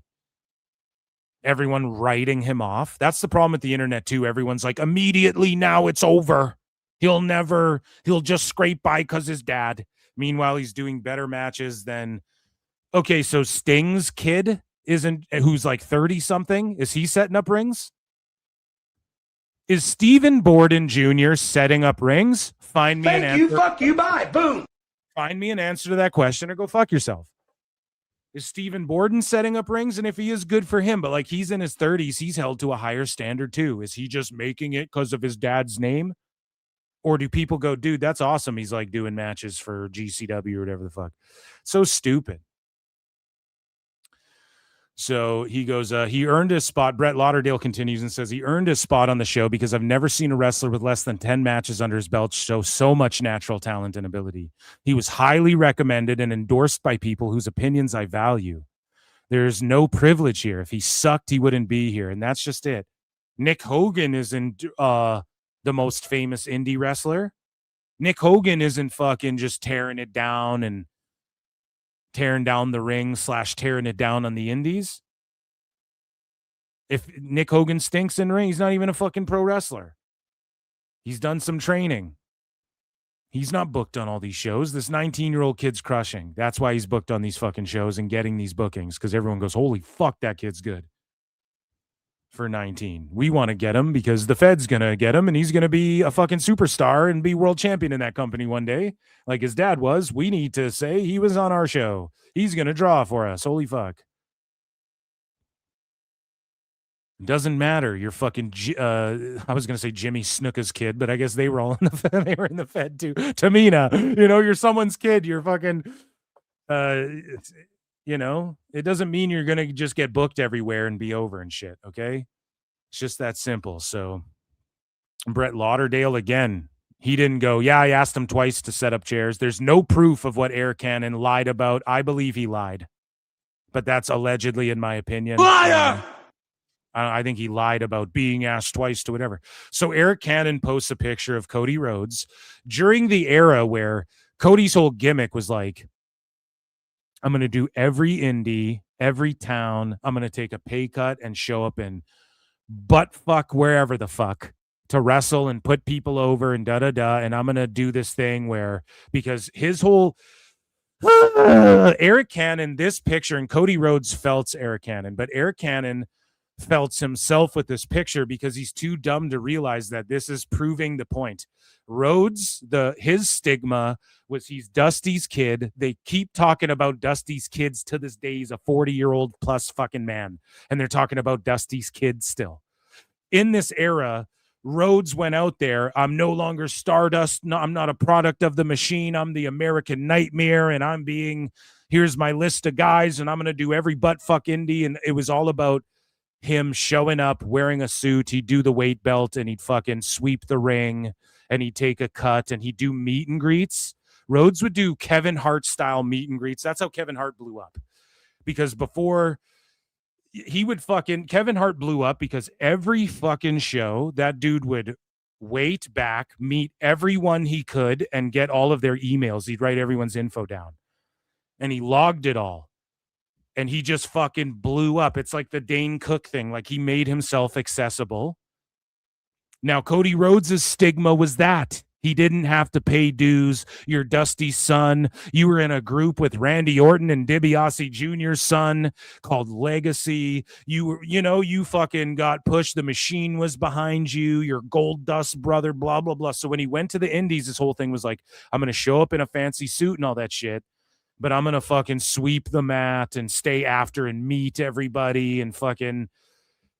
That was his whole thing. So this just owns him more. Like, he's literally doing I was the nepotism guy. Now I'm paying my dues. Like the reverse order.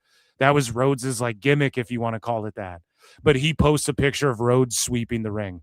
Guess what? This isn't where Rhodes paid his dues, asshole. And it kind of is. But this isn't where Rhodes did it. Like, he paid his dues in the NXT system. Being able to hang with Randy Orton, being able to hang with the New Age Outlaws and the Usos. Well, I guess the Usos were coming up in that time too, but being able to become the undashing Cody Rhodes, and he brings back the old IC title, and he had, I don't want to say prolific, but prominent feuds in WWE around that. He paid his dues on television, thrown to the wolves right away. Even he said this much in fucking promos. So posting this picture, like, you just make yourself look like a dumbass, because it's exactly Avery Styles' situation. And guess how long into his career Rhodes was in the Bullet Club at this point? He already was Stardust. He already was making more money than most people off of Stardust action figures and shit.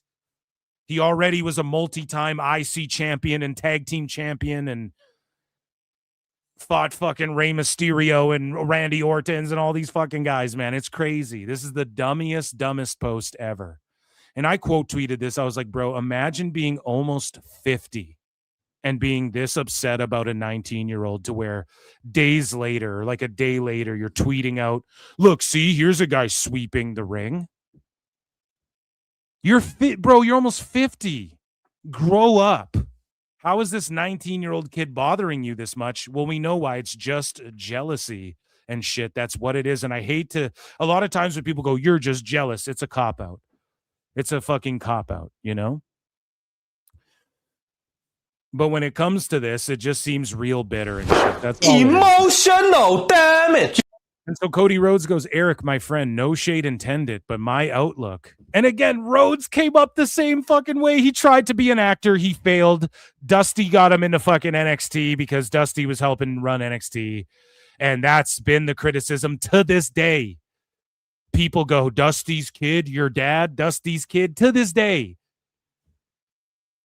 But you're going to use him as the example of the guy setting up the rings on the fucking indies, bro? Come on, man. You're a goof.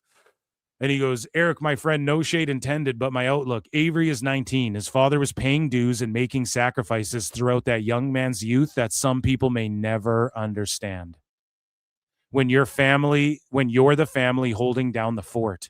To simplify, he already set up the effing chairs. Now, what does Rhodes mean by that? It's what I said earlier, essentially. I'm sure he'd confirm this if he heard me babbling about this, but Rhodes is saying, think about the birthdays and Christmases and New Year's and the sacrifices Avery had to make not seeing his fucking dad, who's working the Tokyo Dome for New Japan. Like before, you want to talk about before even WWE, when he's working the holiday tour over Christmas for WWE. The kid already set up the fucking chairs. You know, that's a whole other kind of sacrifice. My sacrifice. And Rhodes knows about that. So again, dude, just cooked him. And so lastly, let's put some flutes in the chat because we couldn't end this without one David H. Meltzer's take on this whole thing. He had a Cuervo with him the whole time, too. So David F. Meltzer goes, they give their, and Brian Alvarez. Well, Dave, what did you think about it? Let's listen to their thoughts. And of course, like, these guys have no room to talk because Brian Alvarez is short, a mark, a terrible wrestler. Marco Stunt's a better wrestler than him. He's terrible, and he does run-ins on indie shows. And he does run and save super kicks. And he was a terrible fucking pro wrestler who couldn't cut a promo and was just awful in the fucking ring. And he's taken spots from boys because he works for the fucking Wrestling Observer newsletter. He gets to do run-ins. He don't set up the chairs on the feds. He does run-ins for. Brian Alvarez doesn't. Eric Cannon, why aren't you calling him out? Brian Alvarez don't set up no fucking chairs for any, or build the ring for any of the fucking places he does run-ins on. Now, maybe back in the day, Brian fucking set up chairs. He ain't doing it now, though. Avery Styles worked a GCW show, and Eric Cannon, who works backstage at GCW, and he paid no dues. Made a comment that he didn't help with setting up the ring or setting up the building or anything like that, setting up the chairs. That when it was suggested to him, he kind of disappeared. And which is just fake. Like, nobody has proof of that. Nobody's come forward and said, yep, he just took off and didn't do shit that we asked him to do. No, just that Eric guy said it. Okay, he could be a liar for all we know. We don't fucking know. So that was said, which I think should have been. I mean, he's had like, maybe this was like his and second. Dave, just a primo top journalist. Well, that was said. No, it wasn't. Match, I think was, and the fact that they were bringing him in as an outside attraction in his second match, because he's AJ's son and he's 19 years old, and he did make a good debut, and people who have trained with him have very high things to say. He made a good debut. When, dude? His debut was like a while ago. He didn't just have one match. Look at how uninformed Dave is. Dave, if you're uninformed about something, go, I'm uninformed. I don't know. Sounds like he's being a bitch. Or I agree with him. Don't even give a fucking take. If you can't take 4 minutes to read every side like I just did. On him. So they kind of took, GCW's about taking advantage of buzzes like that, so they brought him in. GCW is about taking advantage of buzzes like that. Bro, how does he just make, now let me just shit on all of GCW. For, the young superstar, babyface, that former heel thing. So what a piece of shit Dave is. But I guess he didn't, whatever, help. And then AJ was kind of like, well, you brought him in. You didn't bring him in to do ring crew. And he kind of made an analogy that you invite someone. This is the worst, most boring, laziest show ever. Like, why don't they pull it up on screen and talk about it, read the exact quote? These guys think because they know Tony Khan and the Young Bucks, and they get to stooge stuff, and they have a designated stooge from the Fed, that they're allowed to have a radio show? Dinner, you don't ask them to do the dishes, which isn't an exact analogy of what the thing is. And then there's the whole idea of, well, it's just his second. It isn't an exact analogy. Yeah, analogies aren't exact. In the first place, dude. Should be paying dues. It's an analogy, asshole. Dues by, doing things like that. And then other people going, but it was a fly-in and he's not a regular. And I mean, I think it's put way, way, way too much on a 19-year-old kid who's had exactly 2 professional wrestling matches, who, he's had 5 or whatever. Dave's just ill-informed on everything, but will call other people grifters who don't tell the truth until they speak around the truths and they don't get their facts straight. But the ones who report on just getting their facts straight is real wrestling media. You don't have your facts straight on even this, Dave? Fuck. You can argue back and forth, but it's like it's an issue. I think Eric Cannon made a big mistake in bringing it up. AJ didn't help matters by turning it into a big story by defending his son, but a father's always going to defend his son. I think with the ring crew, it usually is a bunch of the trainees and such. See, and this is why, look, Brian's defending it because he always had his little shit rag sheet, and he's always been friends with the boys at the PWG shows and the Indies shit. He's always been brought in as a he's never had to set up a ring once. He's never had to fold chairs once. Nobody calls him out for this shit. Where's anybody melting down about this shit? And Brian's he's a dirt sheet writer. He's not even like the son of a fucking wrestler. So of course Brian's going to defend this. And I called it and I knew it. Oh my God, it's the greatest thing I've ever seen. Put the ring together and the referees and everything like that. Of course it is. Yeah. And if Dave, you don't know. Dave, you know less than Brian. Shut up. Are flown in. I mean, you're usually not tasked with doing that. And Brian knows firsthand. That's why he's sticking up for him. The only thing I will say is at the same time, you can look at and go like, yes, if you're flown in, you're not a trainee, but who's more of a trainee than the guy in the second match? Well, sure, but that is the dumbest shit I've ever heard in my life. Who's more of a trainee than someone in their second match? Who knows? Maybe, look how good he is. He's training in front of a crowd, like live action. You don't think he had matches? He's had full-blown matches training with his dad and shit. He's probably had full-blown matches against his dad while training. So that all just depends. That's stupid. Is he further along than Goldberg or not? Was Goldberg setting up fucking rings and chairs and doing chairs? Come on, man. But what I was going to say... Who's more of a trainee than... What the fuck, dude? See, in Dave's mind, it's like the fucking indies are training places instead of everybody wants to have their YouTube show and bring in the big names. Right, but now this is the training grounds in GCW. No, he got booked for a real show that other real names, real people who've been doing it for 20 years are booked onto. This isn't like a house show for some Fed where they're training people. It's not like he attends the GCW school and they go, hey, young lion, you have a match at this show and you got to set up the goddamn ring. He was brought in as just a talent on a show.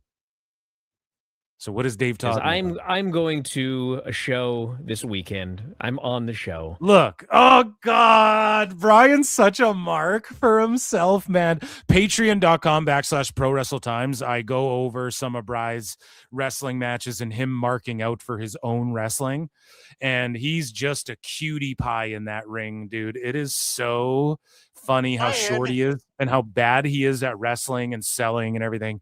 And look, Bry has to defend it, and it's exactly what I said before. He doesn't have to set up the fucking rings. He doesn't have to take down chairs. He goes in there like a big shot. You think the boys don't say shit? Eric Cannon, why don't you say shit to him about it? Well, I didn't work a show with him. Well, just shut the fuck up. How about that? Because are we going to call out everybody? Call out Goldberg. He never set up chairs either, and look where he is.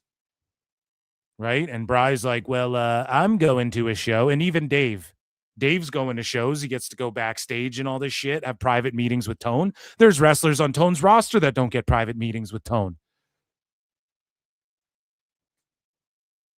Fuck these guys, man. Bry's like, I ain't setting up a goddamn chair. And I'm probably not setting up the ring or anything, but... Yeah, but you've been around for... But you've been around. Whoa! Oh, my God. No way.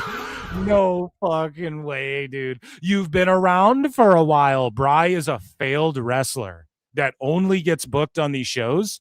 If he never wrestled before anything or never had this new, or let's say he wasn't Wrestling Observer, but he was training wrestling, he wouldn't be booked anywhere. He's fucking terrible.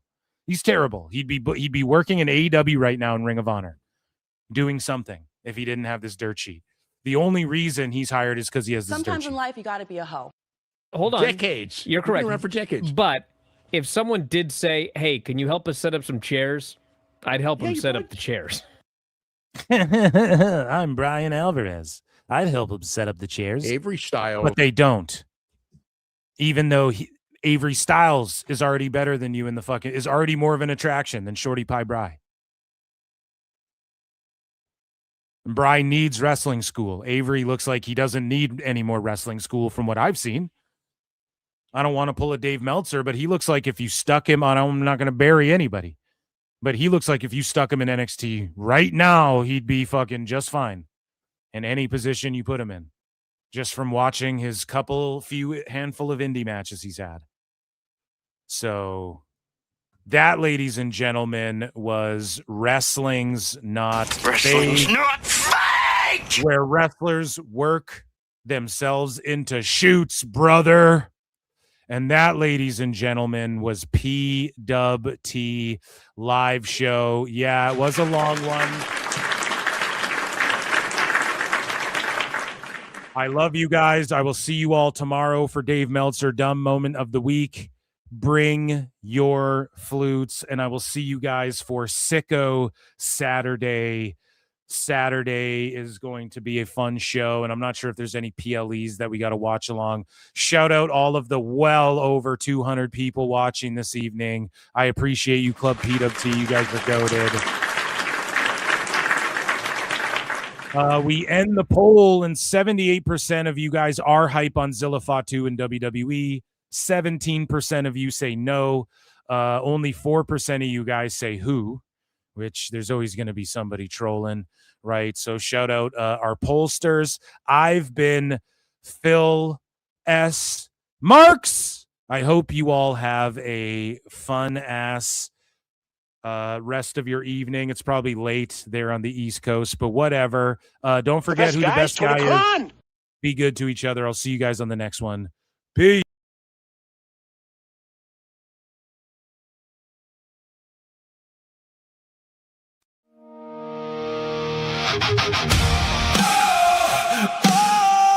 Tony Khan is the best guy.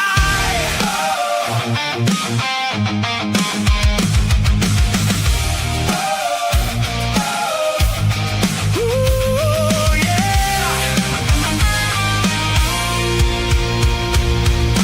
Dave woke up on a Wednesday night, got the star ratings ready, feeling just right. Tone booked a ladder match, 12 flips in a row. Dave said, 6 stars, brother, let's go. The ratings dipped a little, but that's okay. There's always a reason by the end of the day.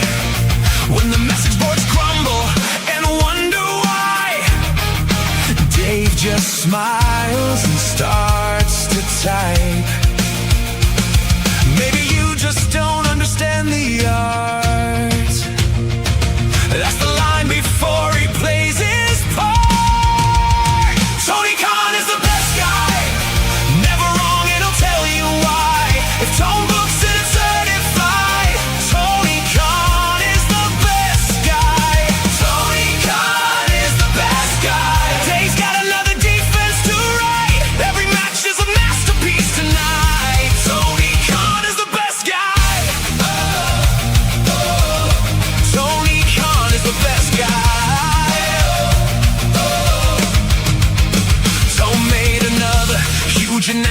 again. The biggest announcement since 10 announcements ago then. Dave got excited before it was said. Already handing out flowers in his head. The forums laughed, the podcast cried, the tribal wars burned all night. But Dave was there with a brand new take, explaining every questionable mistake.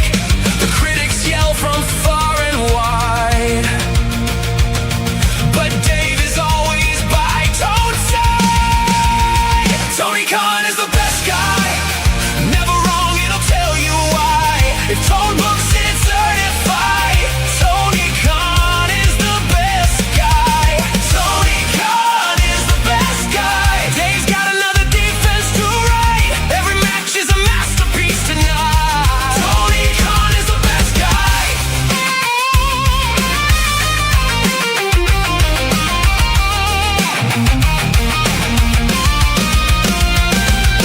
Tone on the phone at 2:45. Dave, what'd you think of the show? Dave said, Tone, that was wrestling history.